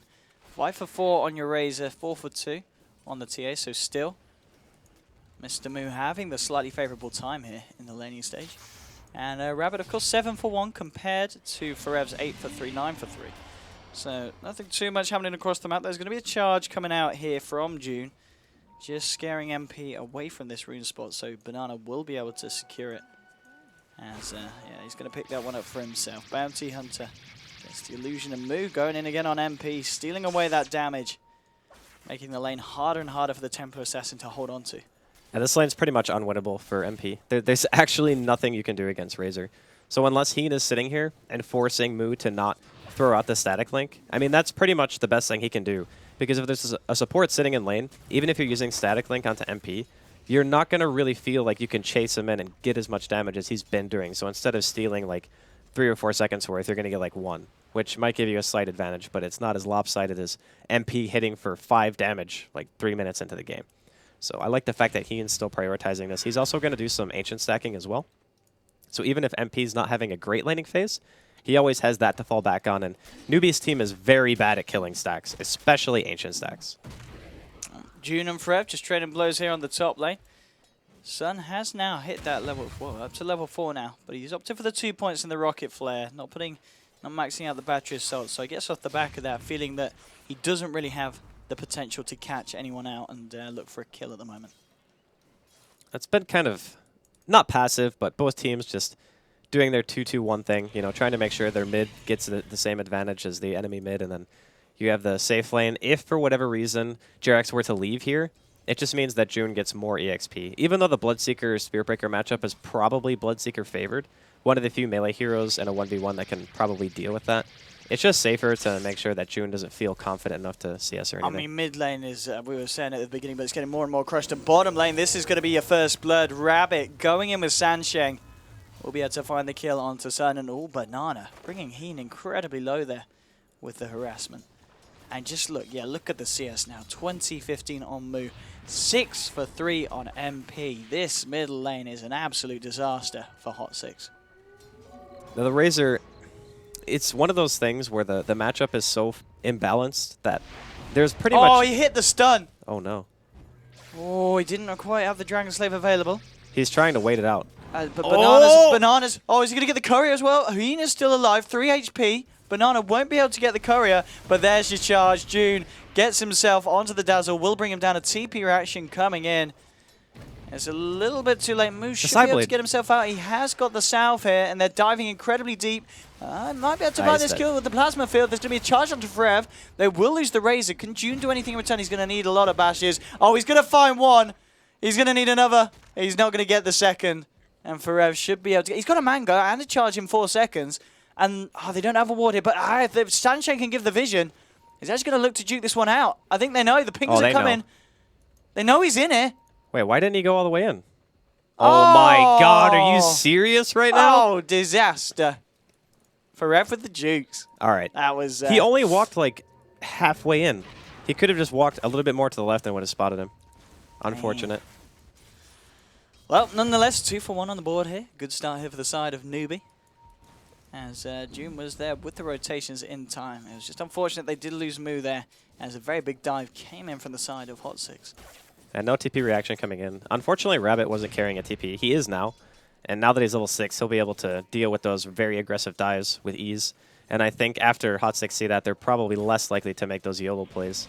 I mean, even rotating Forev over there in the first place is a little bit odd. Like, it's good that he got the counter kill, but it's something that you don't really see. Like, Bloodseeker moves around once he hits 6, not usually prior to that. So, June trying to go in on June. Sansheng is there. He's level 4 as well, so he's got a fair bit of burst, but he's actually standing in the Blood Bright. So he can't help out. Will be silenced, and June's going to go down with no response being able to come out from that Lina. Can't underestimate Bloodseeker's damage output. This hero hits damn hard, especially with 3 points into Thirst, and those heroes start getting a little bit low. So I enjoy the fact that they partnered Bloodseeker with the Lion, because I always talk about the supports not really dealing a whole lot of damage early, but if you have a hero like Bloodseeker who just deals a ridiculous amount of DPS at an early stage, you can get those kills with relative ease. So now, 2-2, Hot 6 have managed to tie things up. They're still kind of getting out-farmed in the core department, The Seeker has the highest CS, but the Storm and the Razor Bottom both are doing lane, well. talking about the Storm, trying to go in here onto Sun, zipping forward, using all the mana. It's going to be just enough to secure the kill onto Clockwork. Another kill here for Newbie. Sansheng moving towards the mid on his Lina. Moo walking in with the TA. How much is he on? 56 at the moment again. Keeping himself dominating this lane. 34 for 22 against the 18 for 7. This is a pretty sad TA who's now sitting just over 1.5 levels behind Moo. Again, this is not your happy place. I'm pretty sure somewhere Wagga is just crying right now, watching the TA have to play against the Razor. He's looking for a charger as well, potentially hiding in the tree line. Sansheng's there as well. They might just go for it. Okay, no. Moo tries to go in with the chase down, but no backup is going to be coming out. Going for that buckler, so it looks like we are going to see the mech being built by this Razor. Is the only mech carrier on the team, really. I mean, I guess They could get the bounty mech. Banana could buy it, but Yeah. he's actually just stopped roaming right now. He's being prioritized in terms of EXP, which I think is a really good move. Given right now that your Storm already has the kind of levels that he needs to avoid ganks, he can actually just jungle if he wants to. And the Bounty Hunter doesn't really have anywhere to go because Hot 6 have continually shown that they're going to put supports behind their cores all the time. So the Bounty's not really finding much in the way of roam. Now he just says, whatever, I'll just try to hit level 6, and then once I have my track, I'll probably start moving again. Forev has now got his Midas. 8 minutes in now on the Bloodseeker, so we are going to start to see his farm increase at a greater rate. He's top of the CS board as well at the moment, so he's had a pretty good old time farming here on the top lane. And yeah, net worth at the moment, he's already on the top. So we'll see if the side of Newbie can do anything against it. They are going to send Rabbit here up to the top lane. And Sun grabbing himself the rune is level 6 and does have the hook shot available. Moving towards the mid lane with MP and Heen there as well. Maybe Sun can find some kind of initiation here with the hook shot. Newbie, they look like they're looking for something themselves here. They've got June, Rabbit, and yeah, they are indeed. They're going to smoke up here and look towards the top lane. They could do with killing this Bloodseeker. He's been having a fun old time so far, and here we go. Jerax is there, will find the stun, but Rabbit able to juke it out, zipping straight forward with the ball lightning. Ferev's just a little bit too speedy, so they might have to just turn and keep themselves satisfied with the Jerax kill. Even if they can find that one, Jerax might in fact get out, and he gets the finger off with Sun coming in as well. They will be able to take down Sansheng on the Lina. They might find June and Rabbit as well. June trying to charge himself out. Isn't going to happen because of the battery assault. They'll lose June. Ferev looking for Banana now on top of it. They did find the Storm as well. MVP Hot 6 with a fantastic turnaround and reaction in the top lane there. That couldn't have gone any better for them. The way that they walked in was really weird. Like, why do you walk in a straight line when you know that Jerax has been top the entire game? Like, the Impale, I think, hit on 2 or 3 because Rabbit, I think he balled and just dodged it in the first place. Yeah, he dodged it when they went and So if they don't initiate like that, that is the way that you don't fight into Lion. You do not sit in a straight line for that reason. Same reason why against Sand King you don't do it, because if you're in a straight line, you get everyone stunned. But they're going to go for round 2. TPs. They're going to go for round 2. June charging in onto Ferev. Here comes your Storm. Straight in, bringing the Bloodseeker back. Banana's trying to get himself in position, but the heal bomb bringing him low. He's going to think twice before revealing himself, and he certainly won't. I'm not able to find anything in Hot 6. Looking very comfortable in this top lane. That was a really big turnaround. First smoke gank, really, that we've seen. First real big commitment coming out of Rabbit, and they managed to turn around. Not only that, but he does die. They're going to try for MP, though. This might be a little bit easier because the TA hasn't had a great game so far, and will go down. Can they turn it? Blood right won't latch onto anyone. Jerax moving forward.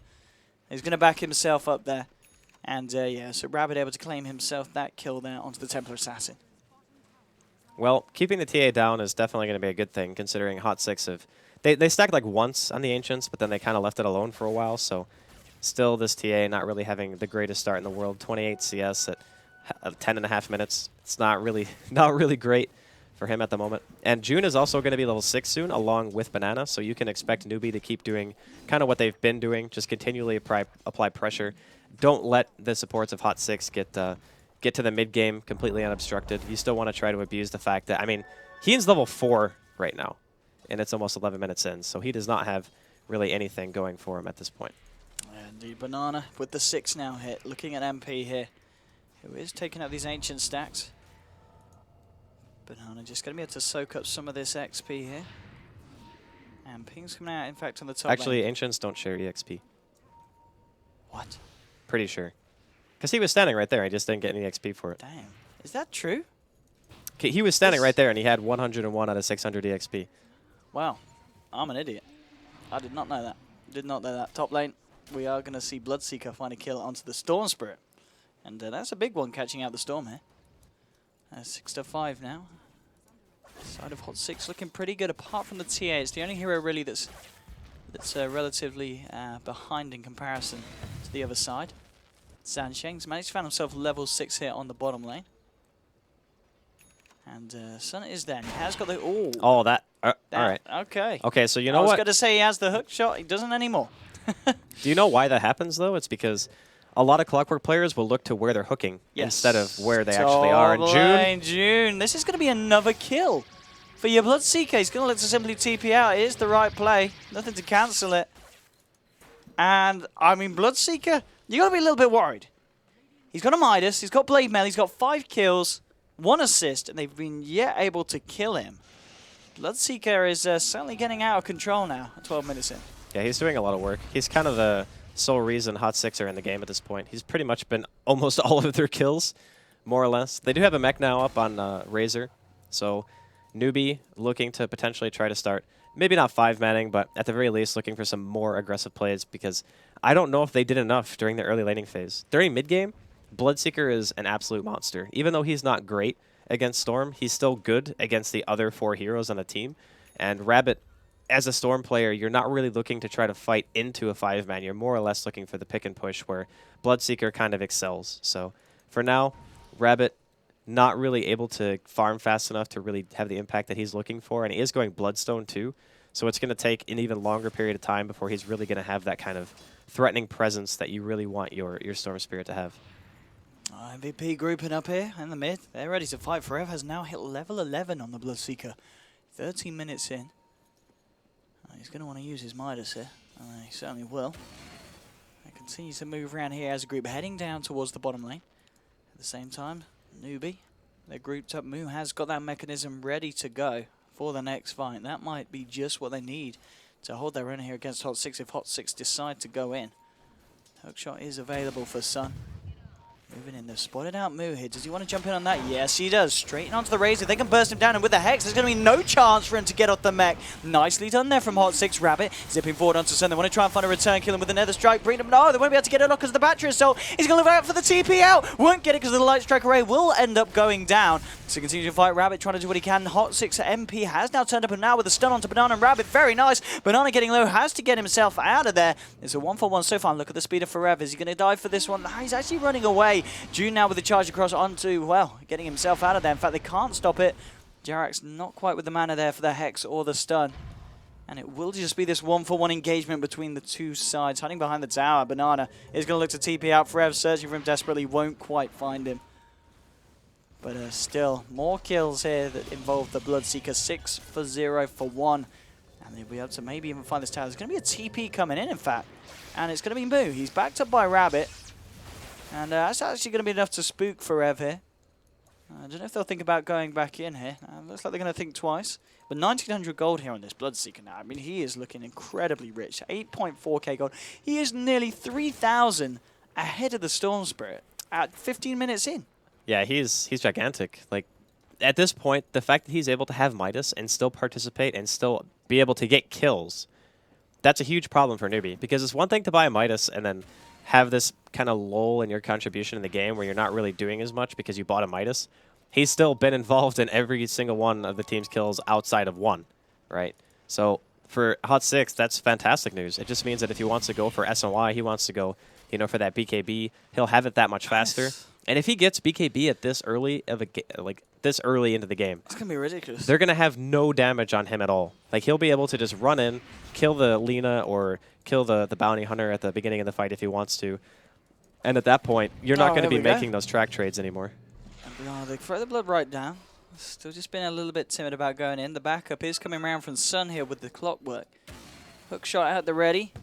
Now, you're going to have the vision here now onto Moo and Sansheng, and the Weave will catch them both. Forever, he wants to go, and so does Sun. Straight in with a hook shot onto Moo. Moo will get the mech off, and now with the Eye of the Storm, they will be able to turn it, but Sun gets Shallow Graves up here by the Dazzle. Going to buy him some time here. Now with the stun onto June. Forever trying to go in and look at the damage here from this Bloodseeker. Wicked 6 streak now for the man. And he's just going to dive here for Moo. Moo standing there. 1-2 will go down. Forever's going to be able to get himself away and alive. And now the side of Hot 6, they're looking for more. Moving in onto Banana. They'll be able to find Sansheng here on the Lina. And now they're turning towards the Bounty Hunter. Where is Forever as well? Because he might be able to find Rabbit. No, he's coming in to help them out with Banana. Isn't needed in the end as Banana will fall.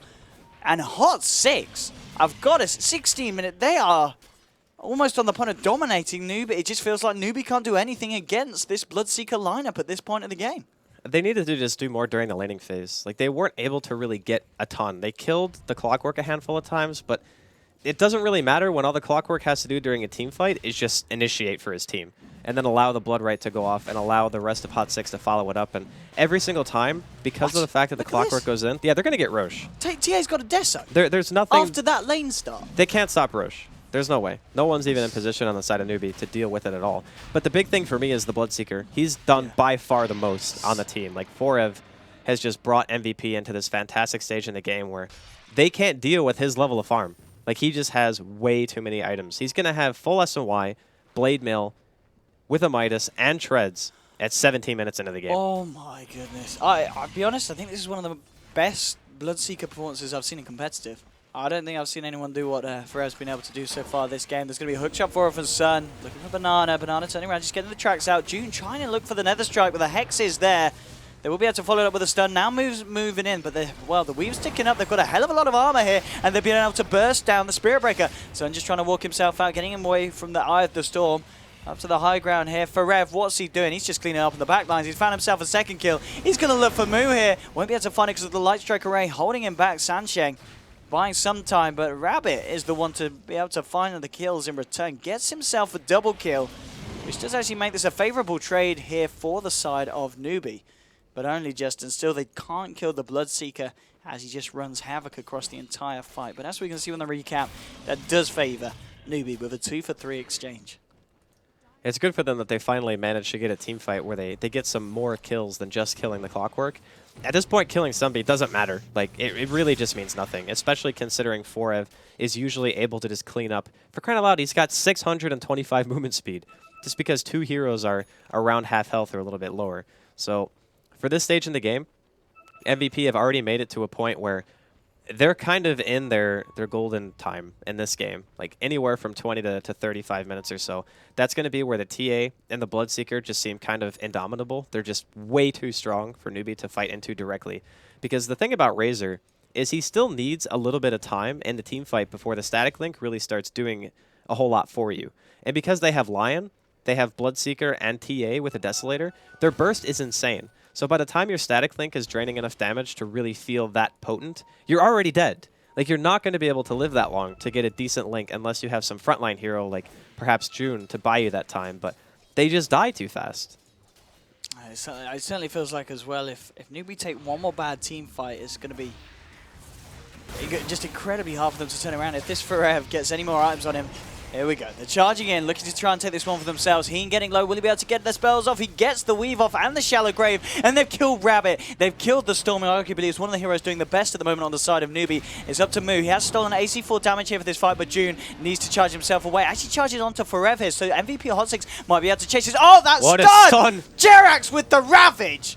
June's going to go down as well. It's a double kill for MP. Banana the only one to live. And indeed, what a stun from Jerax here on the Lion, pretty much securing them those kills off the back of it. This is getting way out of hand. The thing that makes it even worse is that Rabbit just bought his Bloodstone and immediately dies with it. Doesn't even get to suicide. Damn. So he loses charges on top of the fact that Newbie absolutely had no chance of taking that fight. Like, they didn't even touch MP. Forev ended the fight with like 80% health. There's going to be almost a full BKB soon up on this Bloodseeker in conjunction with what he already has. 20 minutes in. It's just insane amounts of snowballing going on. I'll say a lot of this particular game, I think, kind of goes back to when they failed that Smoke Gang top. And instead of being able to get 2 kills for pretty much free, like they were prioritizing Forev. They knew that he was going to be a big threat. And the way they initiate, they just get like 2-man stunned, don't get anything, and then end up losing their safe lane. Those types of commitments, when you have the insane mid-game that Hot 6 have, and you don't punish them that hard in the lanes, they're just going to be able to hit their stride, and they've kind of hit this one out of the park, I feel. I mean, MP's got his blink now on top of the Dessa. Just going back to how MP was doing in lane, and suddenly he's on 8,800 and Eurazer's on 5,800. There's a 3k difference because of all the skirmishing that Hot 6 have found. It's been pretty incredible so far from Hot 6. A fantastic performance. Newbie, of course, looking to turn it. This game means a lot for both sides here. Smoked up. Let's see what they're going to be able to find. They're coming towards this bottom lane, but well, the jump's already going to be there onto Banana. Dust is there. Double Dust Whoa, well, there's no way there. He's going to be able to get out. And now with the Hex just in time onto June. Hookshot Forev just cleaning up. It's beyond godlike, and I don't think we're going to see Newbie be able to turn this one unless they've got a bit of a miracle. There's 3 heroes down. MP's chasing down Moo here on the Razor. With this slow, should be able to get himself in for the final slap. And that's everyone bar Rabbit dying. That's another 4-hero wipe for, the Hot Six are achieving, and they don't lose anything. It really just seems at this point, Newbie can't even dent the lineup of Hot Six. It's because they have... Okay, so the Storm has to go on one target. The Spirit Breaker has... Because they have Dazzle, they have Clockwork, and they have Lion. So there's multiple venues for counter initiation, where normally, if you're playing Storm, ideally there's only like maybe one other hero that you have to worry about stopping you. So you can go in, you can pull the guy, maybe Orchid, Heen, for example, and then if there was no Clockwork and no Lion, it's like, okay, whatever, I can go for my solo kill, you know? But they can't, because if you're sitting as 5, how does Rabbit actually initiate? When he goes into that fight, he tried to go for Jerax. Oh, top lane, Jerax. Yeah, he might be dead. This is smart. He TP'd to the tier 2, uses his blink to close the gap to catch out Rabbit, Nice. allowing time for MP to TP up and find the kill. And now 23 to 10 between these two sides. We'll have a look at the graph. It's not going to be pretty.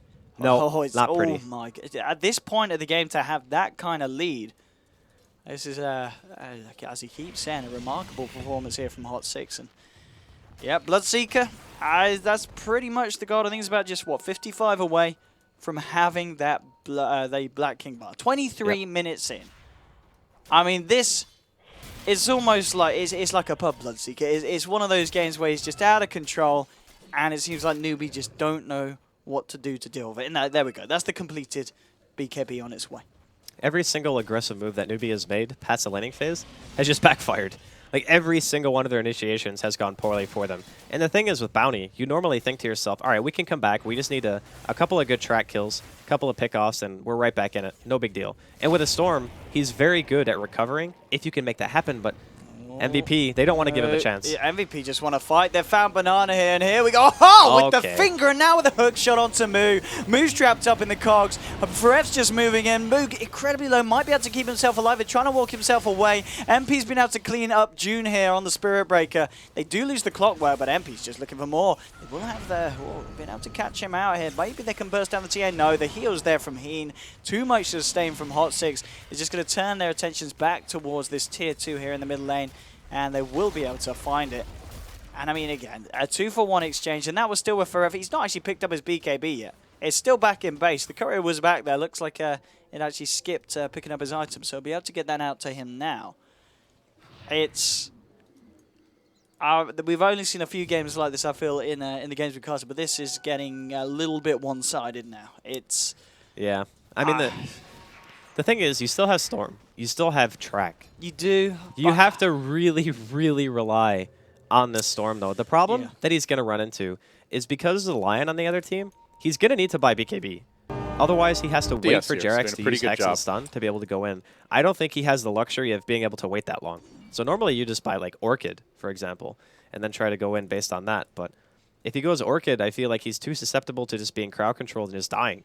The last couple of fights, he's tried to find Jerax. The last time, Jerax just blinked away from him and juked him.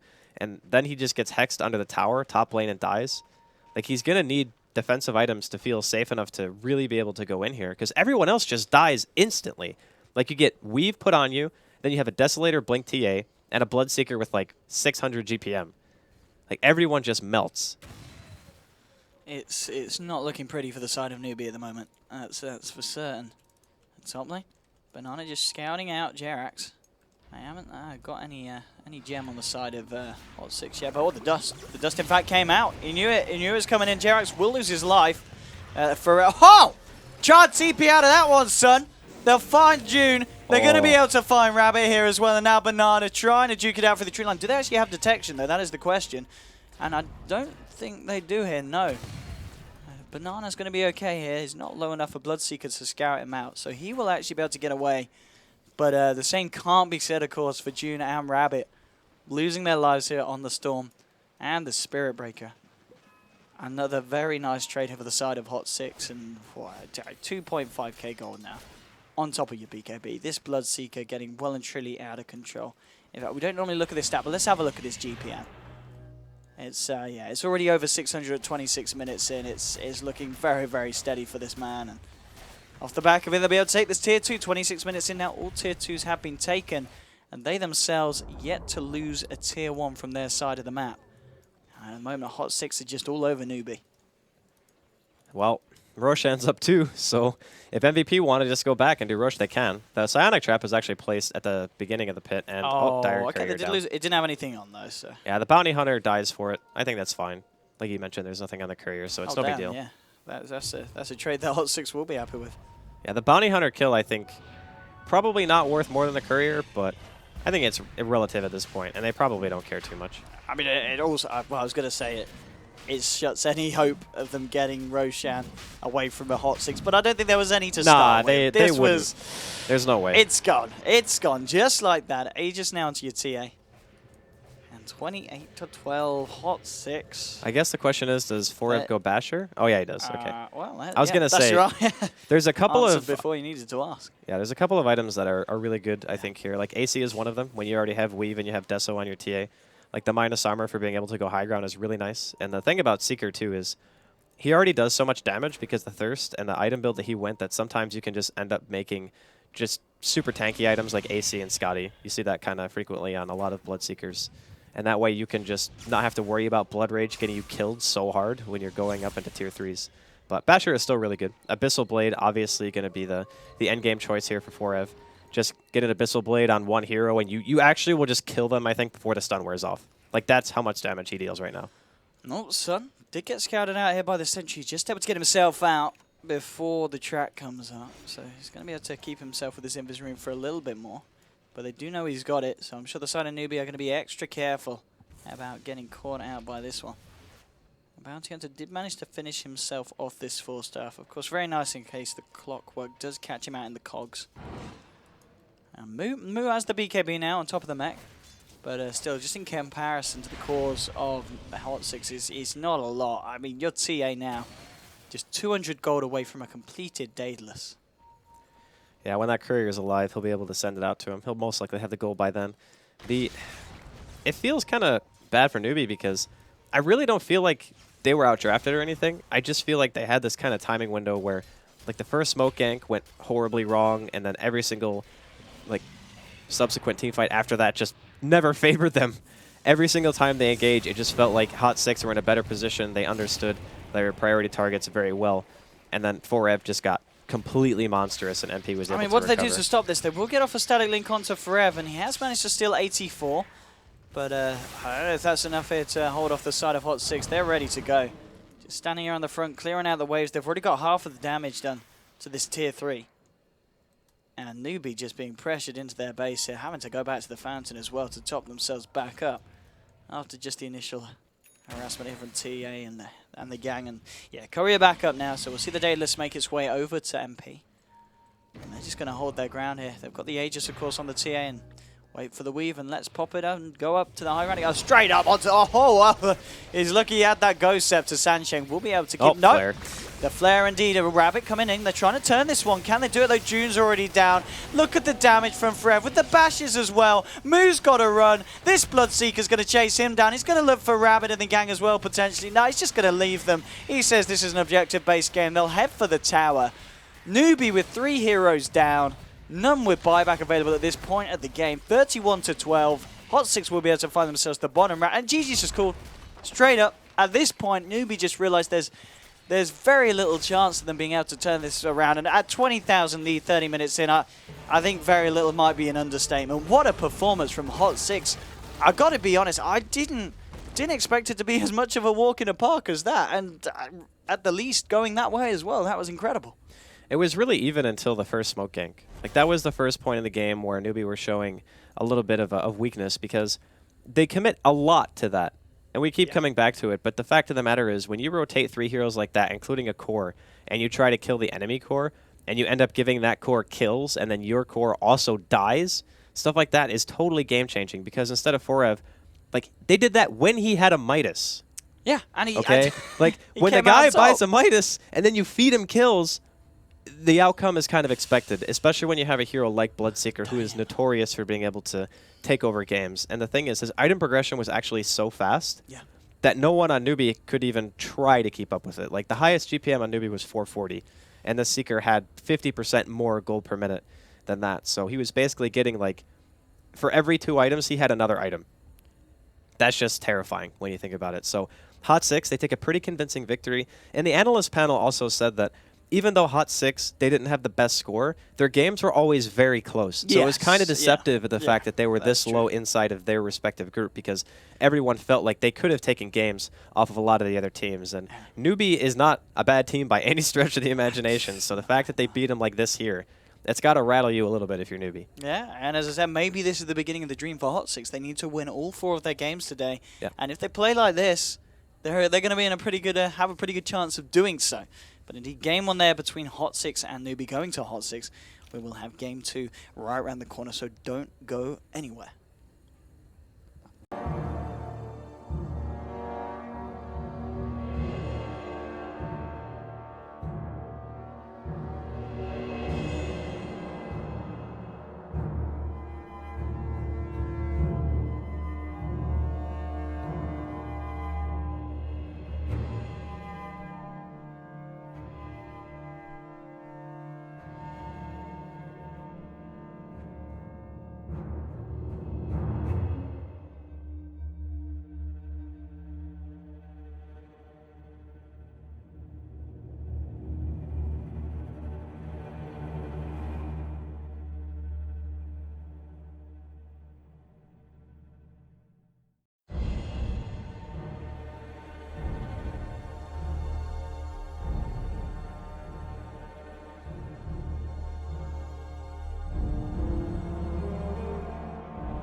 Hello. Well, ladies and gentlemen, welcome back to MVP Hot 6 versus Newbie. As this is game 2 here in the series, and game 1, of course, did go to the side of Hot 6 in what was quite a stomp, Andy.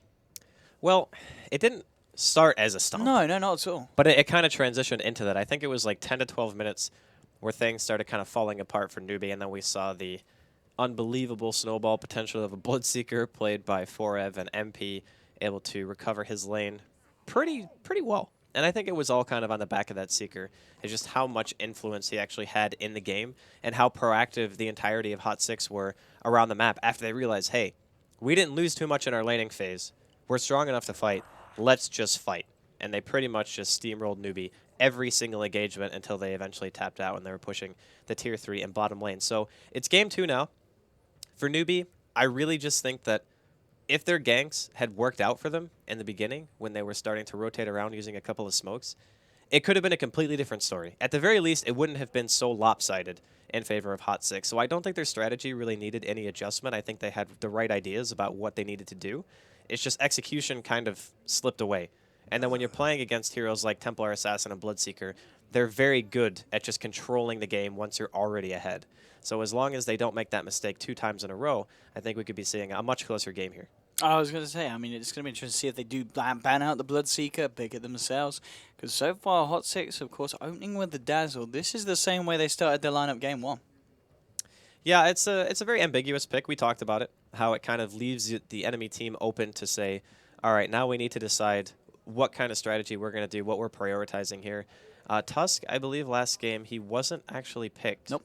Not at all. I don't think it was banned. Yeah, I was going to say, no, I want to say he wasn't banned on. because second phase bans Hot 6, they banned out Silencer and DK. Yeah, that's right. And then Newbie immediately picked Storm as third after seeing that. So I thought, like, that's why I kind of favored Newbie's draft in the first game. I was like, okay, they got Storm.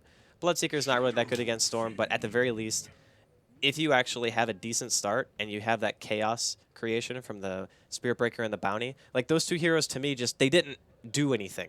Like normally when you have those heroes in conjunction, you at least get some kills, right? But all they were able to do really is hold MP down in terms of CS. So that's not enough. Like they needed to actually be more disruptive during the laning phase. But they're picking something a little bit more stable now, not as reliant as just we need to crush our lanes, or more reliant, I should say, than just having to win our lanes super hard. So I like that they're kind of changing it up a bit. And it also doesn't give away too much.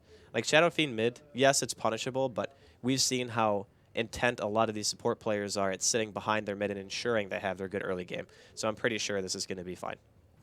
Indeed, and it's going to be interesting to see if Hot 6 pick up the clock again or ban out the Shaker, because we know how strong Sanshang's Shaker is. Of course, in the last game, he did play the Lina, but I wouldn't have been surprised if the original intention was to obviously have that in a different position and have Sanshang on the Shaker. But as we saw last time, with the Clockwork second pick, yet again, making it a very questionable kind of draft if they want to pick up this Shaker. It just, I mean, do you feel it is just such a nasty hero to play against? You just do not pick it. If you pick the Shaker, I think you put it off lane. Like if you wanted to still put it on Sanshang, then you have to put it in the off lane because you can't put it anywhere near the Clockwork. Like, I guess you could argue that if you get a good fissure block on Clock, you could probably still kill him because level 1 cogs don't last long enough to keep yourself alive in that situation. So a good fissure could definitely just be the death of him. But during that stage where, like Sunbi last game, he did die twice in lane, but he got a lot of EXP. Yeah. So if you catch out a Shaker, you catch out a support Lina in that situation, you will kill them. Like they cannot do anything against that. So I think that the Shaker pick is still a little bit risky. But the other thing, too, is what kind of hero do we want to be putting behind our Shadow Fiend mid? Because he's going to need babysitting, at least for a little while. And they're banning out the Silence, a PL ban from Newbie. It's like the same bans. I was going to say Newbie. It's like actually the same bans. Banned out BL again. I don't think they'll ban out the DK, though, Hot 6, because there is already an SF. You could safe lane SF, though. I guess if they're worried about that, that's they might still get rid of the DK. And this time, I mean, Hot 6, I reckon they will think about getting that Storm. If Newbie let them. Like, Newbie now with this 4th ban after Hot 6. If this looks like a ban that's setting them up for a Storm pick for the side of Hot 6, I wouldn't be surprised if Newbie ban out the Storm, because I don't know if they'll necessarily want to play it again. As you said, they could do the SF in the safe lane, but it might not be the optimum kind of lineup for the team. So I think what they could do is, if the DK is banned here from Hot 6, they could just immediately ban Lion and then pick Storm. Because it's the same picking order as Game 1, right? Whereas the last game, those were the bans from Hot 6. Like they took the Silencer, they took the DK. But the Lion is the main reason why I feel like that Storm just wasn't able to really function at the level that he wanted to. Because every time, like even the first gank, when they smoked, Jerax landed that stun, and all of a sudden it's like, okay, well, now our smoke gank has failed, and we just lost 2 heroes. I mean, Jerax's performance was absolutely bang on in that game. Yeah, he played very well. He set up a large amount of those kills and turned a lot of the fights, so I wouldn't be surprised if they do restrict the side of Hot 6 and take away that line. Hot 6 having a long, hard think about this 4th ban, though. It's certainly not as quick as they did it in the first game. So maybe not going to go for the DK, maybe going to go for something different here, contemplating what they want to take away from Newbie. I mean, heroes that we know, like the Spirit Breaker. And okay, it's not going to be it's going to be the Rubik ban. Okay, so obviously, I guess works nicely in tandem with Lina, and it's good against Clock too. Yeah, that's true. Yeah, with the getting around the cogs, and also maybe kind of sets us up for looking at Hot 6's lineup, that they might be picking heroes that they really don't want to have to deal with Rubik's spell stealing, and Naga. In fact, going to be the 4th ban here from Newbie. So, the Storm Spirit is still available for both sides. Oh! Okay. The Newbie Techies. What? Have we seen the Newbie Techies before? I haven't seen it. I don't know if they've done it this tournament. They haven't, certainly not in any of the games that I've followed. I have definitely not seen them play techies. I'm not saying they've never played it. I'm just saying I haven't seen it. I mean, I've said it before. I'll say it again. A lot of pros are saying that if you don't have a player that can play techies, that hero you're not is going so far this good. tournament. Exactly. He's you need honestly someone so to use good. it, and Newbie. Okay. I mean, this of course can only ever end up as a draw, which I do think in fact means that Newbie they can't be in top 4 now. They are going to be in the bottom 4. Yeah. So there's no way they can get to top 4. So maybe trying something out, using this game for a bit of an experiment. But techies nonetheless, as you said. I don't know what the win rate is for the hero, because we have seen a few games where it's lost now in the group stages, but nonetheless I'm sure with techies it's got to be at least over 80%, I'm sure, over. He's won most of his games for sure. Not even a question. Tiny techies. All right. So are they really just going to do the pub meta level 1 suicide toss? I think they're going Like, is that really where my life is right now? I'm at TI5 and I'm casting a Tiny Techies. Tiny Techies. I'm looking forward to this one. I mean, if Newbie pull it off, maybe they just feel they're in the pub zone. You know, last game, they got dominated by a Bloodseeker. They're like, all right, this is just another pub. Let's do the Tiny Techies and bring it down to that level. Hot 6, going to be able to grab themselves the TA. And, of course, MP in the first game didn't have the best of times in the mid lane, but he transitioned so well. After he was involved in a few of the fights, the TA was absolutely devastating. The thing with TA this game, too, is he's actually better against these heroes than he was in the first game. So, again, no one on the side of Newbie outside of, I guess, Avalanche, because Avalanche hits multiple times. They don't have any way of breaking refraction, and TA is amazing against techies, especially in the early game, because you can't control the remote mines, or excuse me, not the remote mines, the regular mines. You can just walk over them with refraction on, and it deals no damage. Yeah. So you can be that guy who just walks around and just clears everything. It's like having a Furion on your team who can just walk creeps over it, except you actually don't give any money to the techies. So TA is much, much better in this game, I feel, than he was even in the first one. And now Newbie, they've said, you know what? We've had a taste of 4F's Bloodseeker, and we're not a fan.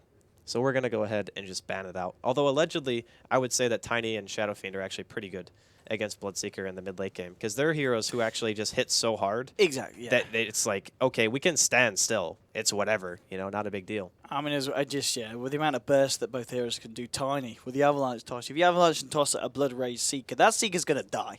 There's not a lot he's going to be able to do against that, at least until he gets that BKB online. Magnus is going to be the ban, but Newbie, they seem pretty confident here with the straight-up SD. They have just completely changed it up. Like, from last game, it's as you mentioned, maybe they're just thinking, okay, we're like bottom 4 no matter what, let's try to experiment a bit, which I like. I like the fact that teams are willing to try stuff when they know that... I mean, this is the time, isn't it? They can't change their fate, really. Because the great thing about this, right, for Newbie, of course, the fact that all teams are going to the main event, And the thing for Newbie is this is a scenario where they can try something out and they know that the other team is going to give it their all because Hot 6 need to win this game. It's not going to be a game for Hot 6 where they're like, well, okay, we'll have a bit of fun. Hot 6 are going to be playing to the best of their ability. They need a 2-0. So this is a good test for Newbie to use this lineup and see how it goes on. And final pick for Hot 6 will be the Wraith King. So will be it's going to be that position 1 Wraith King here from the side of Hot 6. I'm a fan of the Wraith King, but I do think that there is kind of a little bit of a worry that he can get kited, even by this style of team. So first, you're going to have Demonic Purge, right? You're going to have Lina. It's going to be support. Or no, actually, it's going to be... Wait. It's mid-moo. It's yeah, mid Lina. So you're going to have off-lane... Wait. What? Wait, June's on the Shadow Fiend? What's June? All right. I'm gonna wait until I see actually what they do with their lanes. I imagine we're just going to see dual lane. I mean, surely it's going to be SF and SD and then Tiny Techies. But it is yet June on the Shadow. That's kind of what I Fiend. thought as well. I thought Tiny Techies would lane together. Yeah, this is interesting that they can afford to run the Lina as a core. I mean, this SD is going to have to do some heavy supporting. Bless him. And Sansheng, he's normally the playmaker, isn't he? He's not normally the position 5. Yeah, I think Shadow This Demon is one of those heroes that you can definitely make the plays, but I'm not entirely sure why they picked him in this particular instance. So say, for instance, you get hooked, or, you know, you get opened up on by TA. And look at this as well. Moo's going safe lane. June's going mid. Yeah. It's probably just the hero thing. Like, some teams, they're more comfortable on some heroes than others, so instead of just saying, okay, well, I'm going to play this mid, even though I'm not as good at it. And look at this as well. Banana tried to TP out straight away to get some mines out, but Jerax, he's on top of it. He was TPing out as well. He's already almost freaking dead. Like, he has a ward down in the lane, so he saw that Banana walked in there, and he's going to know pretty much that there are going to be mines in the vicinity. And there's no level 1 suicide. So this dual lane with the toss, they're going to have Banana hit level, and I'm also pretty sure they just saw him place that ward. So on top of the fact that they know there's mines there, they also saw the ward placement, which is really, really bad for him. Yeah, and MVP, they're ready to... Oh, Banana, you need to get out of there. Oh, he's going to throw him in. He's going to throw him into the mines. Oh, he's going to try at least. Get somebody, he's trying dude. to Rabbit. Do it. He's got the refraction. Oh, it that's didn't not matter. the play. Didn't matter. Oh, my God. The refraction, not tossing the TA was not the best idea. And I think that's Banana dead as well. All right. Okay. Shake it off. Regroup. It's fine. We're okay. But 2-0 as the horn blows. All the freaking heroes to toss. Hot He 6 tossed a and TA. both bounties as well. No, sorry, June. Of course, June managed to get himself the bottom bounty rune, so they get something, but still. All right, let's see how the Tiny Techies goes on, because that was not the start. And are they actually... No, okay, TA is, of course, going to go mid and has Jerax by her side. But both Wraith King and Heen, well, Heen, of course, going to be easy to target, but they do have the Shallow Grave once he hits level 2, so still... Man, this is... May have an issue with the combo. It's not even just an issue with top lane. It's an issue with mid as well. Like, TA versus Shadow Fiend, the TA already has an advantage in the early laning phase, and MP got first blood. So not only is he already advantaged in this 1v1, but Newbie has no capability of rotating because the only hero they can move over here is a Shadow Demon. Like, if the Tiny Techies leave top, their rotating potential, or their killing potential in that lane pretty much is gone. And even if Rabbit goes mid, like, he's going to need level 3 or 4 minimum to have enough damage to try to kill anyone. So Newbie have very, very small chances of being able to win their lanes, and they can't rotate anymore. So it's like, I understand the want to experiment, and I totally agree and think that it's a good thing to do when you're in this position, but God, that start is so bad for them.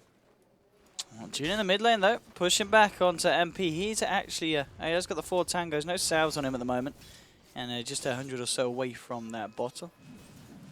Top lane, though, Forever, of course, having a nice little time farming at the moment, and Rabbit just did make the move through the jungle here, but Heen's got eyes on him. Knows what's up, and has hit level 2 as well. Mid. That was really close. MP barely living through that. How is he actually... What game am I watching right now? How does the TA who gets first blood lose to the Shadow Fiend, and Techies is actually going to get a kill on the Wraith King in the top lane with that suicide? I don't know what's going on anymore. This is a bit of a wild one, this, and wrap around here from Jerax. They might even be able to kill June here. Arctic Burn will bring him low. And the Flare. rocket flare, yeah, the right last hit there. Jerax, with the help of Sun, getting themselves a kill here. So 4 for 1 now on the board for the side of Hot 6. Oh, I think I know why he was losing, actually. So normally when you play mid, the first thing that you do is you ferry a salve to yourself, and you have shared tangos, right? Oh, top lane. Might have to hold that thought. Rabbit. Oh, he's in a bit of trouble here. We'll get forced back. Banana starting to set up camp. MP dies. Like, what? What? How? All right. What is going on? I don't know what this is, but it's not Dota right now. This is going pretty crazy. So, He had to have been out of mana. Like, there's no other way. Like, there's no way you die to Shadow Fiend 1v1 he as was TA. he was very low on the mana front. He has now got the bottle that he will be able to take out with him. But still, nonetheless, that's going to give June a very nice boost to the mid lane in a lane that he was already doing very nicely in. 12 for 5 against the 6 for 6. And bottom lane, there's a little bit more normality here on the bottom lane. Moose finding some farm. You've got an off-lane clock. It's a nice classic lane here. Lilina's Shadow Demon. This is a lane I understand. Yeah. This is a lane that is Dota to me, and I can sit down here and take a breather and just I can relax. Techies, how many mines? Yeah, he's been able to stack these mines up here now. By the sides. They will be looking for the toss. Rabbit's incredibly low. But mines have been stacked up here as well, so no secret shop here for the side of Hot 6 unless they want to pay with their life. They're going to go in mid, indeed, onto June. He's got a haste rune as well. One of the best runes to have on a TA at this point, and they'll find the kill. Moose come in, maybe trying to turn this one into Jerax, but Hot 6 MP might actually just find himself a double here. A couple more hits will do it. One more needs it. Will find it. He didn't have mana. Is going to pay with... No, he's going to live. Oh my He's going to live 6 God. HP. He was like 15 mana short of disruption when he TP'd. So he wasn't able to actually save. That is so painful. Damn. Oh my God, and he gets regen. I would actually just like, I would tilt in this game if I was June right now. I would be so tilted. Wow. And yeah, the double kill for TA there is going to help him close that gap between himself and the SF. Like he gets haste into regen. Is this real life? The ping's coming. Look, they know that Banana's here. It's going to be very hard for them to get this toss combo out, especially with 3 heroes here now as well. Banana, they know he's there. He's going to start heading away with the Arctic Burn. Rabbit moving in. He hasn't got the mana for toss. And he actually might just pay with his life if they can get the right clicks in. It's getting low, 70. They do still know Banana's here. But they're a little bit scared of going in because of those mines, of course. Need to be very careful how close they get to the techies. Just kind of hiding behind his wall of mines here. And okay, the shallow grave. Jerax goes in, will clear them out, and they're just going to kill the techie. He has got suicide. And of course, with the physical damage, isn't going to do anything against Forever. And it's just going to be a suicide there to avoid Hot 6 from getting themselves the kill. But the tiny techies combo, a little bit of a mess here at the moment on the top lane for Newbie. That is like the saddest techies I've ever seen.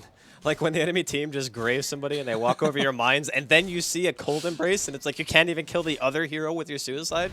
Bottom lane, they might be able to find Sun here, though, going in with a combo. And the SD Lina will be able to disperse off the clockwork. So a kill there for Moo here, for the side of Newbie. I don't know. This is rough, because now they know that suicide's down in the top lane. So the combo is not going to be up for minimum. It's like a little bit over 2 minutes, I think. Yeah, 140 seconds before Banana is going to be able to do that again. He needs to find a better place to put his mines, because that spot that he's been putting him in is not working. He's going to have to figure something out. And then, I mean, I guess middle lane, June is still managing to edge out MP in terms of overall CS.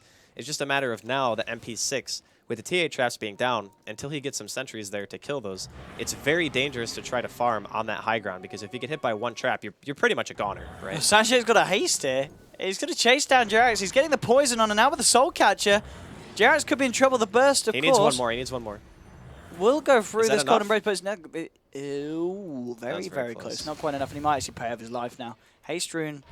Okay, no, it should be a long enough duration to get himself out, but be more top lane. Okay, the Tinies, techies, losing the Tiny here as the two of them go in, and they're going hard. Forever and Heen picking themselves up another kill here for the side of Hot 6. I mean, arguably Dazzle and Winter Wyvern are two of the worst supports to play against as a laning techies, because they both can stop your mines from insta-killing. Like, what's your counterplay to Grave and Cold Embrace when all of your damage during the beginning of the game is physical?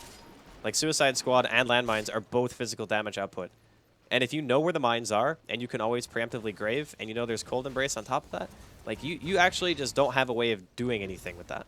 I think, honestly, they should just smoke and, like, YOLO on a lane once Suicide's back up, and, like, maybe try to even kill bottom or, like, go into the woods and try to find a support alone. Rabbit moving in towards this pull to the side.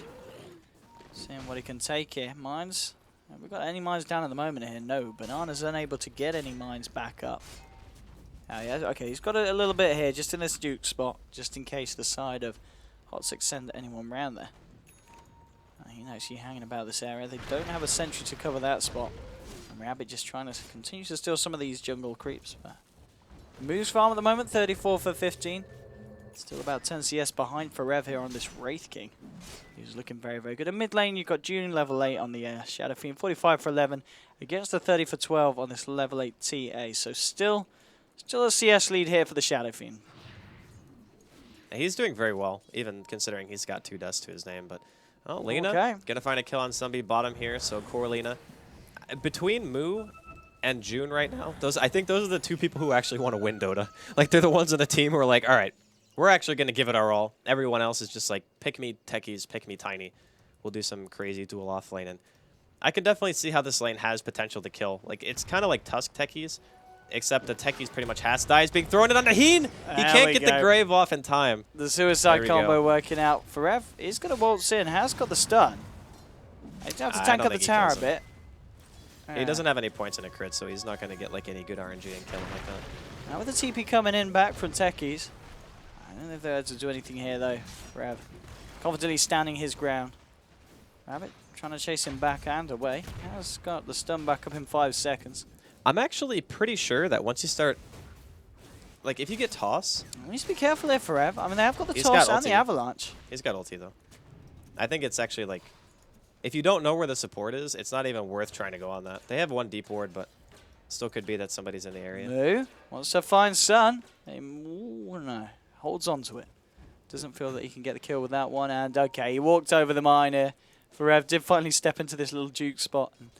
That is going to be the Wraith King ult down for a good 250 seconds. I wonder if they can actually kill him, though. That's the problem. Like, look at how aggressive Forev is playing. He knows that Suicide Squad is probably still down. Like, even though Banana's 6, he knows that there's probably no mines either. So the combination that they have is not enough damage to kill unless Suicide is up. And even with that, he's still got a pretty good amount of armor. So he went Helm of Iron, Will, and Bassi. So 13 armor at this stage is actually very high. And Moo and June, they're going to smoke and go to the top lane, of course. Knowing that this ult is down on for Rev, they would really like to kill this Wraith King. Top of the board in terms of CS and in terms of the net worth as well. He is up there. Okay, this is some serious This is the high priority kill. They're going to go in here onto Farev. He's in a lot of trouble. TP will be coming in from Dazzle, though. Dazzle might be able to try and overturn it. Oh! No! Not if you burst him down like that. Very nicely done from Newbie. They'll look for Farev. Farev might find them. No! Can't get the slash in. And they will be able to find themselves a double kill here for Moo. Oh, the flare! Oh, Rabbit. That's a sad Tiny. Rest in pebbles, dude. Very sad Tiny indeed. Mid lane, Hot 6 to be able to apply the pressure to the tier 1 here. It will be a trade almost certainly with Newbie looking to claim this tier 1 from the top lane. Dude, that's a max level flare. He is just throwing them out non-stop. Just being super annoying. I actually like the fact that he didn't go max battery assault this game. I think it's almost impossible for Clockwork to kill against Shadow Demon, because what happens is you go on the hero, you pop cogs, he disrupts the person inside of the cogs, and then your battery assault is split 3 ways. So for that duration, I think it's like, what, 5 seconds of illusions at level 1? Yeah. So during that 5 seconds, your battery assault is like 1 in a third chance going to actually hit somebody to deal that DPS. So the fact that he has flare just means he wants to play more passive, wants to be more annoying to the other lanes and be able to get farm a little bit easier. And as we were talking about, the early game for Newbie wasn't that good. They're still managing to get some kind of foothold now, and it's really clowny, but maybe the Tiny will be able to come back into this game and be able to act as a carry role. Yeah, I mean, the net worth for the heroes is not looking bad for the SF and the Lena, keeping themselves in line with that from the side of Hot 6. And well, 8 to 10 at the moment, 11 minutes in. The difference between the sides, incredibly negligible. It's very, very close. MP and Sun, they're going to look to take Roche here. Oh, that DD. It's certainly going to be speeding up, but they know. Oh, do they? Newbie, they were smoked up. They're They not going to head for know. it. Yeah, they just wanted to go for a gank, but Forev actually walking over there could have just given them the information that Roche is going on. And look how low it's Sun actually is. really bad he walked over there. Boy. They're going to walk in and find it. Sun will hookshot and Cogs to get... Oh, no, Laguna Blade. That's going to be a dead Clockwork. MP being held in place here by the Yules. Infinite Rune is there for the taking. June will bottle that one up, looking for MP. They need to check Rabbit's Roche. there. They need to see how low it Rabbit's is. here with the toss, and they're going to be able to toss back MP, catch him in the light strike array, and that will be the TA down as well. Newbie now at the back of this. I think they're going to get Roche. There's nothing Hot 6 can do to stop it, and as you That said, was Ferev's so play there, unlucky. giving it all away. That was so unlucky that he walked in that direction because they were smoked, right? Like, he had no way of knowing that they were there. But the fact that he walked towards the pit and drew the attention of the smoke gank just means that that Roshan is completely ruined. And somebody's like, all right, well, I got 20% HP and no mana. My only play is to try to hookshot, stun, and walk away. Like, that was the only thing you could have done in that situation. And then, like, that was the most unfortunate thing that could have happened. It really was. Now it's brought it to 10-10. Newbie very much in a much more comfortable position now. Looking good, and MP and Ferev maybe seeing if they can catch anything off the back of this, but it might be, yeah, Newbie just want to go back in. Dead. He hasn't got the ult until 25 seconds. He's going to go down. That's another kill now for Moo. Moo is just ripping through the side of Hot 6 with the stun now, holding MP in place. There's going to be a cold embrace from Jarek's buying some time with the TR, but oh, the Requiem and the punches from June will bring him down. They will be able to pop the Aegis here from Lina. Now the hook shot, getting both of them here. June's going to be trapped up here. Sanshan going to be pushed away somehow, even though they were standing pretty much on top of each other. The disruption keeping June alive. No, June doesn't live. Of course he does. Splinter Blast will finish him up, but another kill for Moo as he takes down Clockwork. Moo What were those cogs? Did you see that? They were standing next and suddenly split. That One was goes like a out, one Hoover. goes It in. just sucked them right in, dude. It was That was insane. damn. 13 for 11. Newbie, they're off the back of it, finding themselves this tower.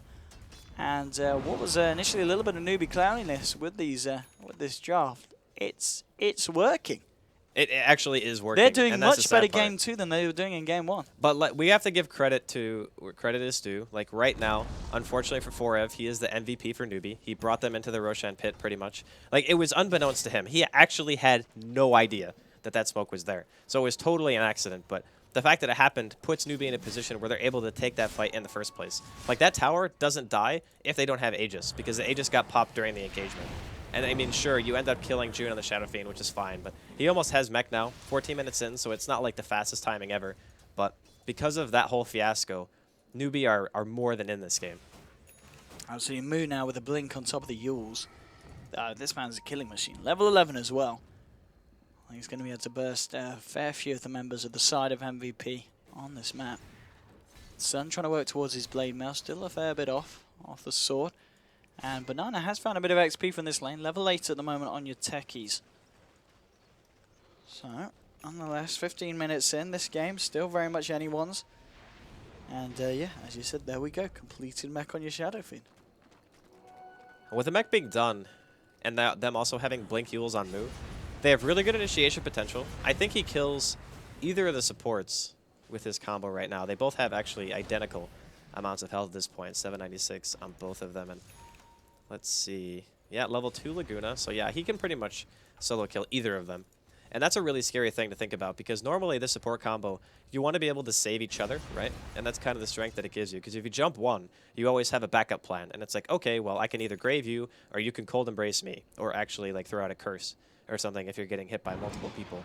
But if you just die instantly, it's kind of hard to counterplay that. It's pretty much what happened bottom when you saw Heen try to grave somebody, but the hero died when he was in mid-animation just because of the kind of burst damage that came out. They weren't expecting it to be like that. So Newbie have ways of circumventing that just by their sheer burst.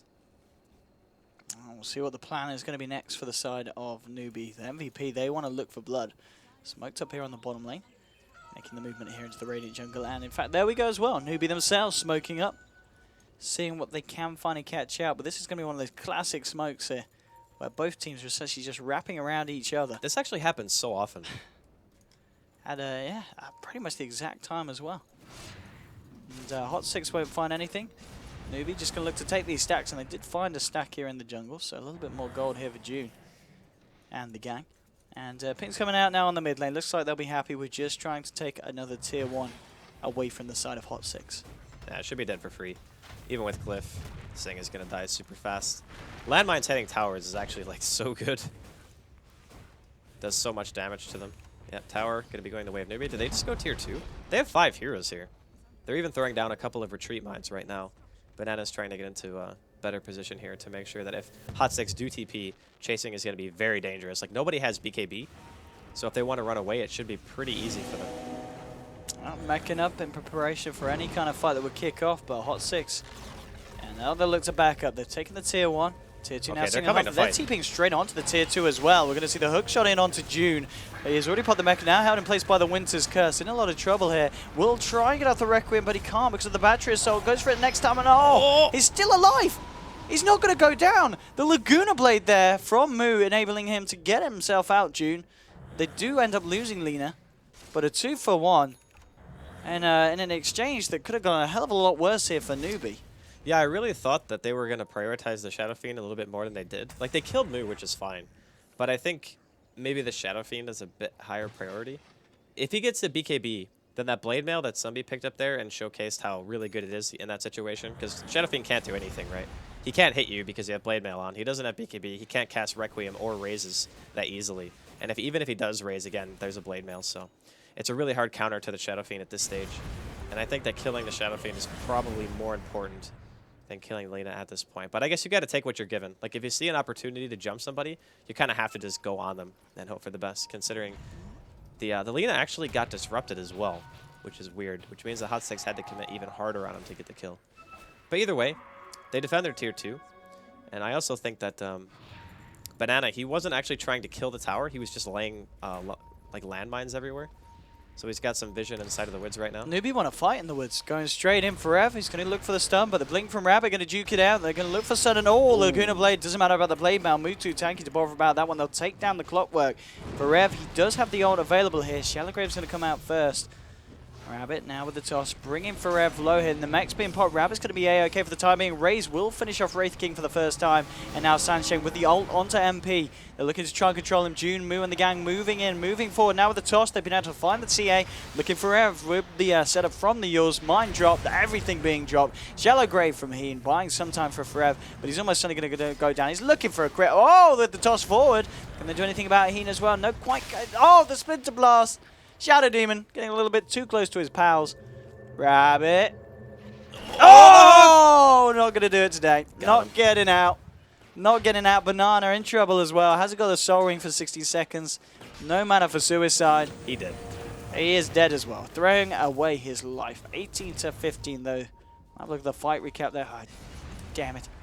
Doesn't show us the juiciness. Only showing us that techie skill. But nonetheless. I think it was still better for Newbie. You reckon? They killed both the Yeah. cores. Like, yeah, losing the Shadow Demon is kind of annoying or whatever, but That's true. They keep SF and Lina alive. yeah, it's definitely better to have both of your cores live through that engagement. Like June, he's got enough for the Mythor Hammer and the Ogre Club if he wants to go BKB. I can't imagine him...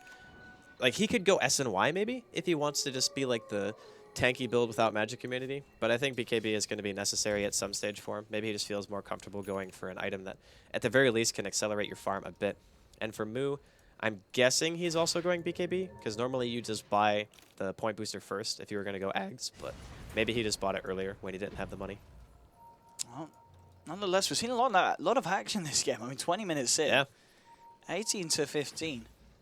Both teams showing that they're certainly hunting for a fight. And, well, with the smoke from Newbie, I don't think we're going to see any slowdown in the action. I mean, they smoked literally right under a ward, so... Yeah.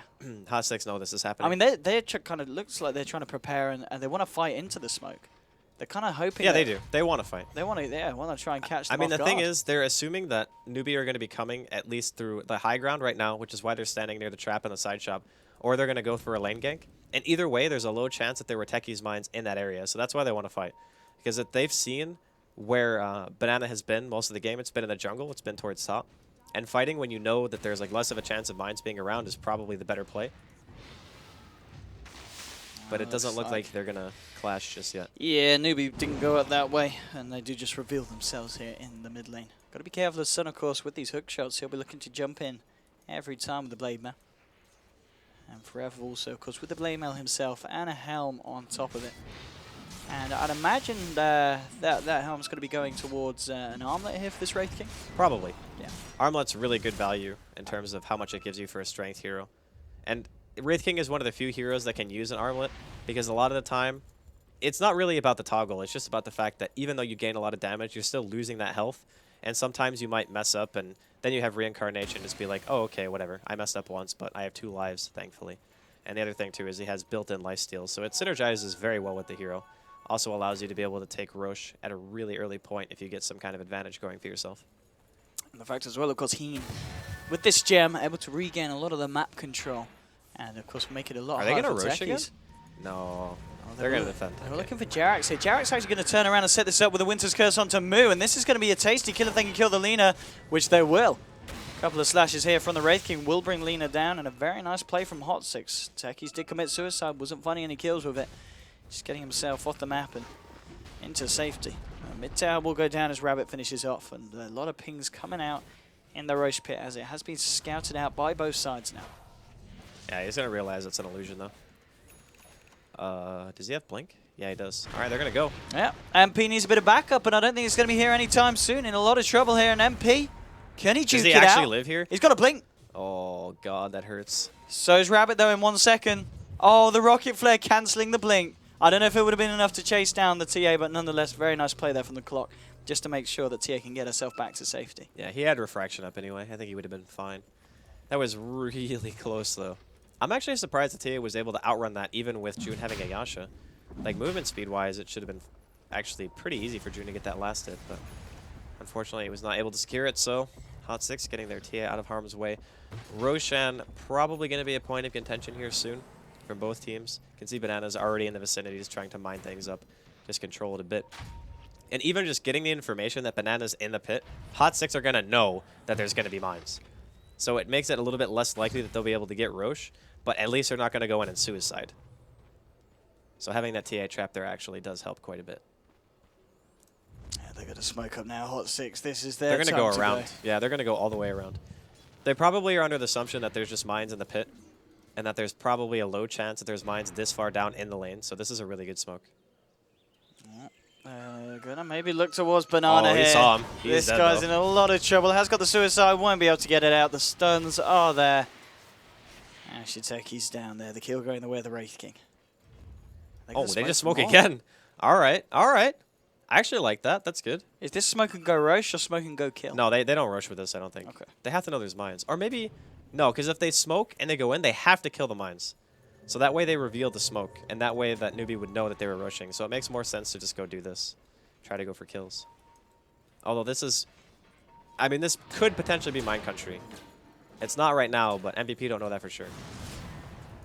They're going to just reveal here on an illusion here as Forev blinks forward. And that's going to be 18-18 at the moment. A very close game at the moment between these two sides. The net worth, though, still favoring the farm of newbie. Shadow Fiend and Lina at the top. And that is going to be Lina, in fact, with a BKB coming around the corner. Shadow Fiend, 2,900 on top of that, Yasha and Mech. Well, maybe they do Roche now. At the very least, they're going to have to get those mines down. Like, they can't just let those things sit there. Because at some point, if you have TA, he can blink past the mines. Like, he can blink through the high ground into the back of the pit and try to do it that way. That's probably the safest choice, considering he already has Deso. Like, he can solo it for sure. It's not even a problem. They just need to make sure that one ward on the cliff near Roshan is actually dewarded. Tony has got Ags and Blink now. I mean, Rabbit's farm. They're I told looking you, good, dude. newbie. He's going to transition. They're looking very, very good. I mean, the graph difference is going to show, yeah. 7,000 in the lead for newbie. I mean, they could definitely take a fight against the side of Hot6. This point. Yeah, they've shown that during these engagements, they have so much burst between the Tiny and the Lina that they can just blow somebody up. And that's not even assuming that that hero is soul catchered, right? Like, if they have that on, they're going to die even faster. So, Hot6, respecting the team fight potential at the moment, they're going to need BKBs. Like, MP is making his way towards one right now. The Wraith King is probably going to also need BKB just to be able to fight. And once that happens, I think Hot6 are going to show a bit more confidence. And here we go, finally clearing out the mines inside of the Roshan pit to open up that opportunity for Hot6 to actually try Roche if they find a chance. Yeah, the TPs are coming out from the side of newbie. Moo with the completed BKB. So moving in, they're ready to contest it if Hot6 try to go. But Hot6, it does just look like it was a demining program, and that's going to be there for the time being. They're not going to go in themselves. Top lane Rabbit, I mean, he's going to be able to take this tower with a couple of slaps with that axe. Oh! Okay, Sun has caught him out here. Rabbit, I think he might. Okay, the toss out, that's going to work from here. He's But a goner, I think. yeah, there's. Oh, he's got a haste, though. Oh, come on. He's got blink. He's got a blink. Oh my All right. god. He is out of there. What a player. And is this a solo Bottom kill line. here for Moo? Not with the Winter's Curse coming out, I'll tell you that. Can he get Purge? Oh, so close. He was trying for it, that's for sure. But, well, Rabbit living through that one. That's going to give the space for the side of Newbie to look for this tier 2. And this is the final tier 2 on the map for Hot 6. I mean, Newbie's certainly looking a lot better than they did in Game 1 at this point of the game. It's ironic because the first time they pick, at least that I've seen them pick Techies and Tiny, they're actually doing better than they did in the first game where they had a super standard lineup. It just goes to show that sometimes it's not about playing around the meta heroes. It's just about catching the enemy team off guard. And the way that they played this game is drastically different than they played game number 1. And sometimes having that, like, nothing to lose mentality helps you in these types of scenarios. What did it come out in the end for the Shadow Fiend? Okay, it was the BKB. Okay. Yeah, he BKB bought on it. top of the Ash, yeah. I thought he was going to go full SNY, Yeah, and then he just just bought casual. Yasha and then buys BKB. But casual Yasha is actually really good on Shadow Fiend because the hero doesn't really have the greatest base movement speed. For everyone, he has got, of course, this armlet done, but he's actually going to go down here. Oh, the all toggle. The toggles are real. Rabbit's looking for stone on the clockwork. And the toggle's continuing here from Forever. They did manage to find the clock, and now Rabbit's coming in to join the game. Oh, June with the wraparound as well. He's got to get himself out. They're going to look for round on Forever. He's going to be able to get the blink off here, Moo. He's got a blink as well. Gets the stun off on Forever. Heen is there and ready and waiting with a shallow grave. But the 4 of them on the side of Newbie walking in. And well, the side of Hot 6, they need some backup. But backup is a little bit too far away at the moment. Forever, I think it's going to go down anywhere. There's no way you're going to be able to arm the toggle out of that one. And June now popping the BKB with the Requiem as well. Will get cancelled by the Winter's Curse. They're trying to walk around it here, making sure they don't get dragged in. Disruption now onto MP, and there's your curse. Oh, the Requiem. Not a chance for him to even think about getting the shallow grave off, and they're just going to look to clean up here. Newbie wanting to find more, going up to the high ground. And I mean, when you've got a Tiny with Ags, they might even just take Rex here if they stick around. There's 3 heroes down, none with buyback. They have earn charges as well. They could potentially Rex here. There's a glyph, though. Oh, no. Sunbeam. I mean, can they get this kill He's onto dead. the clock? No, he's dead. Yeah. He's purged. He's definitely dead. Tries for a hook shot out. I mean, over the course of that last fight, it's just falling apart for Hot 6.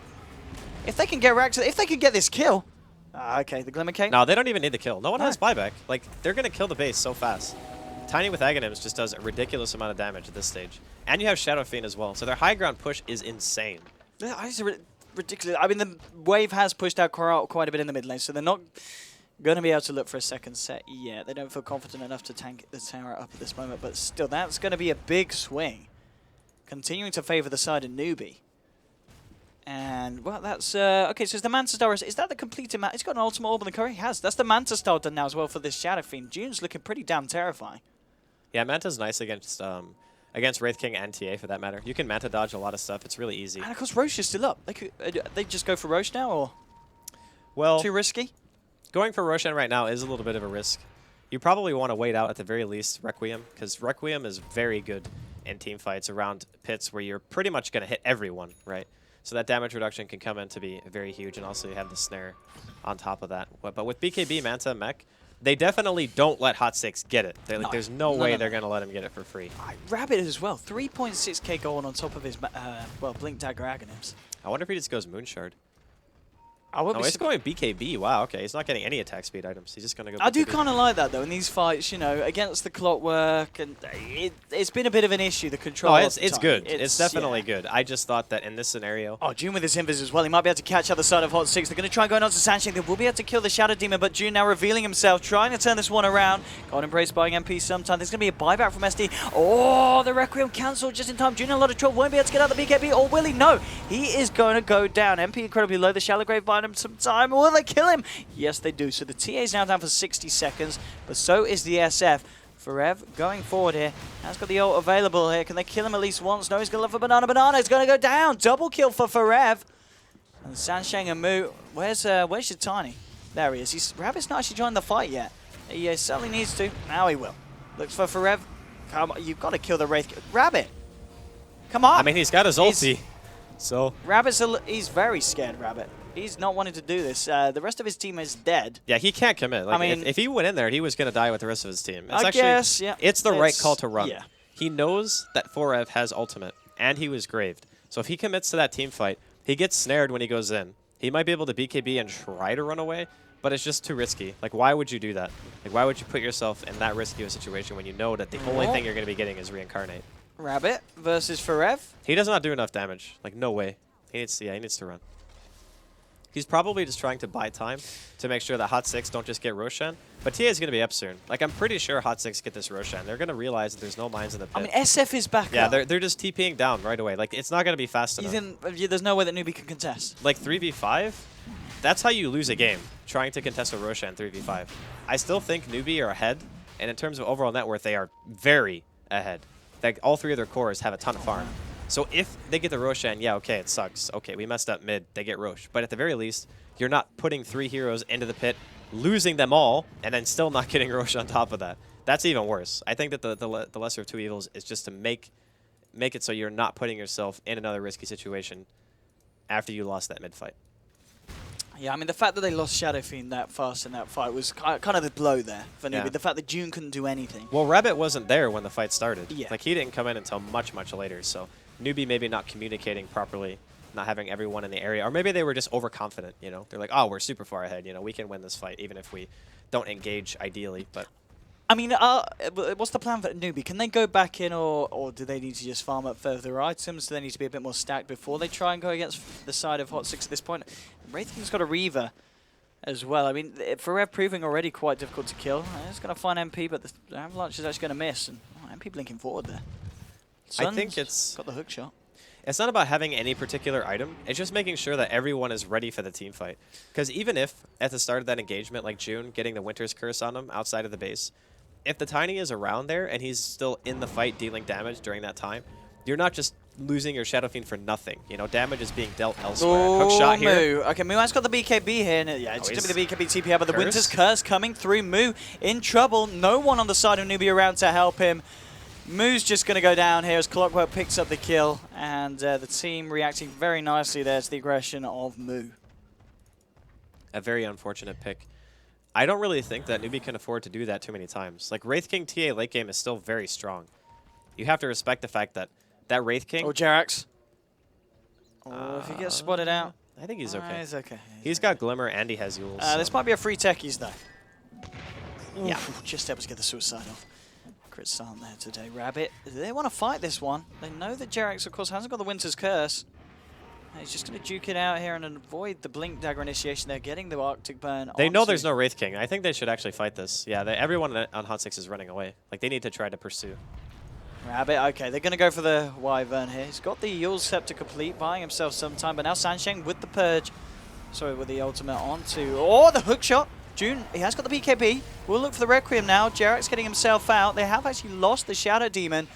And now, wow, the right-click damage is too much for MP here on the TA. He's trying to fight through it with the Refraction. Sun doing what he can as well, but June's just going to turn and punch. The blade man there from Sun. June needs help. Where's your Rabbit? Well, Rabbit's running away. Now he's in trouble as Forev's looking for the Tiny. He'll look to TP himself out. Will be able to get himself, but they lose the Shadow Fiend. And as you said, Hot 6, they take the fight there. They do lose the Aegis, but still, nonetheless, a nice swing there for the side of the Dire. Newbie took too long to actually get a kill. Like, the way they chased, they didn't get anybody right away. So there was actually time for the Dazzle and Forev to make it all the way across the map. Like, I'm pretty sure, yeah, Forev wasn't even carrying a teleport scroll, so he walked all the way from top to bottom. They're going to lose the tier 4 here, though, so they've got to be careful about the base. Yeah, but I mean, this is what happens when you've been Raxed at an early stage, and you have to go for these engagements outside of your base. You're just going to take damage. It happens. But it's fine, because Hot 6 are still making the favorable exchanges, like MP living through the fight. He lost the Aegis, but whatever, doesn't matter. Got a kill on a core. That's still very good. Rabbit looking for a toss, maybe. I was going to say, can they fight here, or do they need to wait for the SF before they jump? They can toss into the remotes. But you don't really want to do it to Forev, because again, he'll respawn. And the rest of his team should be able to help him out, and they know Curse is probably off cooldown. So that engagement is a little bit too risky, I think, for either team's taste. Tiny now has picked up the plate mail, so looking for that Assault Cuirass, but Rabbit's still a fair bit of gold away from it. Shadow Fiend's found himself the Talisman.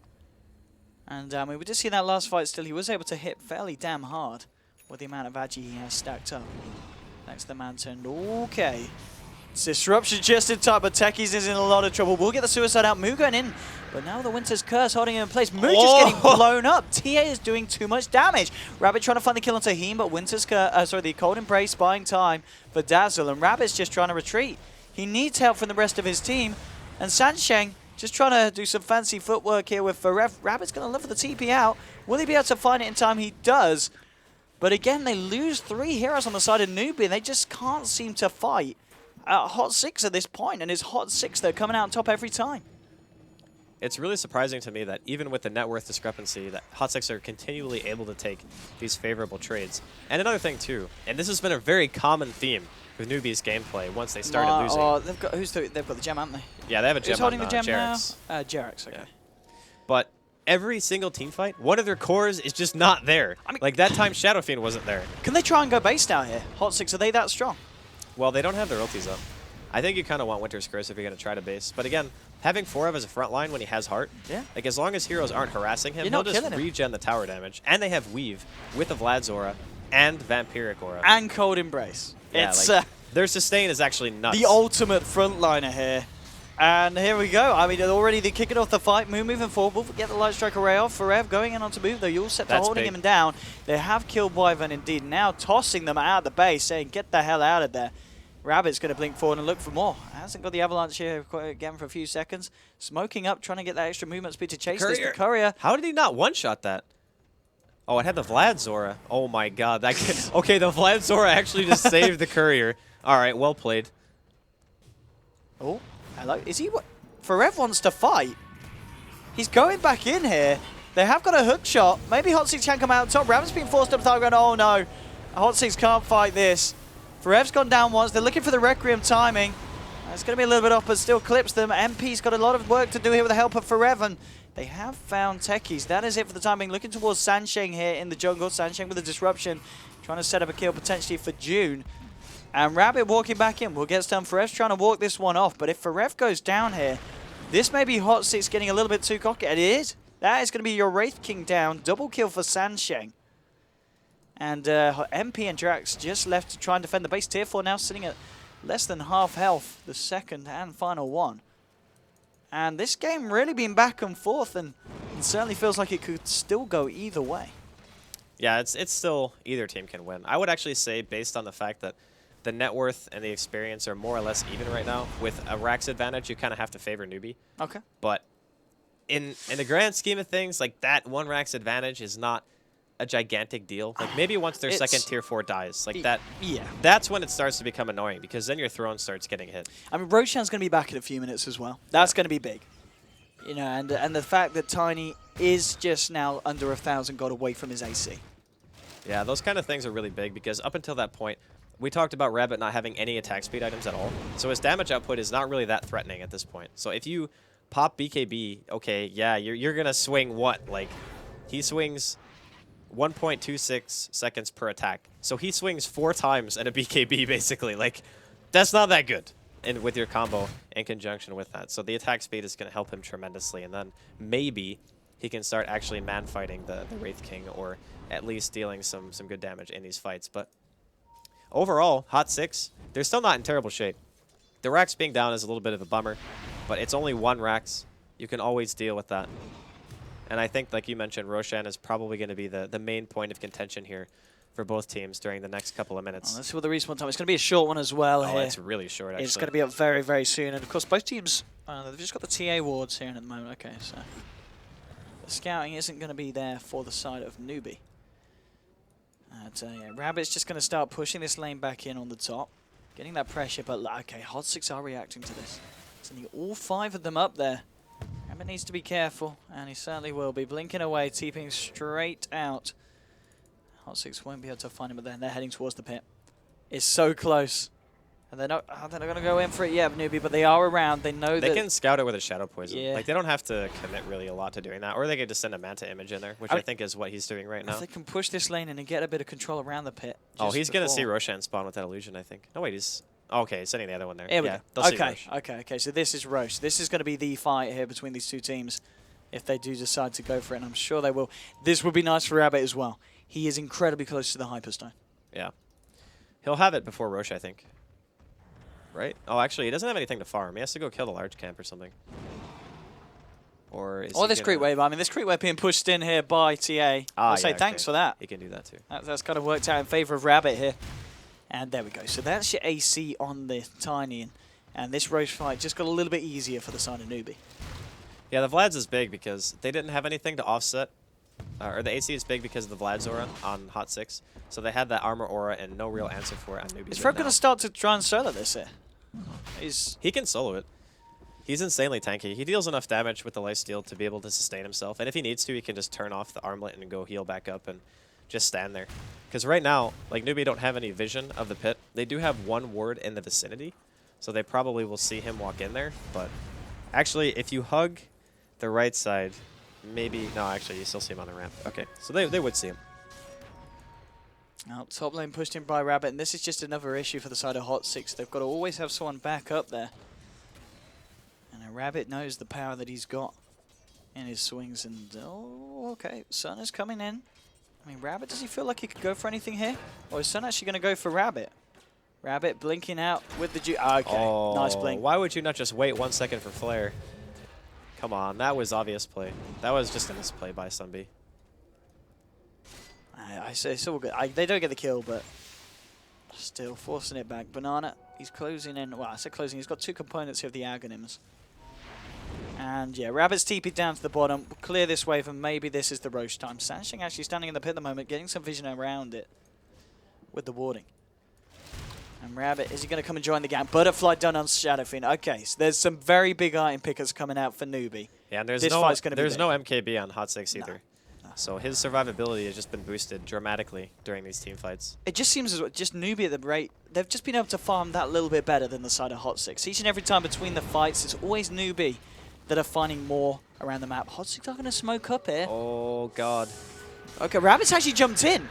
He has managed to get the BKB off here, so it's going to buy him some time. And now, Glimmer caped up. He is living for a little bit, but not an... That's him down for 80 seconds. Okay, Moo looking for Sun. But he could be in trouble himself as well. Forev and MP coming in. Okay, Banana's backdooring with techies. This is actually a techies backdoor.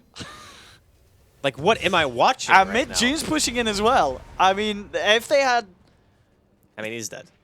Yeah, okay, he just suicides. Okay. But they forced the Wraith King back. Like, that's actually good that the techies forced the Wraith King to go back to base. Can Moo get the kills here? That's the question. I mean, Sansheng's trapped up. He's going to disrupt himself. June has now found himself into the fight. And looking for... He's going to get trapped in place here. Why they call him Bracer. Sansheng will go down. That's going to be the gem there, though. Hook shot from Sun.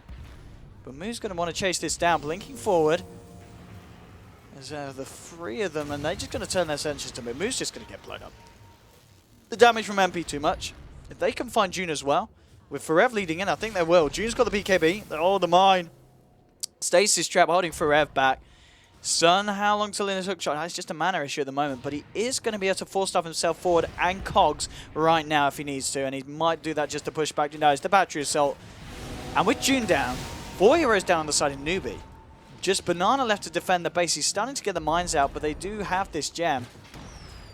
Hot 6, do they go for Roche or they go for the push? It looks like they go for the base. Okay. It's getting hit by creeps. This is an issue. Yeah, this is a problem. So that top Rax push and the fact that it took them so long to really establish any kind of control over the game after their Rax died, like now that the throne is exposed, there's issues. Because every single time Hot 6 leave the base, there's an opportunity if that wave is pushed in that Newbie can just buy boots of travel and go backdoor. And that's exactly what Moo just did. He buys bots. He's like, if there's ever a stage where Hot 6 are pushing our base, I am going to bot in and I'm going to force them back. Can they get him Roshan? Look at it. Can they contest this in time? Oh! The cheese is still on the floor. Cheese is still on the floor. Who grabbed the cheese? Forev did manage to pick up the cheese. Okay. This may not be the fight that Newbie are looking for. Banana. Oh my god, that's Refresher on Jerix too. Oh, damn. This is... this game, they couldn't get any closer between these two sides. It certainly feels like Hot 6... would you say Hot 6 do at the edge now? Is the fact that they're down a Rax? They have the edge in fights for sure. The problem is, can they take a fight without getting punished? Yeah. That's the biggest issue they're going to run into. Like, somebody on their team is also going to have to invest in the bots. Okay, never mind. The TA already bought them, so they're on top of it. They know. They know that if for whatever reason they take a fight outside of their base and their top lane is pushing in, there's always the threat of somebody on the enemy team just ending the game. Like, they're going to have to at least glyph, I think, if somebody ends up doing that. And if they don't have a glyph, they could just end up like losing the game. Like, losing the racks is one thing, but they actually just let their tier 4s die. Like, sometimes it's not the racks that matters, but the tier 4s, because that's going to be the thing that prevents you from just... It's going to be over. One way or another. Team's going to be there, in the right position, and they're going to get caught out of place. You're going to have to balance between fighting and defending your base at the same time. And the thing is, since Hot 6 have the advantage in fighting, their tendency is going to be to want to 5-man, because what better way to exploit your fighting when you have 5 heroes together, right? But that means that your base is left vulnerable. So what they're doing is they're committing a lot of their heroes towards top. Sansheng, can they fight? This TPs are going to be coming in. Oh, the blink. The blink is out in time. The refraction change actually got him out of there. I mean, can Newbie chase anything off the back of this? Rabbit's moving forward with the blink. And has got eyes here onto Jerax. They know that there's more. TP straight away. MVP do not want to fight. They're actually going to go straight back to base there with those TPs and not wanting to deal with Newbie at all in this one. Yeah, pushing in the top lane is actually the best way to circumvent getting backdoored, because that's the lane that's going to consistently be being pushed into you. So if you push out that lane with a lot of heroes, then you're saying to Newbie, well, you have to commit to this, or we're just going to be able to push the lane equilibrium so far in our favor that that backdoor potential will not be available at least for another minute or two. And that way we might be able to find some kind of, smoke gank elsewhere and then maybe equalize the damage that has been dealt to us. The best case scenario is making it so no waves even get close to the tier 3s. Because the other option is that even if top lane's not pushed, if another tier 3 is being hit, the throne can still take damage. So it's like, it doesn't even matter if that particular lane is pushed. It just has to be a lane. June just facing off against Forever. Forever's got a lot of damage. The Manta-style dodge just in time to avoid the stun, because, hey man, MKB now on top of the heart. Forever is certainly got the punches. Okay, blink into the tree line here. Where's Sun here with a hook shot? Now he's okay. Other side of the map. No chance of the clock interrupting that one. And Rabbit getting away again. We're pushing in this top lane. 29 to 38 between the two sides. The graph, I'm sure it's evened out. Yeah, 5k at this point is pretty much nothing. Very even. Agnes finally done here by Techies. Sansheng moving in with a disruption. That's all it is. No one there to back him up. And bots down clock. So they're certainly ready for any backdoor that might be looked for from Newbie. They have to always be prepared. It's really tough when your tier 4s are dead. In the middle lane, Rabbit. Okay, he is getting caught out by the Windsor's Curse. They're going to go for this one. Pots the BKB. Will he be able to get out? No. That is Tiny down. Bottom lane, Moo. Pushing this one in. Just looking to apply some pressure elsewhere on the map to pull Hot 6 apart. Ooh, they've got a caught here. Can they get this? Where's the hook shot? 6 seconds. Oh, Forever doesn't have blink. He missed the flare. Yeah, it was close though. It was good. Can they force out the buyback from Tiny here, do you think? Have they got that pressure? The tier 2s are alive. They probably won't be able to make him buyback. The other thing too is June is already in top lane. There's no fortification though. And if they can kill Moo, okay, they're going to make him run. So tier 2 down, no fort. Yeah, look at this blink. Wait. Okay. Forever, June, no, he's June's got going to cheese. force them back. He's ready. He wants to fight. Yeah, they want to fight because they know that doing it before June gets to base is their only option. Because now they've already had to send one hero back to base. Like, June is going to make them come back. And that's why they're not going to be able to force the buyout.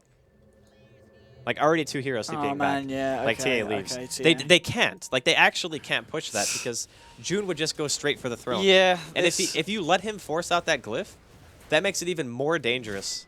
Because the next time, if you don't have glyph, you could just end up losing straight away. Damn. 29-39. Teams both hanging on forever. He's getting incredibly stacked. 1200 now on top of it. Tiny has got 2400 gold now on top of the AC, but he's going to want to look for those bots before picking up another item. And, well, the inevitable, I guess, moon shards. And then what does he go for? Does he go for MKB, crit? What kind of item do you find as your kind of 6th slot for Tiny?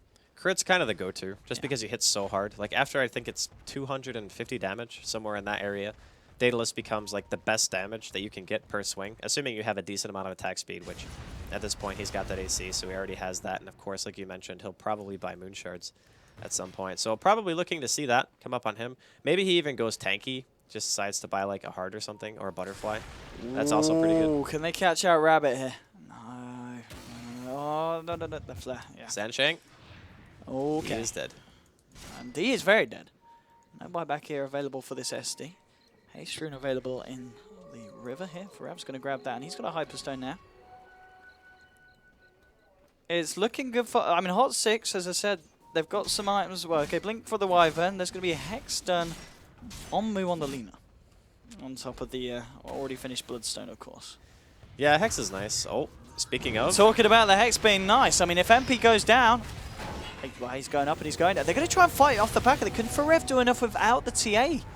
I don't know if he can. He's actually getting chunked right here. This is a very questionable fight for Hot 6. The buyback has come out from the TA. She does have bots. Maybe they can turn it around with this buyback. Winter's Curse, that's massive. God. That is a huge, and now the refresh. Winter's Curse on the move. This is huge. June, he's going to go down almost certainly. The Bloodstone heal buying him some time from the Lina death, but he still dies. Rabbit trying to fight through it all, but now with the hookshot again. MP and Farev still alive. Rabbit and Banana in a lot of trouble. Banana, he's going to go down. Rabbit, the last one left alive for Newbie. Triple kill for MP.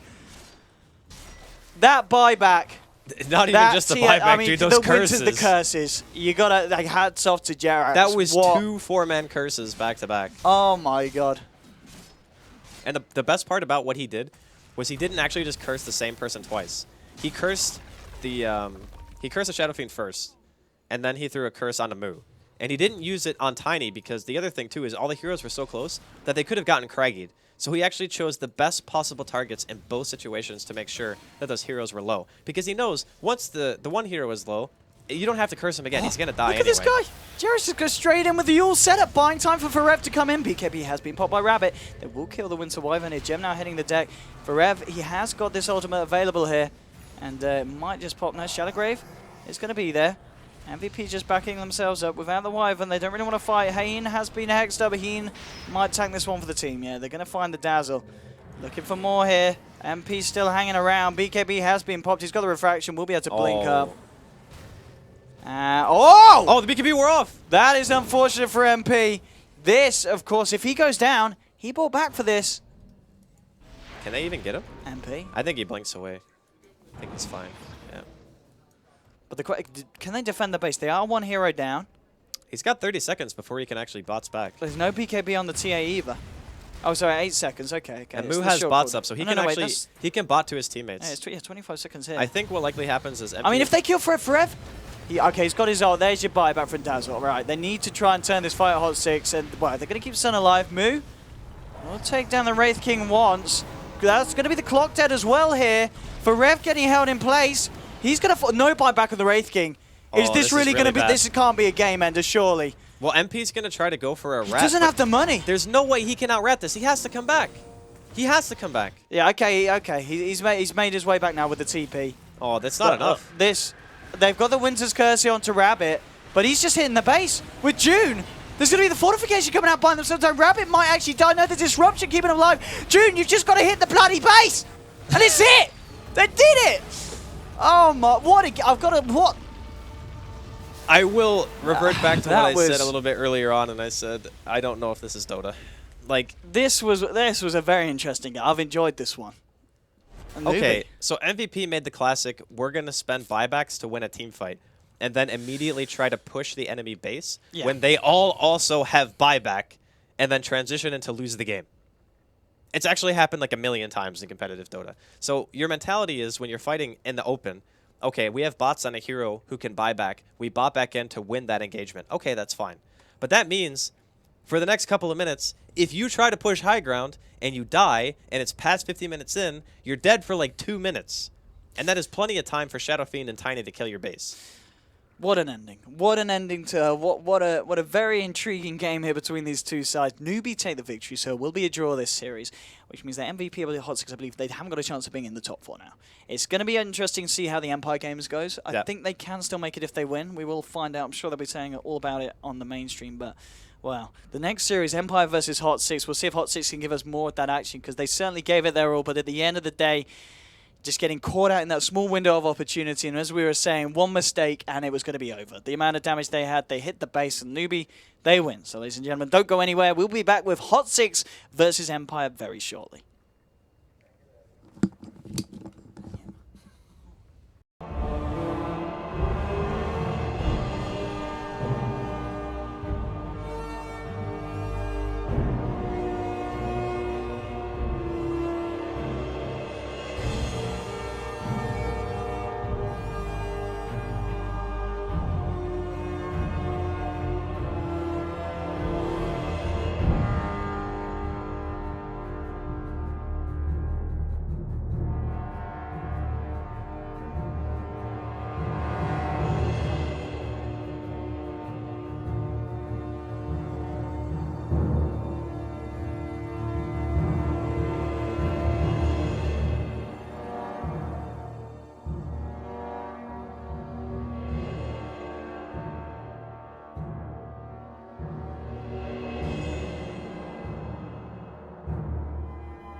Hello, ladies and gentlemen, and welcome to Team Empire versus MVP Hot 6, and a series that is incredibly important for the side of Empire. And by that, I mean if they win this series 2-0, they will be equalized for 4th position in the groups with Virtus Pro. This is the only scenario in which it's going to be interesting, to be fair, because the Hot 6, they can't reach the points for top 4. If it's a draw for Empire, 1 point is not going to be enough. They need the full 3 points from a flat-out win to be equal with VP, in which this will then go to a deciding match between Empire and VP directly.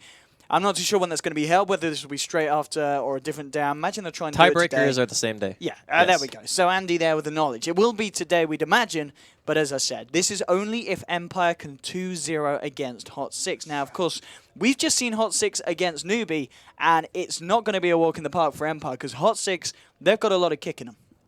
Hot 6 is one of those teams where you look at the group standings and you say, wow, they have 2 points. But the sad part is a lot of their games are actually very close. They're just not really able to seal the deal against a lot of these other teams. And this group in general, I think, has been a lot closer than Group A. So looking into this series, like you mentioned before, Team Empire looking for the 2-0. MVP Hot 6 at the start of today actually had the chance to be able to make top 4, but they had to 2-0 both of their series up against the Empire, and of course, Newbie in the last series where they ended up going 1-1. So for now, Empire are the ones to keep an eye on here. They're opening up with Leshrac.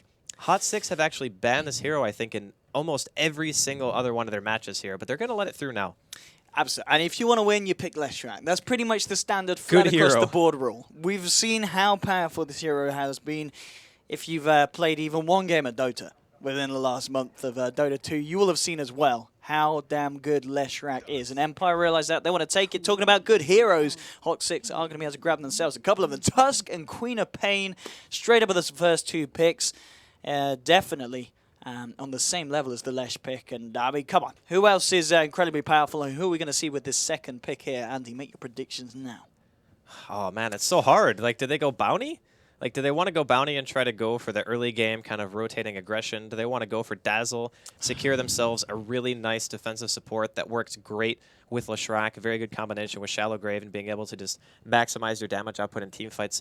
The thing that makes this TI, I think, so exciting, and it is going to be the Bounty, by the way. Andy, you're on form today. I got him. Yeah, I got him. You okay. got him. So the other thing, too, is a lot of the drafting that happens at this TI, things change from a game-to-game basis. You know, not every single team has the same ideology about how they go through the draft, and you never really know 100% what a team's going to be doing until you actually see the lanes take shape. So it's really exciting to see because people have been pulling out new stuff. I mean, Newbie in the last series that we cast, they played Techies. Newbie played Techies and Tiny off lane. And it was something that I had never seen them do before. And it was something as well that at the start looked to be clowny, did not go to plan. They did end up winning the game, though, against Hot 6, and, of course, shattering the dreams of Hot 6 of ever being in that top 4. Kind of a couple of dreams shattered today, of course, because Newbie did have a chance of being in that 4th place as well. They needed to win that series 2-0. So did Hot 6. They needed to win this one and last one. Didn't happen. So it is just Empire that all eyes are on to see if they can get themselves into the upper bracket. And, of course, by doing that, by getting yourself into the top 4, I don't know what the cash difference is, but you're guaranteed to get yourself past that first lower bracket stage. I think you get it's like guaranteed 100,000 plus. I think it's guaranteed 200. 50K to 100. Right? It's a lot of money. It's a lot of money. I'm not indeed. 100% sure on the numbers, but I know the money difference is. It's more than doubled. It's from 50. substantial. Yeah. Yes. Yeah. So this is the big game here for Empire. Hot 6, they're going to grab themselves the Dazzle. Ban's coming out. Of course, you've got a Leshrac. You want to get rid of your AM. They even ban out the Huskar here, worried about that kind of Huskar cheese pick, which could catch them out. And they're going to go for the Shaker. I was wondering if they picked that up earlier in the draft in the 2nd pick, but they're able to take it to the 3rd pick and still get their hands on it. Very good, of course, against the Tusk. And we've seen, as I'd imagine, it would be Yoku on the offlane Shaker, as we have seen before. And he is damn good with heroes like the Shaker, like the Magnus. His Magnus? It's all about the my initiation. God. He has got the fantastic awareness in terms of getting in. And, well, Hot 6, they know what's good against a Shaker. They'll get themselves the clockwork here. And both sides so far, well, it's TI5 group stages all over and certainly relevant to the meta. Nothing too surprising so far from the draft. Everything so far, like you said, it's been pretty standard. You needed the Shaker from Team Empire to ensure that you had some method of dealing with that Queen initiation, and of course, the Tusk Snowball. We've talked at length about how good Shaker can be defensively against those types of all-in heroes. So as soon as you blink in, you eat a Fissure, you eat a Leshrac stun, and then all of a sudden you've already turned the team fight from there. Hot6 have shown that they love picking Clockwork, even so much so to his pick it in the first 2, especially when they think that the enemy team is going to be running Earthshaker. So I'm actually thinking that they're pretty happy with the fact that they've managed to pick up Clock at such a late stage when we know how highly they favor that. And Empire, they're going to get one of their signature supports that I actually haven't myself gotten to cast them play so far here at TI. But Disruptor, this is one of my favorite heroes to watch, and a really good hero in synergy with Bounty Hunter. The track combination with being able to glimpse, it essentially means that it's beautiful. you can really never get away. Like we saw another game with a Bounty Hunter and Tinker, I think it was, when we saw the missiles and how potent they can be. This is kind of the same thing, except when you get glimpsed, you're almost just guaranteed to die. Like it's a death sentence for a lot of these heroes. Indeed, the Disruptor. It's going to be a lot of fun to watch, and very smart pick as well in this situation. Now the final bans from the side. Hot6 taking away that Phantom Lancer. We are, of course, imagining to still look for silence here. I think it will be Resolution on the left, taking it in the mid against, of course, MP's Queen. And, okay, Empire ban out Razor here as their final ban. So Hot6 still looking for that final core hero. I'd imagine it is going to be 4Evs. They could swap it around and have the Queen in the safe and put MP mid on something else. We've been seeing a lot of that too. The Queen actually making either the safe lane transition, or you just put it in a dual lane with a strong offlaner like Clockwork or Tusk or Spirit Breaker, something like that, and then you just end up with a really self-sustaining core hero who can still transition very well into mid and late, because Queen doesn't really have a weak stage in the game. She's always relevant. Even prior to BKBs being purchased and after them, she's still very, very good. So I wouldn't be surprised to see them maybe try something like that, but maybe leaning more towards just the standard core, just deciding what they want to try to pick here. There's a couple of options, but if we're assuming that it's offlane Shaker, and it should be pretty much from Empire since they have Disruptor and Bounty already. Yoku's legit. Offlane Shaker is not really that hard to zone, so you could probably pick something pretty greedy. It just has to be okay with fighting mid-game, because if you look at Empire's draft, their team definitely has fighting. Like, they can come at you at any point, and once track is available and they have that Disruptor, they're going to be looking for kills. Indeed, and Hot6, I'm sure they're aware of this. They need something that's going to help them out against what Empire are looking for. Final pick here for Hot6. That's an important one as well, and especially in Empire's eyes here. As we've been saying, Empire looking for that 2-0 victory here. And this being game 1 of this 2-game series between Empire and Hot6. Really taking through the time here, Hot6 now, leaving it to the last second as they decide on their final core hero for the side. What will they get for Rev to play this time? I mean, I guess TA really... No, TA is not going to be the hero. I wouldn't if it's really tough to play TA against this lineup. There's a lot of nasty things. You need BKB against these heroes as Templar Assassin. It's going to be the Jug. Nice. Okay. Yeah, Jug's really good. The thing is, if you get glimpsed, there's a delay between when the glimpse actually sends you back, so you're always able to spin. And especially against heroes like Leshrac. The Silent Wraith King. Yeah, you're going to be able to fight up against that, I think, quite easily as Jug. The only thing that's a bit worrisome is Wraith King is such a hard hero to really commit to killing. And Empire have shown in the past that they love picking this hero when, in fact, the enemy team has a lot of sustain and a lot of kind of all-in type abilities. So think Snowball, Omni Slash, Hookshot. Those are all abilities that make you hard commit to an engagement. And that way, when the ultimates are down, maybe you pop the Wraith King ultimate and you reincarnate, you come back up, and then you're kind of back to square run, right? And then you don't have Omni to worry about. You don't have all these other big damage-dealing abilities. So in those types of situations, I feel Wraith King really thrives.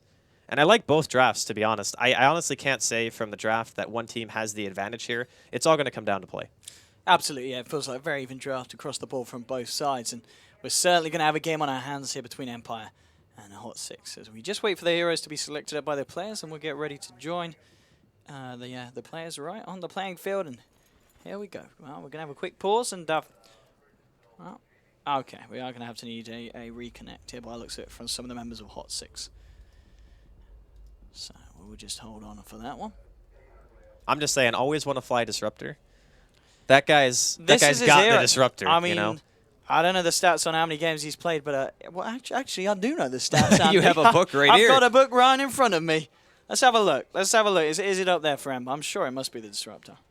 It's one of their most played heroes, I think, in general. Definitely one of Okay, his most played heroes. This is alphabetical, isn't it? Right. No, that's not Empire. Is it alphabetical? It is, yeah. The teams are alphabetical. Okay. That's E-Home. And, they put Empire's under Team Empire. They put it under I mean, who categorizes You've been like bamboozled, that? Owen. Who categorizes like this? No, B. No, we don't need those stats. Here we go. Empire. Right, let's have a look what the stats say about Team Empire's Disruptor. Is it up there in competitive? Okay, so in 6.84, it's 6 wins and 5 losses. So it's kind of hit or miss. It's not amazing, but that is 11 games that it's been played in. What else have we got? Anything else that's been picked by Empire that's been played a lot in 6.84? Not actually, the rest of it, not as much. They haven't got Shaker up there as one of their most played. But it's actually one of the most banned against them. Has been banned against them 9 times in the patch. And I'm going to put this down before I sound too statty and too clever. As we need to get ourselves into the nitty-gritty and into the whole Dota. Dota. Dota. I Yes. was trying to say dirty Dota, and it kind of mixed together to make Dota. I think you were just trying to do a Toby impression. Dota. Yeah. That's pretty close, right? No, I think people who are watching would Toby's understand. more of a kind of like a dough. He's a dough, not a dur. Dota 2's not down south. But anyway, ladies and gentlemen, welcome to the game. Hot 6 versus Empire about to kick off. If you're joining us from the mainstream, I'm sure the experts have already been through the fact that Empire need a 2-0 victory here to manage to get themselves in a position where they could look for the upper bracket. Aloha Dance. Jerax with the Sentry in the dust. They're going to go for this one. Aloha Dance trying to tango through, but there's a Heen and a Forev, and this is going to be your first blood. Jerax there. Hats off to him, getting the Sentry down in time. Very nicely done there by the side. And Hot 6 off to a good start. And, well, Empire, they've got to be careful. They need this 2-0, and it's not going to happen with plays like that. Giving away the first blood, obviously not the way you want to start the game, but it should be kind of known by now that a lot of these teams are adapting to that bounty hunter kind of rotating into the jungle very early. Like, everyone does it. And eventually it's going to be like what happened to Courier snipes, where first, like, maybe for a week or so, Bounty Hunter was able to snipe Courier pretty easily, and then people just started realizing that it actually just happens every game, so they changed the way that they play before the creeps actually spawn. This is a perfect example of that. Like, they just sense it coming, sentry's down, they just see the hero, they get a free kill. Indeed. Aloha Dance is going to do what a lot of bounty do. Hang around this mid lane, help out Resolution at the start. I mean, he's a Lesh anyway, so it's going to be a very strong mid lane nonetheless. And already, just like a couple of hits and MP. It's not nice. He's got the backup of Jerax here in this lane, so we are going to see kind of a 2-on-2 for the time being in the mid lane. Your bottom lane's got Yoku, of course, on that solo off-lane Shaker, dealing with Forev on this Jug. He's going to be there with a backup on the Dazzle.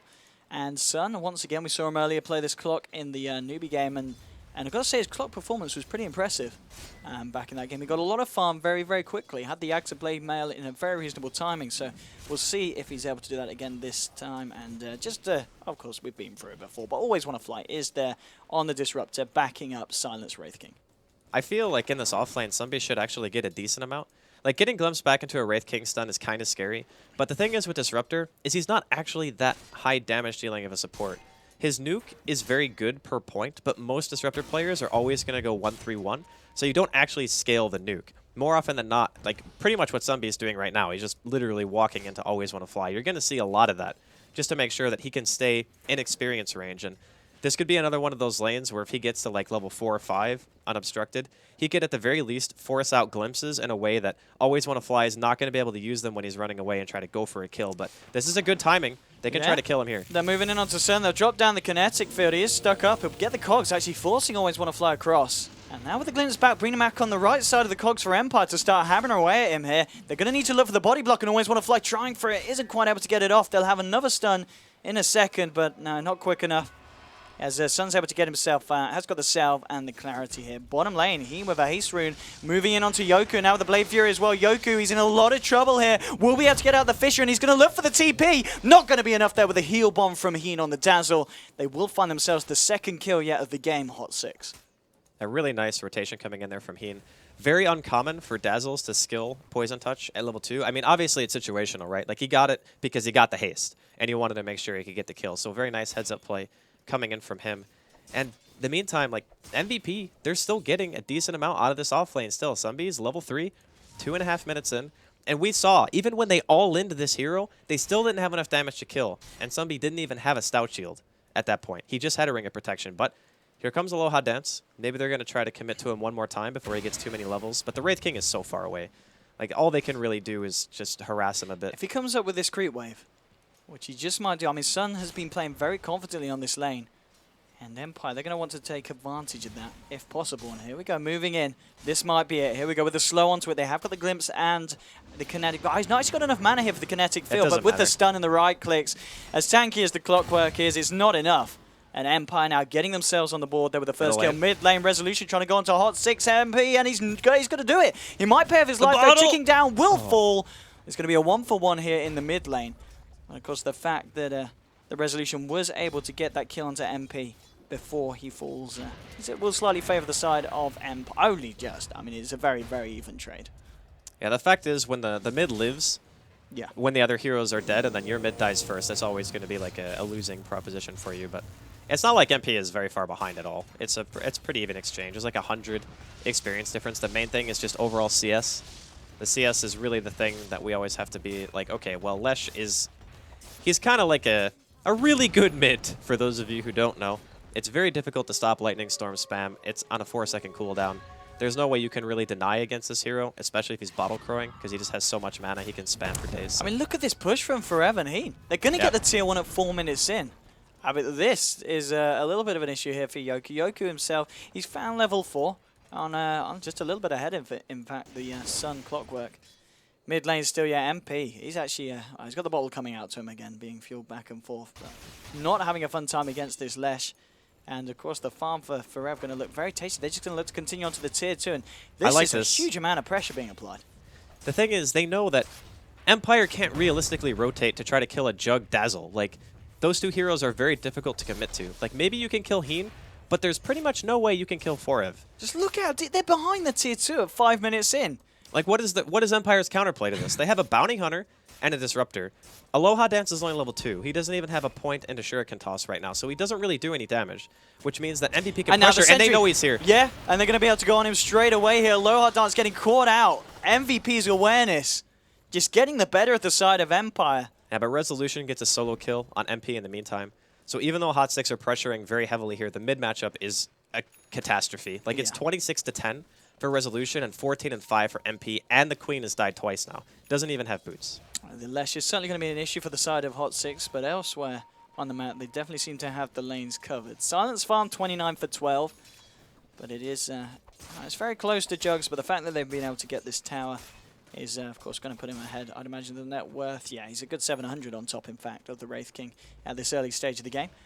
Resolution, though, as you said, looking pretty good here in the mid lane.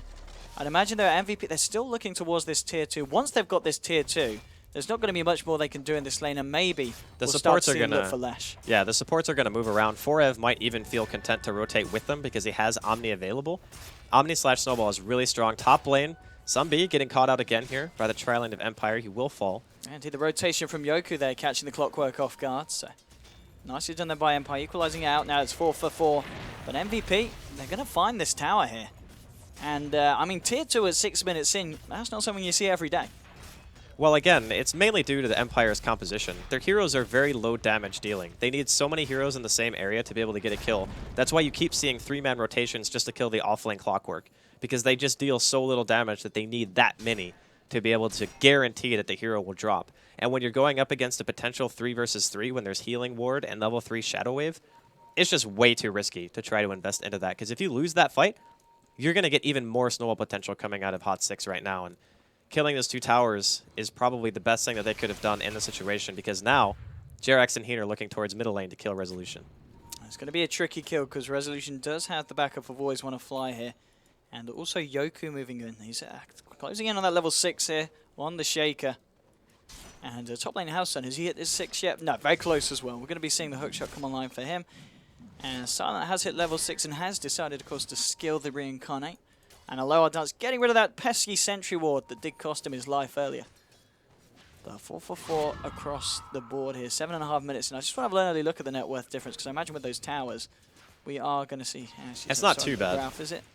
Okay, it's not bad. The farm of the Lesh is keeping them, and Silent, to be fair. Resolution and Silent's farm. Right. Yeah, the farm individually on the heroes of Empire is just a little bit higher. Their experience gain is also better because they're not committing 3 heroes constantly to the same area. That's the common theme when you have a team that wants to push towers very early, is you sacrifice experience because you're sharing it between everyone instead of playing very efficiently and soaking up lanes, because you want to try to get a little bit more freedom on your supports by taking that map control away. The other thing, too, is Empire's mid ward has actually kept Resolution alive. The first time they rotated, they saw on the high ground that they were standing there. Oh, there is a...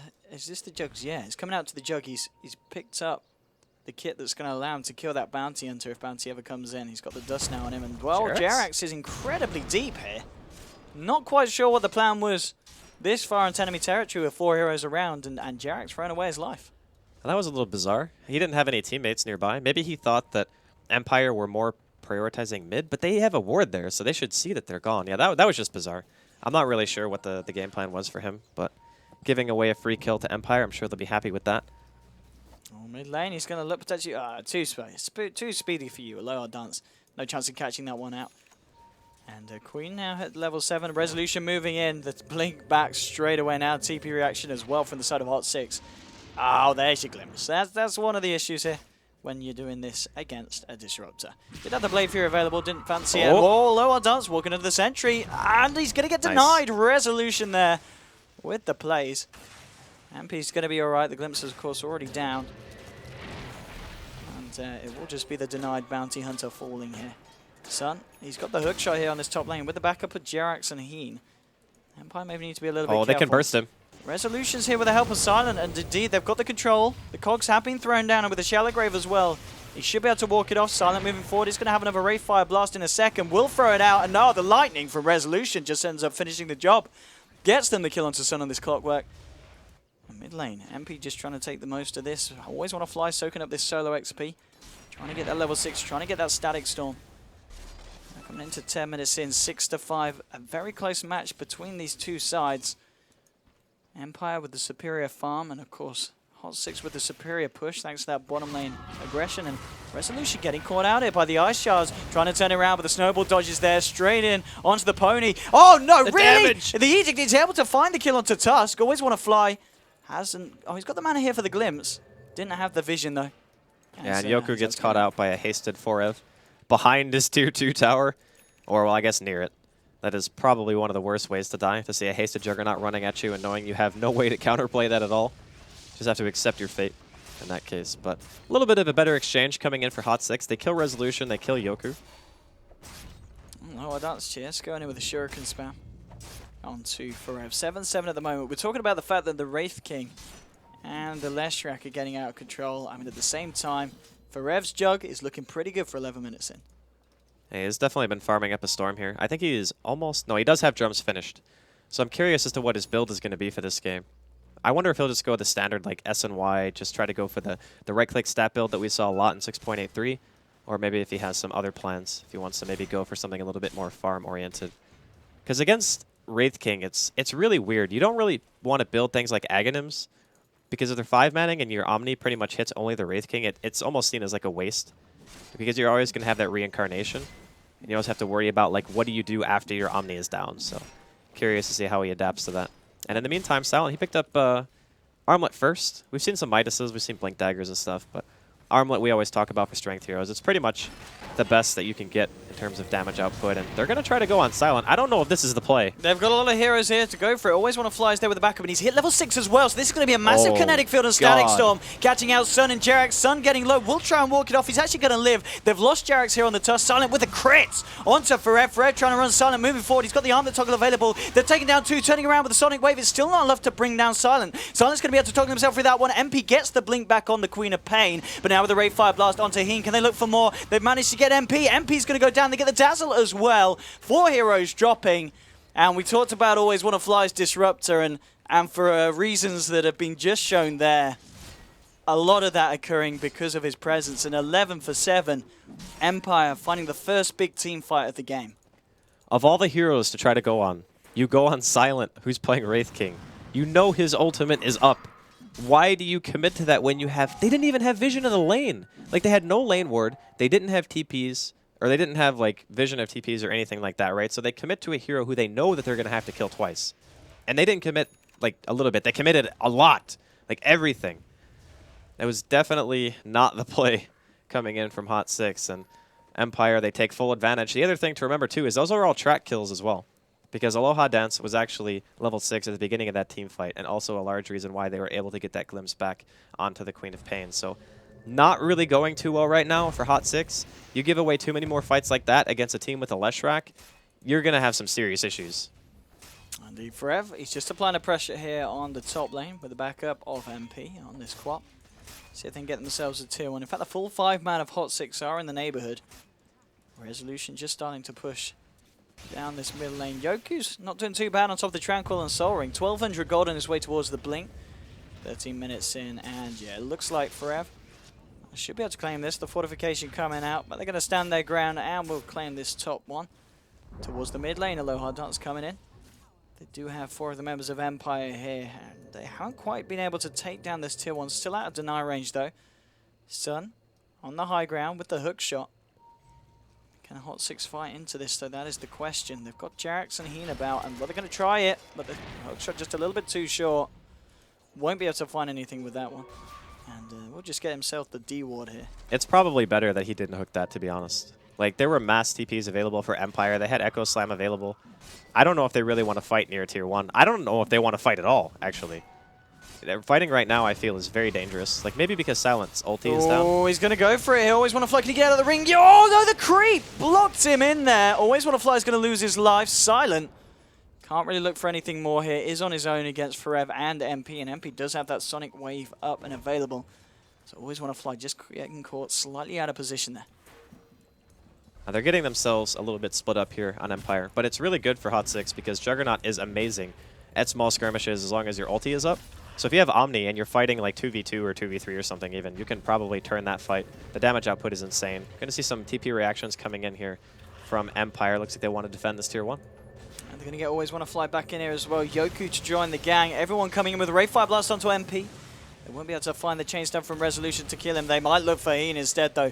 Does get the shallow grave off, hasn't got a TP. There's no escape for this Dazzle. And they will find the kill onto Heen. Top lane though for Rev. Continuing to the push. Abid with 15 minutes in. He's looking for the second tier 2 for his side. Sitting on pretty much 2.8k gold and top of the net worth as well. He's just going to look for the old spin and TP out. And they haven't got anything here that's going to be able to stop that one from happening. A Resolution has a 9-charge Bloodstone. So he got his Bloodstone, immediately gets a charge, right? The problem with this game for Hot 6 is every single small engagement that they take, if they lose a hero, Empire don't care how many people they have to rotate to win that fight because they're always going to be getting track gold. So wasting a TP here or there is not going to mean anything to them. It's okay, fine. We get our money back because of track. That Dazzle kill that they got was worth like 1,000 gold because of not only the gold that they gained, but the money that Heen lost by not spending his Unreliable before he actually died. So it's fine. And Yoku going to be dropping middle lane here. Forev finding himself yet another kill. Didn't even need Omni for that one. And they might be able to get this tower. Depends on how much Empire want to prioritize it. Well, no fortification available in here. Now with the snowball, it's always want to fly. Just coming a little bit too close for comfort. Hot 6 take the tower and they take the kill as well. Rev with that last hit onto the tower. More money in his bank and yeah, with the Shadow Blade. And now 1,000 on top of that as well. The Shadow Blade's a nice choice because a lot of heroes, you buy Shadow Blade and you say like, why would you buy Shadow Blade against Bounty Hunter? But the reality is, you only want it as a tool of initiation. And the other thing too is Juggernaut has something that a lot of other people who buy Shadow Blade don't, which is the capability of dispelling track by using Blade Fury and then just immediately using the Shadow Blade after the fact. So you don't have to worry about buying like Manta, you don't have to buy BKB or Lotus Orb. You can just simply spin, use your Shadow Blade, or spin and then TP away. And as we've already seen, Empire don't have any real way to stop that in the first place. And Aloha Dance, I think he was spotted out by that sentry as Forrest doing a little bit of scouting himself. Don't think walking high ground is what he wants to do, though. Indeed, he's got to be careful. It's Silent and Aloha Dance. Wait, what? What's going on right now? Chilling out here. We'll get the vision there. Here we go with the Silent blink forward onto Forev, trying to bring him down, but Heen, sorry, is there on the Dazzle. Sun forcing back Aloha Dance here with the cogs, and that's actually going to trap up Silent, but Silent, he's got the armlet and he has got Reincarnate. Yoku's got an Echo Slam. He'd love to He's use got it if Omni. he can get in. Oh, the Omni Slash bounces, though, aren't going to kill anyone. Being balanced between Silent and Yoku. There's your Echo Slam. Fisher as well to control Forev. They're looking for the Juggernaut. One more right click will do it, but Forev actually going to get away here with the Shadow Blade. Elsewhere, the side of Empire were able to take down Dazzle and Clockwork. And they don't find the jug. Forev very lucky, but I don't think there was any his life after that one. That's spin Shadow Blade, dude. Any other hero who buys Shadow Blade would have been dead there because you don't have any way of dispelling the track. But that Magic immunity a little bit too strong here. And MVP Hot 6, they lose a couple of heroes. Again, it's all track kills, so it's kind of a bummer, but they are applying pressure to the tier 2 in the top lane. He knows that looks like MP will eventually be forced back. I think there's going to be a certain stage in the game where they just can't afford to give away kills. Hot 6, in the late game, because of the fact that Juggernaut's built like drums and Shadow Blade, he might even go for Silver Edge. It's not too bad against Wraith King. It stops his crit. It stops... I'm actually not sure if it stops the lifesteal portion. I think it stops like all passives, so it should, but either way, it's decent. And if he wants to go for that, I think it would be a pretty solid choice. But the problem with their team is they don't have any real way of getting out. They have Clockwork and Tusk, two of the hardest initiators. And then they're playing up against Disruptor and Track Vision. So it's every time you go in, if you're not 100% sure you're winning that fight, you're giving up a ton in terms of gold, at the very least. Yeah, this is the problem we're going against the bounty. Need to be very careful when they take these skirmishes. Clockwork, just about 700 or so away from his blade mail. For Rev, now, I mean, as you're saying, after the Shadow Blade build, what do you kind of opt for now? Is it, can you go straight in for something? Do you go back for an SNY here? SNY is really good still. I think that SNY is probably just one of the best Juggernaut items in general. Because the hero wants to be so active, and if you're getting position 1 farm, sometimes buying an SNY early just gives you the stats that you need with spin and such to be able to live through just getting right-click down by a Silent, for example, who went for the Armlet build. So I think SNY is perfectly valid here. I think he could go for Silver Edge. I think he can go for... Manta's not really that good. He probably doesn't need that. But yeah, I think SNY or Basher, something like that. Oh, they're going to go for Roshan here, the side of Hot 6. The side of Empire were able to take the tier 1 top. But they're not going to be able to do anything about this, and Hot 6 going to very nicely get away with a free Roche. And Aegis now on your Juggernaut here. Resolution has finished off his Jules here on the left rack and has 11 Bloodstone charges at the moment. He is so fat right now. For 20 minutes in, indeed, he's going to be happy with himself. But at the same time, so's for Rev. 2.5k gold on top of his Shadow Blade.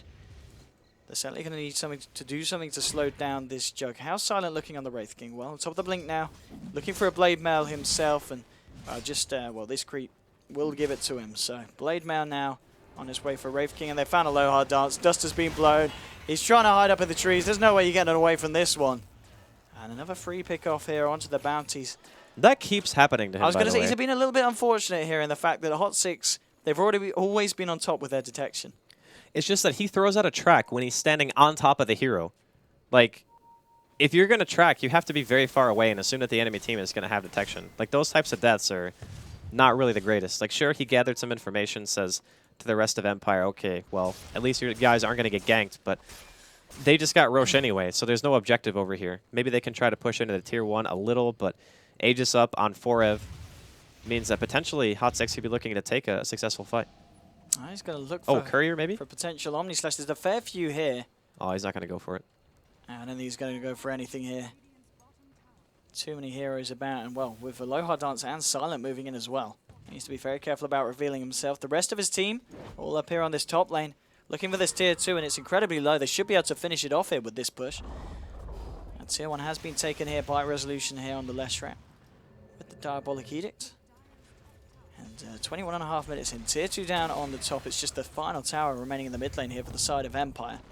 Their side of the map is certainly falling to the control of MVP Hot 6 at the moment. I don't really think Hot 6 have a chance of going high ground, though. Like, not this early. Maybe they can try to push the last tier 2. Even with the Aegis, their team is not... Okay, it's pretty good at pushing high ground, actually, because they have Healing Ward and they have Dazzle. But whenever you have a melee hero that has to hit the tower, he kind of needs to be very far ahead, or you need to win a fight prior to pushing into the tier 3s to really deal a decent amount of damage to the base. So Hot 6 being able to get Roshan just means that there's going to be this kind of lull in activity from Empire, unless they really feel confident in their ability to take fights. And fighting into the Aegis, they might think they can still win. And Sunby here, he's got an Invis. He's going to be scouting things out. Aloha Dance also going to be finding Heen. The blink initiation for the Silent to follow up as well. He gets off the Shallow Grave and he's got a TP. He's going to try for it. But yeah, with the glimpse available there from Always Wanna Fly, they'll be able to hold him in place, bring down the Dazzle. Now the question is, can they find anything more? Silent blinking forward. MP doesn't quite get the blink off here. The crits coming down hard there onto the Queen, bringing him down to half health. But does manage to find that blink away. Forev still yet to spend his gold here. 3.8k saved up by the Juggernaut. He's probably just thinking of what he wants to buy. I mean, does he go for something like a straight up Skadi at this point? Skadi Rush, it doesn't really seem that good. I think SNY Basher is much more likely. Yeah, the Basher, yeah. I think Basher is like super good when you have to play against a kind of beefy melee core like Wraith King, for example. And the other thing is too, he could go BKB, but I don't think you buy BKB before you buy like another utility item. Like BKB is utility, but it's not damage. Yeah, he goes back for the SNY. Okay. That makes the most sense. It's just too much of a value investment for him at this point. You get so much movement speed. You get the ability to maim, which lowers attack speed, which a lot of people forget about. It's not just movement speed, it's attack speed as well. So when you're trying to man-fight another carry, that's why having Skadi and SNY together made it so difficult for a lot of people to man-fight you, because you just had so much attack speed slow that you're basically getting rid of like treads plus another item with attack speed on it. Forev just priming himself, seeing if he can catch anyone out. Worth noting, a low hard dance has got the mech complete as well. Drax on the side of Hot 6 has his own. Going in, and with the dust, they'll be able to find a lower dance. Can't quite burst him down with the mech. They should be able to find it anyway, as they there finish off the bounty. Elsewhere, though, the Dazzle getting caught out by Yoku and Always Wanna Fly with the help of Silence. So 1 for 1 across the board. And actually a slight edge there to the side of Hot 6, recording those 2 kills. Top lane. How's your clockwork doing? Well, I talked about the performance of Sun in the other game, and it's looking pretty good so far. 24 minutes in with the Blade Mail and the Point Booster. Mid lane looking for Rev. They'll find the stunner now with the Blink Forward from Yoku. They'll have the control. Will be able to blow the Aegis. And I think they're ready for round 2. Static Storm and Kinetic Field. There's no messing around here for the side of Empire. They want him dead, and they'll get him dead. And Sun just going in with a hook shot, throwing his life away as well, giving a double kill to Resolution. I mean, the intention was there, but that was not the play there for Clock. Well, as soon as you see the Static Storm dropped, you have to just abandon him. Like, there's no way you can save him at that point unless he has, like, BKB. BKB is the only way you escape that, because you're not going to be able to spin fast enough. You're just immediately silenced as soon as the Aegis brings you back to life. So Sunbay, he wanted to go for the big play, ends up giving away another kill. Right now, Hot 6, that Aegis was kind of like their way of making Empire not play aggressive, but the fact that he just gets caught makes it a little bit worse. Although I will say, they're doing a very good job at keeping the lanes kind of pushed out. So they're not going to lose any towers or anything like that. But next Roche, I would think that if Hot 6 don't get it, Empire are going to have a huge advantage. I mean, look at Resolution. We're 25 minutes, and he's got his Shiva's Guard finish now on top of the Bloodstone Yours. He's got 15 charges as well on this Bloodstone. I mean, this is one scary Leshrac. Yeah, 7 kills, 6 assists here on the man, and wow, Drax just pushing up the top lane. TP's out straight away, not wanting to hang about. Silent was stocking up the gold here, and he's going to be going for the straight up AC now. With the recipe and the Hyperstone picked up, he's well on his way there, 26 minutes in. He's just building himself as a right clicker. That's all you really need to do as Wraith King. I wouldn't be surprised to see him also go Basher at some point. You just want to make sure that you have like Bash, Crit, Lifesteal. Like, those are the things that you get when you really want to be able to man-fight somebody. And Juggernaut, the way that he's building, it's kind of the same idea. Just giving yourself those stats, getting the maim, getting the movement speed and such, to be able to just sit there and right-click away. The fortunate thing for Silent, though, is he doesn't need BKB. They get the track onto Forev. Static Storm has been popped, but Forev, he's quick with the Blade Fury. Heads down south. And, of course, there's not going to be the vision to bring him back here with the Glimpse. Empire still looking to go. Yoku's got this Blink, remember, and the Echo Slam available as well. So Hot 6 have to be careful of how they group up. Looking into the tree line, Silent has found Forev. Forev trying to TP out. It's not going to happen. Now he's Blade Furying. Sunchi moving in with the Blade Mail. It's a bit of a stalemate here. Looking for the big initiation from one of the sides. Fisher holding Sun in place. Silent back to work on Forev. Shallow Grave is there, buying him some time from Heenan. Now blinking forward. Joku looking for the Dazzle, bringing them together. They've already taken down 1-2. The Shuriken bounces. Heading on to Sun as well. Now with the Blink Frog for Silent. This is the kind of Empire aggression we expect to see. 27 minutes going. They're just walking around the base. They're going to look for Jarax here as well, bringing him back into the Kinetic Field. The Fisher. And there's your Echo Slam from Yoku. That's the kind of plays we expect from the man. Oh, you're coming out with a snowball. trying to buy some time. Will pop the ultimate with the reincarnate coming out from Silent, but it's all right for them because they're still going to find the kills. They find Jerax. MP will just be able to blink himself away. He's got another glimpse. Always want to fly. This is why you don't give that man Disruptor. It's going to be a team wipe. What a fight from Empire, fighting behind both tier 2s in the base. I mean, the fact that they got away with that and Hot 6 were barely able to punish them. They pop the reincarnate of Silent, and they do take Yoku, but that's it. I'm 90% sure that Juggernaut misclicked, because there's absolutely no way you try to TP without spinning. For whatever reason, Forev, he TP'd and then he spun. I think he actually, he miskeyed it. He wanted to spin first and then TP, and basically that part of it kicked that entire fight off. And when you have a situation like that where your carry dies and your supports try to commit to save your carry, that's exactly what Empire want because of their team composition. We saw the combination of Track and Glimpse, and how when they get an inch, they're going to take a mile. Every single one of these team fights, you're going to have mass tracks on everyone. You are never going to be able to run away unless Glimpse is on cooldown. And unfortunately, they only needed Glimpse for like 1 or 2 of the kills. I think the original one was on Forev, and then they needed Glimpse again to try to bring the Queen of Pain back. Oh boy. I mean, the fact that they're getting this track god as well, I just had a look at the graph. It was not pretty for Hot 6. It's going down to a 14,000 lead. Aloha Dance now with a completed set of Guardian Greaves and a Medallion. You look at Resolution, 20 charges on the Bloodstone, now picking up the point booster on his way to his next item, probably going to be the Octarine.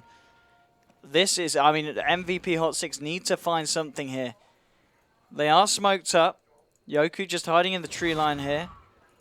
They're going to need to go deeper if they want to find anything Hot 6. But yeah, this just everything from the side of Empire looking up for them over that last team fight. AC complete on your Wraith King. 1,500 gold in the bank to spare as well. And Hot 6, they're going to be unable to find anything with this smoke. Aloha Dance coming into the jungle now with Silent. Oh, God. This could be a fight kicking off. All the ults are available for the side of Empire. Hot 6 still lacking the Sonic Wave. Who's going to be able to make the first jump? They want to find Dazzle. They want to get rid of Heen. They've had enough of his shallow graves. And here we go. 1, 2. Going to be able to burst him down. It's going to be a hook shot for from Sun. But I don't think you want to be in it. It says, let me out. I don't want to be in this one. Goes down. They lose the clockwork as well. Down on the bottom lane here. There's just Sonic Wave bringing Aloha Dance to Resolution low. They have already taken down Yoku. Maybe they can turn it here with the Omni Slash. Party Ring has been dropped here by Always Want to Fly. Aloha Dance getting low and will fall. And this is Silent becoming unstoppable. Silent just walking around the fight. They haven't been able to kill him once. He's going to look for Jerax. Oh, he's just going to let Resolution finish that one off here now with the Glimpse. Doesn't bring back the Jug. Has got the Blade Fury.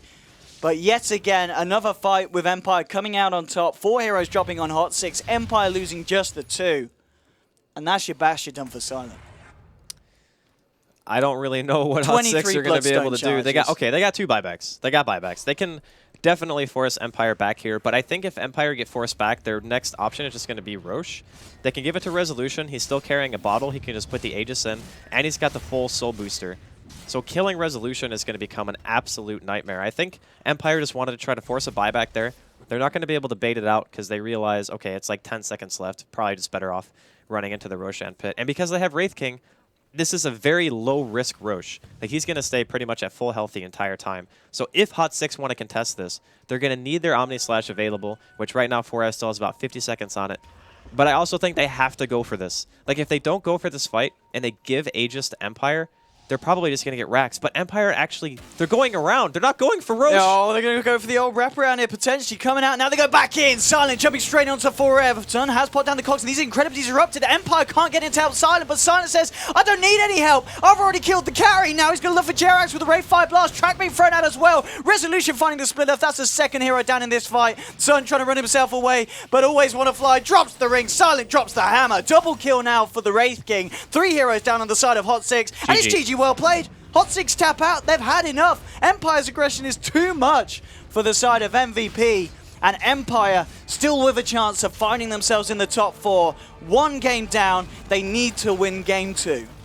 That was their last shot right there for Hot 6. Like, that smoke was their only hope in bringing themselves back. That Roshan was the utmost importance. Like, as soon as they realized they can't get the Roshan and Empire are going to get it, and not only that, but at the start of the fight, they lose their core. It's too much to deal with. I think this game had a lot to do with the fact that in the very beginning, like, sure, they were doing all right in their laning phase, but mid was constantly losing, even though somebody was getting quite a bit in his offlane, and obviously the Jug was farming. I just think that every single time Hot 6 took an unfavorable engagement, Empire can just take so much because of Track and Disruptor. That combination is just too good. Indeed it is, and what a performance from them. Yep. It's the resolution less. I wouldn't be surprised if we see Hot 6 banning that out in the first phase, or grabbing it for themselves, because that was incredibly destructive. Game 1 going to Empire, Game 2 going to be right round the corner, so don't go anywhere. And for the time being, we're going to head you over to our experts to hear what they have to say about the series so far.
Hello, ladies and gentlemen, and welcome back to Hot 6 versus Team Empire here in a very, very important series here for the side of Empire. They need to win this second game. They did win the first one.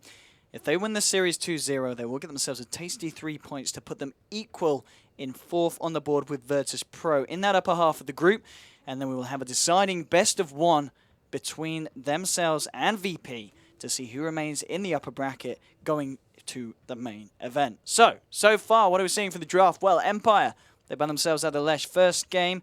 Resolutions, Lesh was pretty damn terrifying.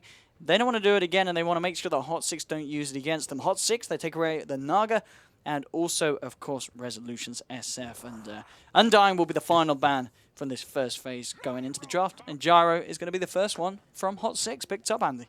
Gyro is a hero we don't often see make it through, actually. Like, after the first 2 days of group, everyone was pretty much banning Gyro in the first phase. But like you said, Hot 6 are going to pick him up here. Now, since Shadow Fiend is already banned, typically people pick, like, Tusk plus a support or Tusk plus a core, something like that in this situation. Mainly just because it gives you that kind of free initiation. But against Gyro, I'm not sure if Tusk is a hero that you want to gravitate towards. It's for the same reason that Shaker is good against Tusk, is that when you initiate like that, you can drop a call down, you can drop a rocket barrage and a flat cannon and kind of turn the fight very easily. But then you run the risk of also giving Tusk to Hot 6. So they're going to pick up Queen, a hero that we've been seeing a ton of. She's not... Well, I should say she's not banned in the first 2 often, but she is banned in it sometimes. Yeah, I mean, it is true, yeah. I'd say out of all kind of the top tier mids, we're probably seeing, yeah, Queen being let through the most. Empire, they're going to take the advantage of that. And, well, we'll see if they do get the Tusk. No, it's going to be the Lina, actually, as the second pick here, interestingly enough. I wonder if they just pick Tusk now. Because I really don't think that Empire would want to play Tusk against Gyrocopter, especially given their familiarity with the hero. Like, Silent is, I think, one of the people who have played the most Gyrocopter out of, like, anyone. It's ridiculous. Because Empire have been running that hero for ages, so they have a good idea of what it's good against and what it's bad against. And MVP taking their time. Maybe they just go back for something like Dazzle instead. Maybe they go back for the Winter Wyvern, who I've actually not seen in the series so far. But a lot of options, actually, for Hot 6. Like, Gyrocopter is totally ambiguous opening. You can do so much with him. That is the Dazzle. It's going to be, yeah, I mean, he's played that. I swear I've seen him play that the majority of the games. They love Dazzle second pick. They've actually done it, like, every single game. Yeah. Indeed. And before, who was it before? It was Dazzle. What was the opening combo they kept doing? I'm trying to think what they picked first last They game. picked it like 3 times in a row, didn't they? The same. Wasn't it was it Dazzle Clock? It was Dazzle Clock. Yeah, it was Clock. Yeah. Okay. I mean, Clock is still in the pool, but they banned out an Earthshaker, so I don't think they'd intend to pick Clock if they're banning out Shaker, surely. Because would they really be worried about the Shaker if Hot 6 have the intention of picking up Clockwork? I think it's the Shaker-Lina combo that becomes scary. So after having already seen Lina, it might warrant a Shaker ban. Even if you want to put somebody on that Clockwork, like, for what, the 3rd or 4th game in a row, I think it would be, if he actually played it again.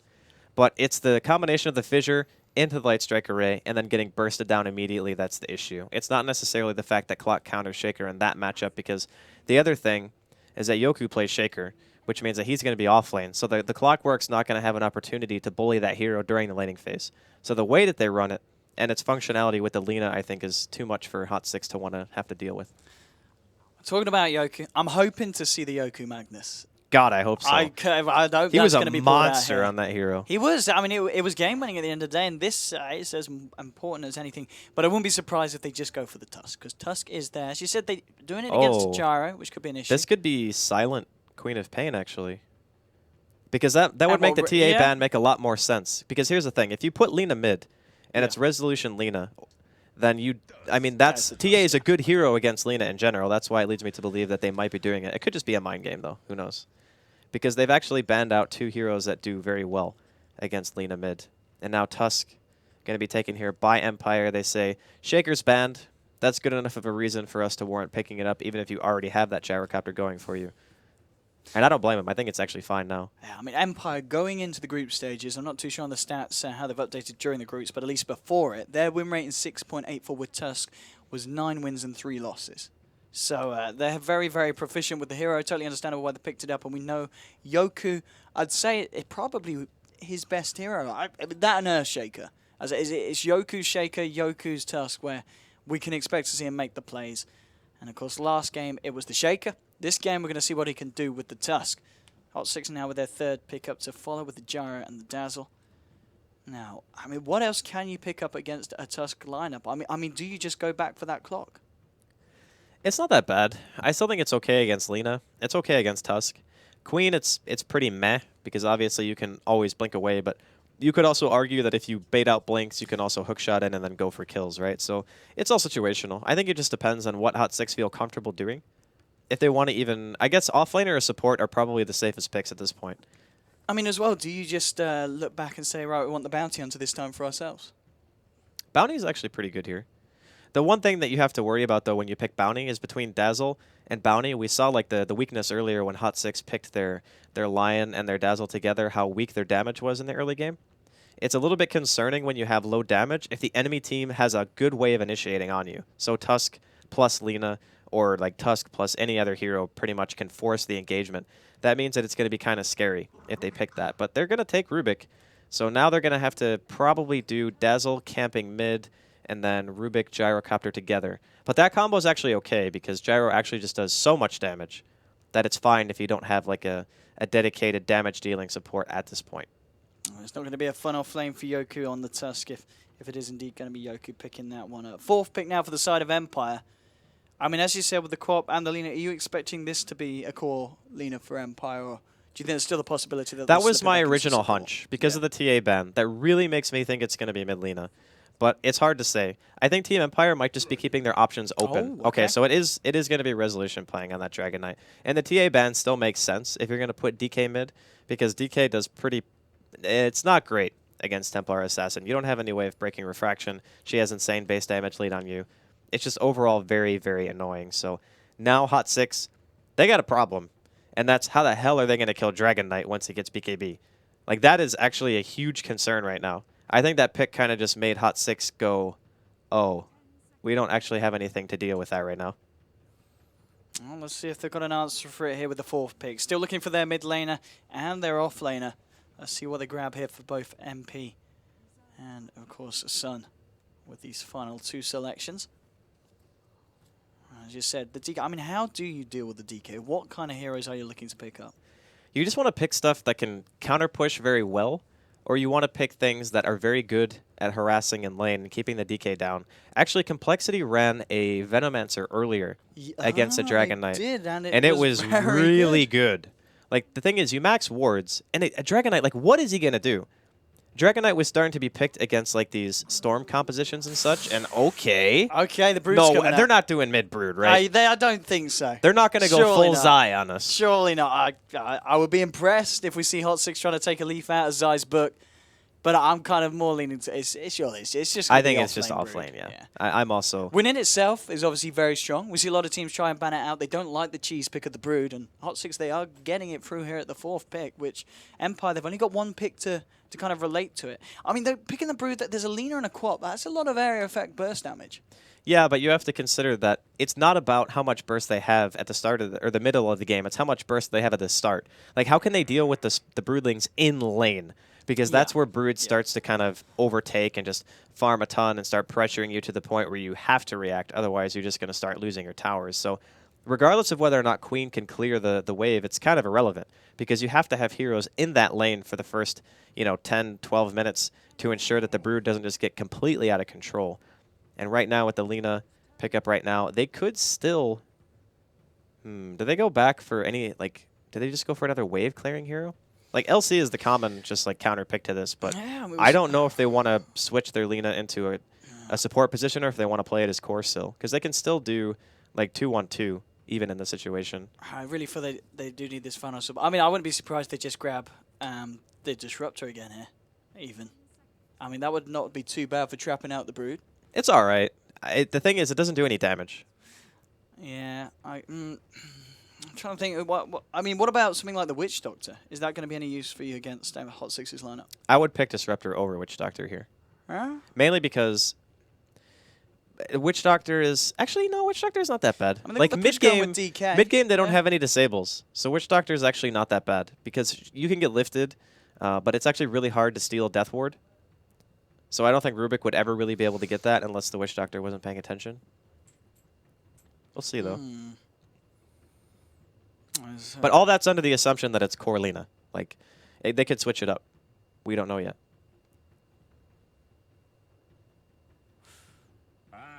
Oh, they're just going to go for the hard lane counter. Okay. Right. I mean, I think this is pretty much the first axe that we've seen, at least. I think it might be the first axe of the tournament. I mean, against Brood, if you can get the call on a fair few Spiderlings, you're going to It depends on how the Brood plays it. Here's the thing. Like, there's two ways of playing the Brood. You go the Spiderling Brood, where you actually still get your Q, and then you send the spiders to the jungle to farm, and you just control the jungle instead of trying to push the lane in too hard. Or you just go 0-4-4, and you just kill the axe when you hit level 6. Like, those are the two ways to play it. Now, the other build beats axe in lane pretty much every single time, but the first build is the one that is going to be more consistent in farm and allow you to actually start pushing when the axe rotates. Now, I actually haven't seen many people do the second form of the build. Ooh. Oh, what? Let's do it. All right, I'm ready. The Invoker. I'm a fan. Now, we did see, Empire, they banned out a hell of a lot of heroes that would counter the DK in the mid lane. How does Invoker do in this matchup? So I think the main reason for the Invoker pick is I think he's going to go Quas Wex because DK, Axe, Tusk, their mana pools are pretty mediocre, if not like pretty bad. So if you land one good Tornado EMP, then the DK doesn't have any spells left. This is also another way to deal with that kind of 5-man Death Volley push that DK brings to the table by just taking all the mana away from the enemy team without having to commit anything. Like if you throw a Tornado EMP and it hits, it's a 0 committal combo, right? Like, okay, I hit you, you're out of mana. I don't have to actually fight you, you just can't do anything now. It's a very good way at just halting aggression and kind of slowing the pace of the game so you can get to a stage where you can get that Gyrocopter some farm, you can have somebody on that Broodmother start to pressure lanes. Because Empire are going to want to try to push with their DK for sure. Like, there's no way you pick this hero without trying to kill towers. I'm looking forward to this game. Two kind of unorthodox picks, at least for this patch that we've it's seen fun in to group see. stages. I'm happy to see Invoker coming in for this very important game here for Empire. Here we go. So, okay, it's been drafted 3 times. Okay, must have been in games, obviously, that we didn't see. Yeah, I haven't seen the games where the axe was actually picked. Zai, the only one to be able to win with it. Let's see if Yoku is able to bring the same kind of fortune for his team. In terms of lanes, yeah, it's going to be this aggressive lane from Empire on the top lane, going head-to-head with that of MP. And it is going to be the Brood Axe matchup. As you said, has got 2 possible ways of going. And very strong. We'll see how Yoku's able to deal with it. But I'm sure they would have picked the Yoku Axe because they feel they can deal with the Brood. That is a direct pick against that Brood because Empire feel confident to deal with it. And this is going to be a very exciting game. And of course, for anyone joining us, I'm sure you've already heard it from the panel. But Empire, of course, needing to win this game to have a chance at ending up in the top half of the groups. And therefore making it forward to the upper bracket stage of the main event. If they win this game, they will then have to go head-to-head against Virtus Pro to fight off in a best-of-1 for that final 4th position to secure them the upper bracket. But they do, of course, need to win this one. Let's see what MVP can do to try and stop it. I'm looking forward to seeing the Invoker. I'm looking forward to see the Axe as well. Ice Shard's coming out. He's actually going to trap up Forever, forcing him around the long way. He's going to be okay, though, with the heal, just in case any kind of action was going to come out from the side of Empire. And, well, here we go, Andy, straight into game 2. Yeah, it did end up being a Silent Queen of Pain. I think we talked about that during the draft as well. I'm really interested to watch this bottom lane. Like, this lane, I think, has probably some of the biggest implications outside of the tri-lane. Like, the 1v1 mid, which, by the way, MP is actually going Exort, so maybe he favors just having the high damage output. I really thought Quaswex would be very solid here at stopping the kind of 5-man deathball coming in from Resolution. But I suppose if you're going in a 3 versus 3 in top lane, having that Exort Sunstrike is going to be really nice and adding just a little bit more damage to your fight so you can actually get the kills early. Okay, and in terms of the top lane, what can we kind of expect to see here from both sides? Is this an easy win for Eva? I honestly think that Empire will have a slight edge just because Queen farming, very high damage, good range. Gyrocopter has to put himself a little bit into harm's way to really successfully hit creeps in the situation. But either team can get kills. It's all about if MVP find an isolated support and he gets lifted into a rocket barrage, that hero is probably just dead. I'm going to try for it going on silent. Always want to fly there with a light strike array onto 2 ice shards as well, proving to be very disruptive, stopping MVP being able to look for anything more off the back of it. Yeah, it's going to be kind of both teams vying for a better position, trying to control this top lane. If somebody gets out of position at all, it's just going to be like a straightaway kill, I think, for either team. Although I think it's less likely that Empire give away a kill here because their core not only can stay farther off the creep wave, but also has blink. But no, always want to fly so he's getting far up. dragged up, and he's going to get body blocked as well. The ice shards perfectly from Aloha Dance, creating that ability for Always Want to Fly to back up. If that was intentional, what a player. Like, honestly. Perfect placement of the shards.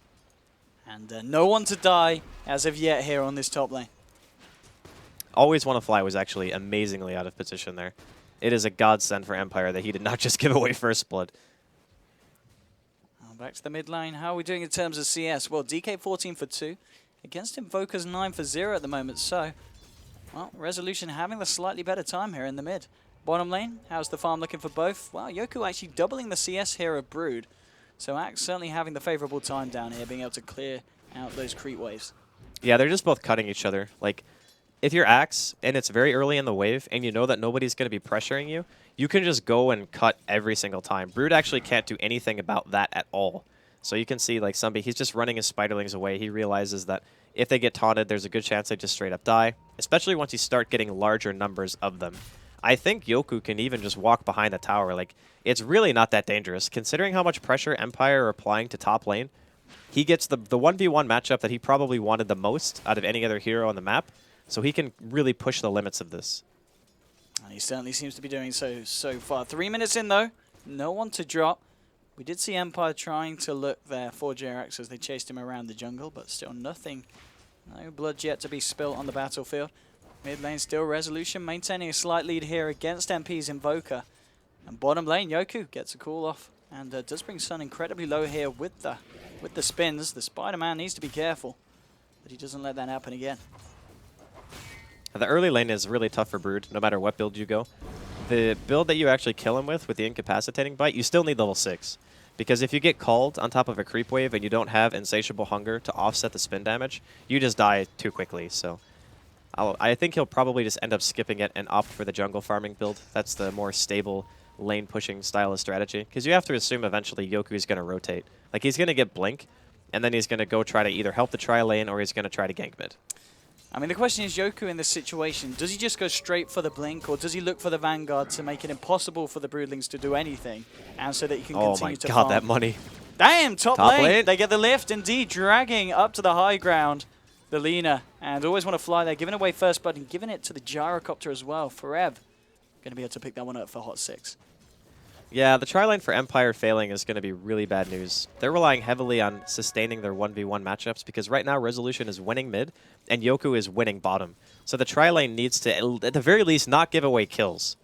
That is the ultimate bad thing that can happen because once your supports start moving, you have more options for Chaos, for a Hot 6 to be able to also have their own support rotations. Although I guess you could argue that Dazzle rotation isn't really that good. Like, the Rubik is going to have to stay top more or less, or I guess they can move the Rubik and keep the Dazzle top, as they've opted to do here. I Always Want to Fly it. Sorry, Aloha Dance actually coming in with a rotation on Tusk. They're going to find the Dragon Tail, and now with the Elder Dragon form, looking for MP. Jirax is there, and the TP reaction from Heen as well will force back both the Tusk and Resolution here on the Dragon Knight. They're not going to be able to find anything, but of course, top lane now. Silent and Always Want to Fly know that Forev's on his own, and this is the time to jump, going straight in. The Rocket Barrage doing a hell of a lot to Silent. He needs to be careful. Always Want to Fly trying to bring this one down. Has he got enough damage? Forev's just going to chase this down with the Rocket Barrage. Can he get the kill onto Silent? No, the Light Strike Array. They'll just be able to turn it around, but Silent... Sunstrike! BAM! Oh my. Rubik have found it anyway there with the right click, but nonetheless, a 1-for-1 trade, and Silent, playing on the edge of his life there, does end up paying for it. What was that stun? That stun wasn't even close. Always Want to Fly is not having a very good game right now. There were 2 times where he was really out of position, and that stun was like a huge biff. If Silent died because of that, that would have been like, I think, a tilting play for Empire. Silent, nonetheless, they did find the kill on Jara. Going to go in for more here. But Forever is being backed up by Hina and Jerax this time. Bottom lane. How's it going for both of the heroes? Yoku has 2,300 gold. He's got enough for that Blink Dagger now. 6 minutes in. Ridiculous farm here for the Axe. Brood has managed to find a way up through level 6 and closing on level 7, applying the pressure to the tower. But the fact that the Axe has just been eating up every wave. I mean, this man is one of the richest Axes I've seen in a long time. Yeah, the net worth difference is pretty much entirely his gold. Like, it's just the fact that Yoku is having an insane game. But you can see that Sunbi now, he's got enough levels so where he can actually start cutting the wave himself. So both heroes are pretty much going to do the same thing. Like, both towers will stay at 100% HP. They're both going to continually just eat the creep wave, and the lane will stay stagnant. They're going to try and go for Silent here. They've not got enough damage now. Aloha Dance with the Ice Shards trapping up Heen. The Sunstrike will come out. Will it connect? Yes, it will. Aloha Dance is going to get taken out by Invoker. It's a 1-for-1 so far now. Forever, the Rocket Barrage doing so much. Always want to fly to fall. There's the rotation here from Resolution with the Brief Fire. Will bring down Forever, turning it into a 2-for-2 here on this top lane. But still, the game incredibly close between these two sides. And Yoku does now have the Blink Dagger picked up. Will, of course, be noted here by the side of Hot 6. And will be kind of obvious, of course, when he leaves the lane. I'm sure they'll be very, very careful when some reports back that there is no axe down here. Yeah, but he knows as soon as he leaves the lane that the Brood is going to kill his tower, like 100%. And the thing is, not really any other hero on the team can deal with the Brood but him. So Empire might just be saying, you need to stay bottom for a really long time. Like, just make sure that our towers don't just die. And they're going to rely on the 4v4 and trying to win their matchup that way, instead of having Yoku kind of walk around and look for any kind of engagement. Oh, there we go, Yoku. Just coming into the jungle. He really wants to find the Brood. Like, He does. I mean, he's hoping that he finds Sunbi farming the woods, and he's waiting for him to creep cut again, just to see where he goes.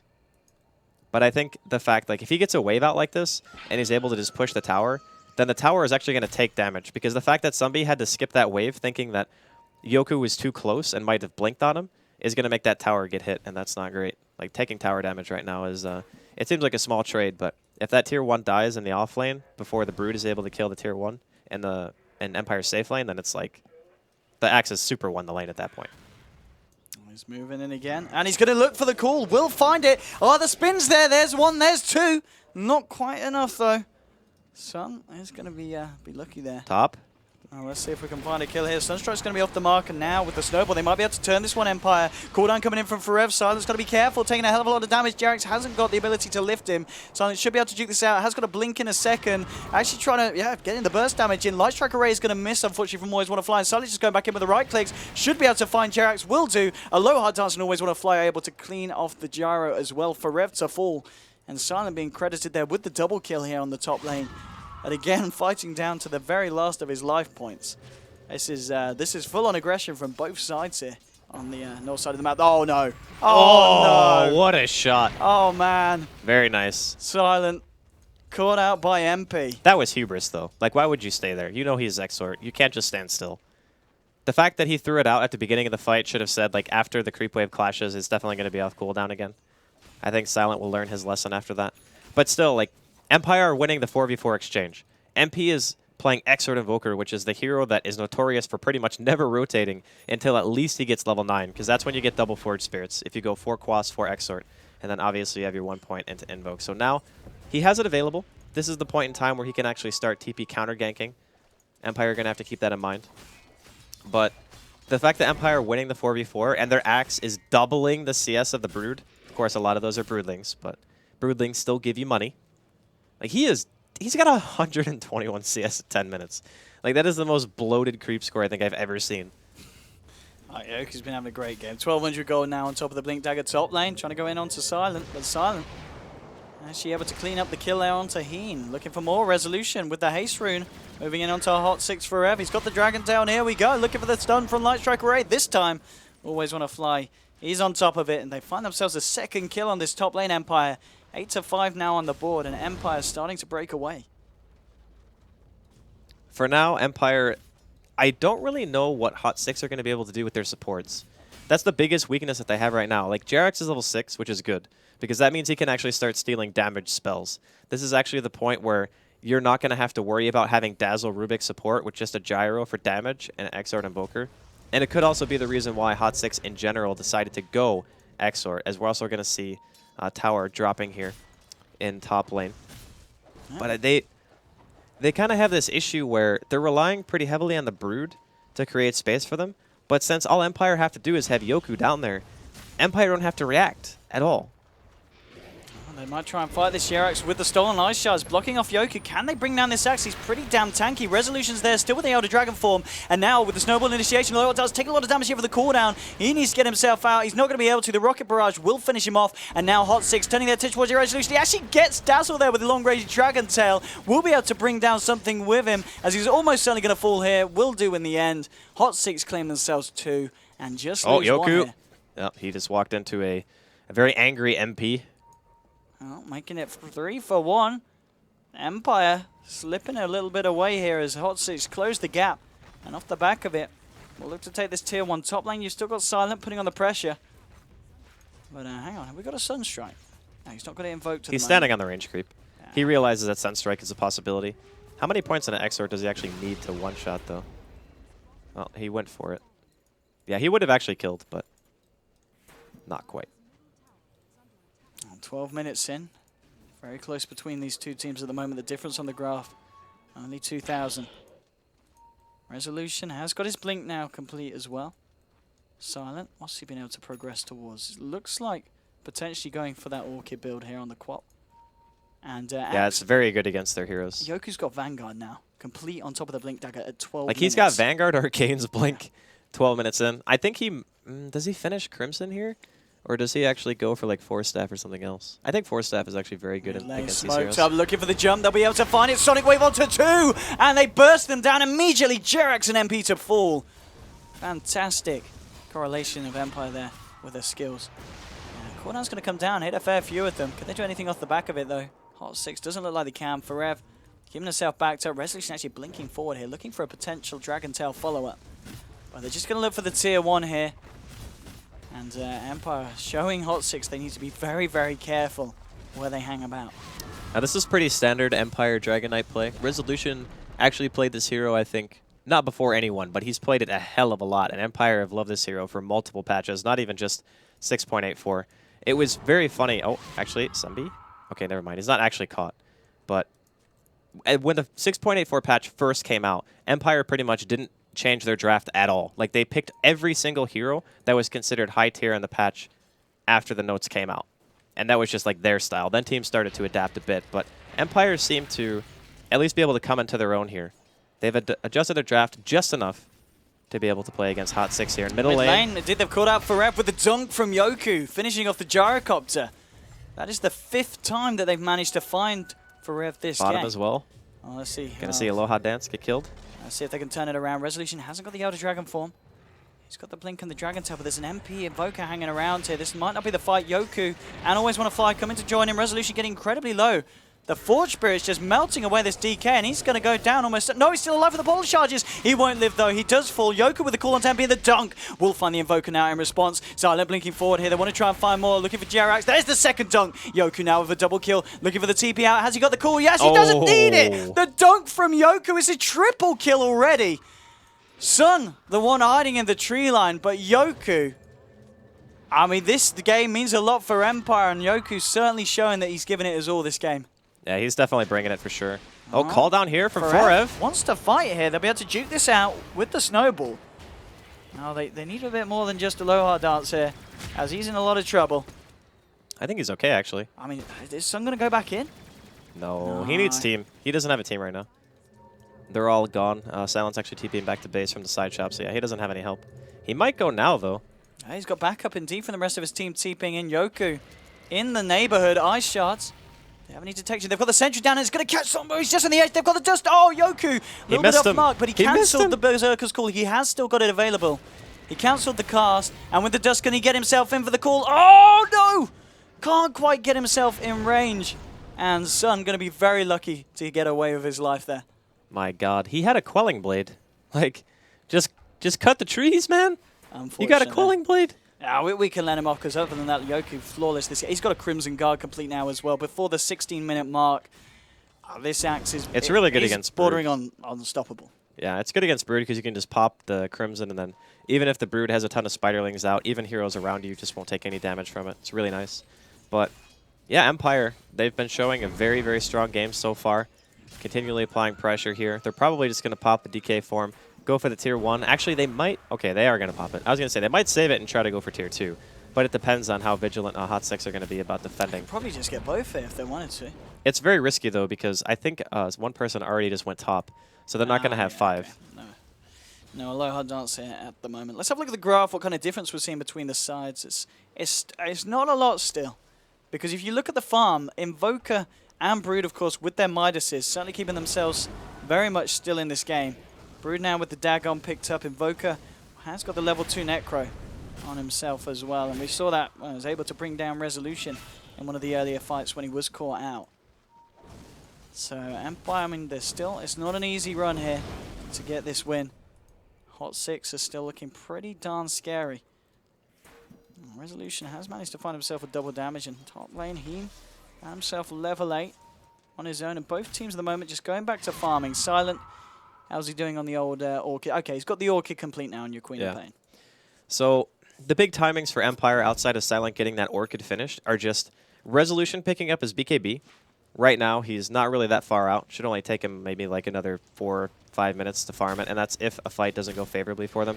Once he has that, the damage output on Hot 6, not great, especially with somebody going Dagon. Like, BKB Dragon Knight, if you buy a Dagon against that, like, you're probably not going to have a very easy time killing him, to say the least. And then, of course, you have Yoku, who's also got an insane amount of farm. So I'm a little bit concerned for Hot 6 and their ability to transition, like, later into the game. Are they just relying solely on the gyro to be able to deal damage? Because even if Forev lands like a really good call down in Flak, if that DK has BKB and they get even like a slightly good initiation, I'm not sure how they're going to deal with that. Okay, able to clean up these broodlings, spylings here. Somebody just hiding in the sidelines, Silent. He's going to head here and blink forward, in fact. Looking for the kill on Taheen, and well, with the Orchid, he might just find it. Just needs to get that Scream off as well, and that should do it with the Soul Burn. Will do indeed, and Silent. He knew, dude. He just read him like a book, knew exactly where he would go. Just threw out the casual Scream, didn't even have to walk around the tree to see him. Very nice. And Sun's still able to keep control here of the jungle. They didn't find him there in that last little walk past. He's got enough to get a second level here in the Dagon. MP's farm still on the Invoker. I believe that will be the level 3 Necro now coming up, is it? Yes, so he's got the recipe. So he's got level 3 Necro now, 18 minutes in. But, what's it going to do for you now with the Orchid drop down onto him? Yoku, look at the call, won't quite find it. But with the Walrus Punch from Aloha Dance to brief, they're going to be able to bring down the Invoker. Now Forev reacting, coming in here with a cooldown. But they just walk it off. And Empire, they're going to go back to pushing this tier 2 in the mid lane, and with the remainder of the Elder Dragon form, should be able to find it. TP's out to the bottom, already coming, as the push is coming in from Brood. Brood will be able to find the last touch to it. Resolution, no. Deny coming out from Forev here. That's a pretty important deny, actually. When your enemy team is pushing you like this and you can deny like 1 or 2 towers, the amount of gold difference is actually pretty substantial, especially considering like when you're behind, right? Like you want to minimize losses at every single turn, especially when that Dragon Knight's getting ever closer to that BKB, and they're going to find out the Brood here in the woods. Indeed, he's been dusted. Silent taking a lot of burst damage though, and the Spylings working away at this Quap. They do kill the Brood, and Silent will just be able to blink himself away out of it. Another kill here for Yoku now, and a mega kill streak. 2,100 gold on top of the Crimson Guard now. This man is an incredibly... he's 700 gold ahead of this Invoker, who's pretty much just been farming all game, and that's with a Midas. You know, Yoku in comparison, he's absolutely massive. Yeah, but you also have to consider the tower advantage right now. Yeah. So Empire have lost 2 towers, and Hot 6 have lost 5. Yeah. So they have 1 outer tier tower left at this point. A lot of the gold difference is going to come from that. Plus, MP, again, like most of his kill contribution has just been throwing out Sunstrikes. So a lot of the time, he's not really even at the engagement. And they nerfed the gold that you gain from contributing like all the way across the map. So you have to be within a certain radius. I forget the exact distance, but the closer you are, basically, once you get within that threshold, you get more for it. So a lot of it is also because, I mean, he's got 169 creep kills, and still a lot of that is Spiderlings. Dagon now at level 2. But we haven't really seen somebody be able to do that much with it. We saw him bring Silent very, very close to his death, but it wasn't quite enough burst damage to deal with the Quap straight up. Bottom lane, Resolution continuing with his farm. Got the BKB, 700 gold in tow. And the final tier 2 here sitting on this bottom lane. Hot 6, what's their plan here? Invoker just jungling up at the moment with the Necros when he needs it.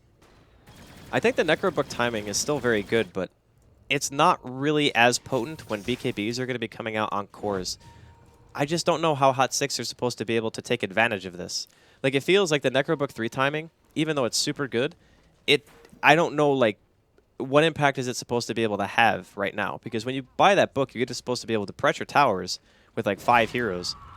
Or you're supposed to be able to take a good team fight because nobody has BKB. Neither of those things are the case right now. Like, Resolution has BKB. Silent almost has BKB. And you can't 5-man because you've basically picked Brood. Like, it's a really hard situation, I think, now for Hot 6. Coming down, and then Yoku at the moment is the one carrying the gem of the team. Top lane, bottom lane, sorry, Resolution just juking out the Sunstrike.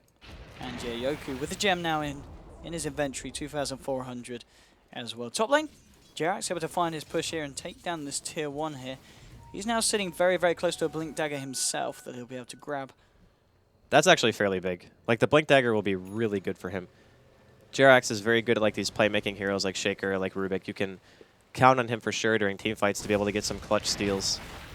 Maybe, hopefully, if you're a Hot 6 fan, turn the team fight around. If he can get his hands on something like Laguna, like, you know, Sonic Wave and such, you can probably win a team fight.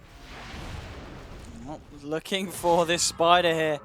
He's going to go for the TP out, and yeah, Yoku won't be able to get him this time. Unfortunately here for the side of Empire. Dagon now leveled up a third one. We've got it on level 3 now here for the Brood.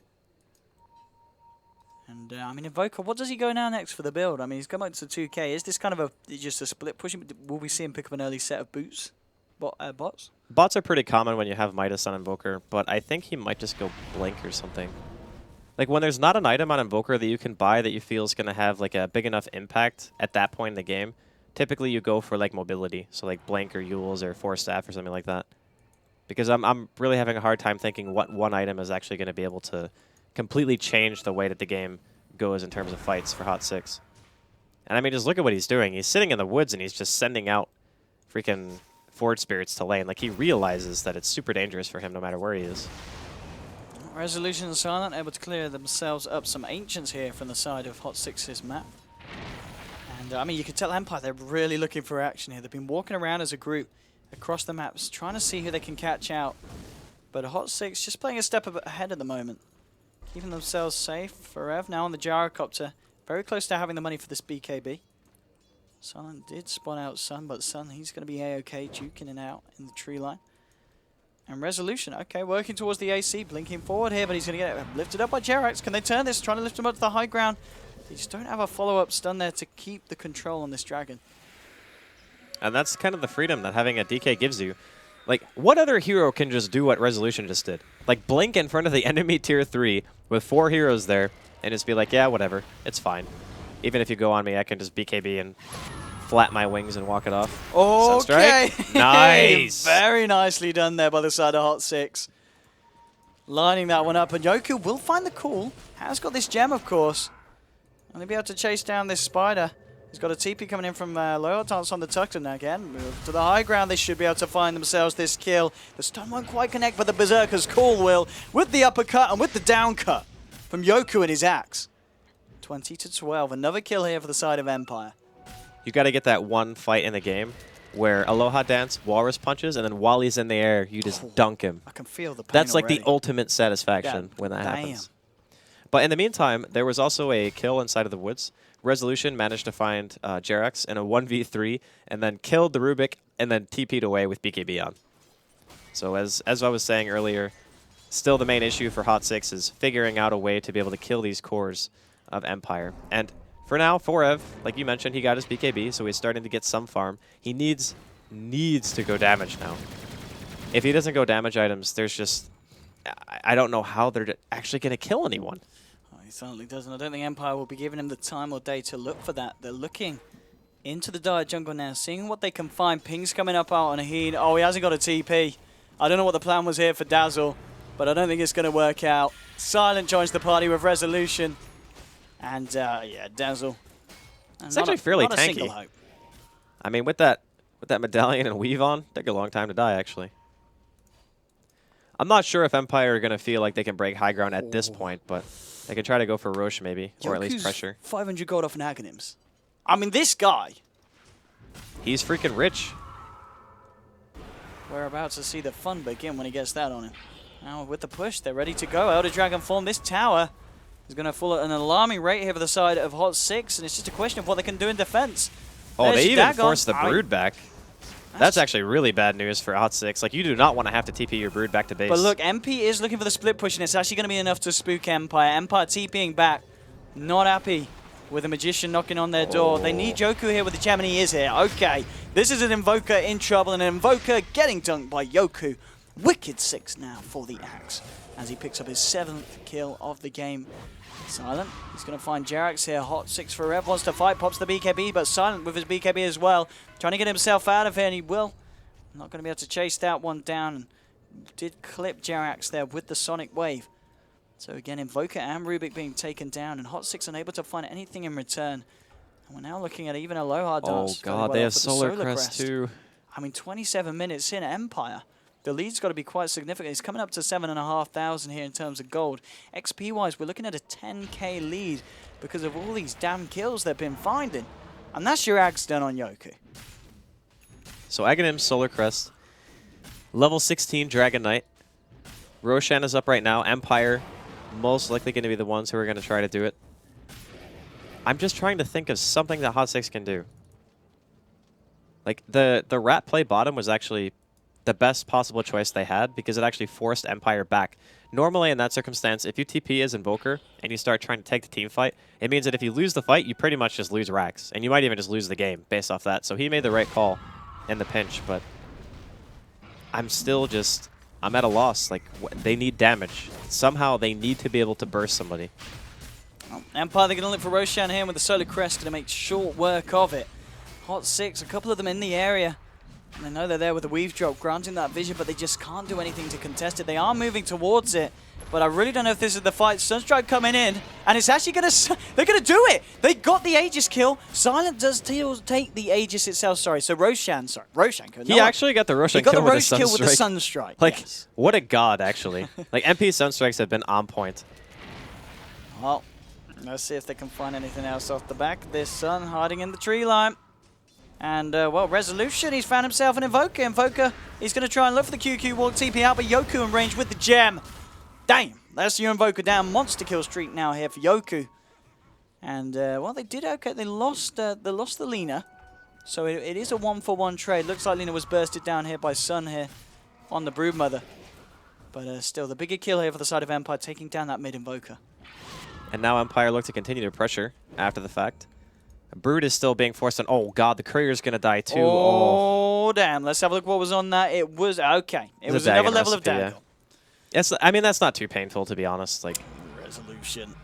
He has no fear. He literally doesn't. Absolutely none. Look at his armor. He's got 46 armor. He's got more armor than he's got health points. It's ridiculous. Now it's a Jerax going in for the pin and the dunk. That's going to be a godlike streak for Yoku. Looking for more now. Round 2. Doesn't even need the dunk that time. It's full. GG. Well played. Empire have done it. They make it to 4th position on the group stage board, so they will have to go up against Virtus Pro in a decider to see who holds that position for. I don't know when that's going to happen. I'm sure we'll find out. We've got some wonderful people that we call experts on that desk, and I'm sure they know all the information. What do you mean that we call experts? Oh, I call them experts. What do you call them, Andy?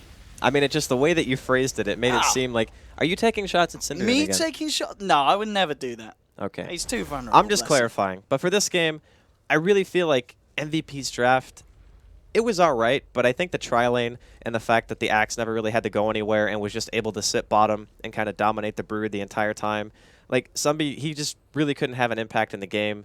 Mid, you had the Invoker versus the DK, but Resolution's rotations and the fact that he was able to contribute to the top lane to even, like, wherever he wanted to, basically, and just pop that Elder Dragon form and get free towers.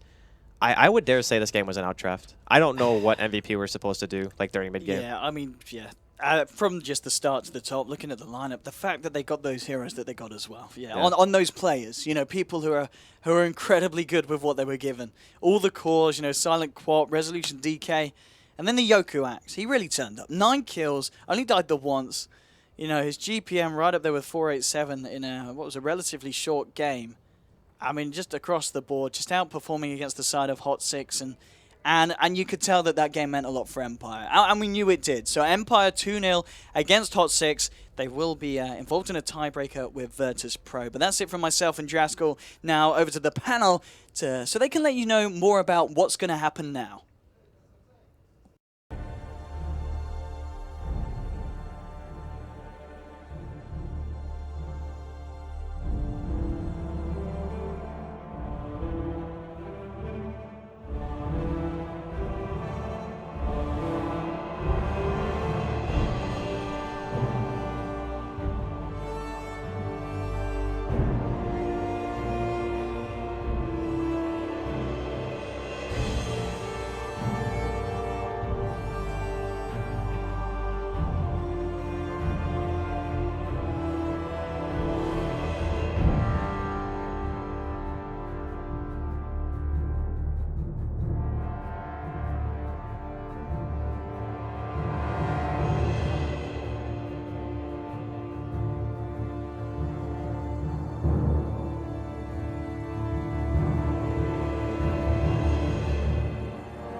Silent moving forward. He's got the armor toggle available. They're taking down 2.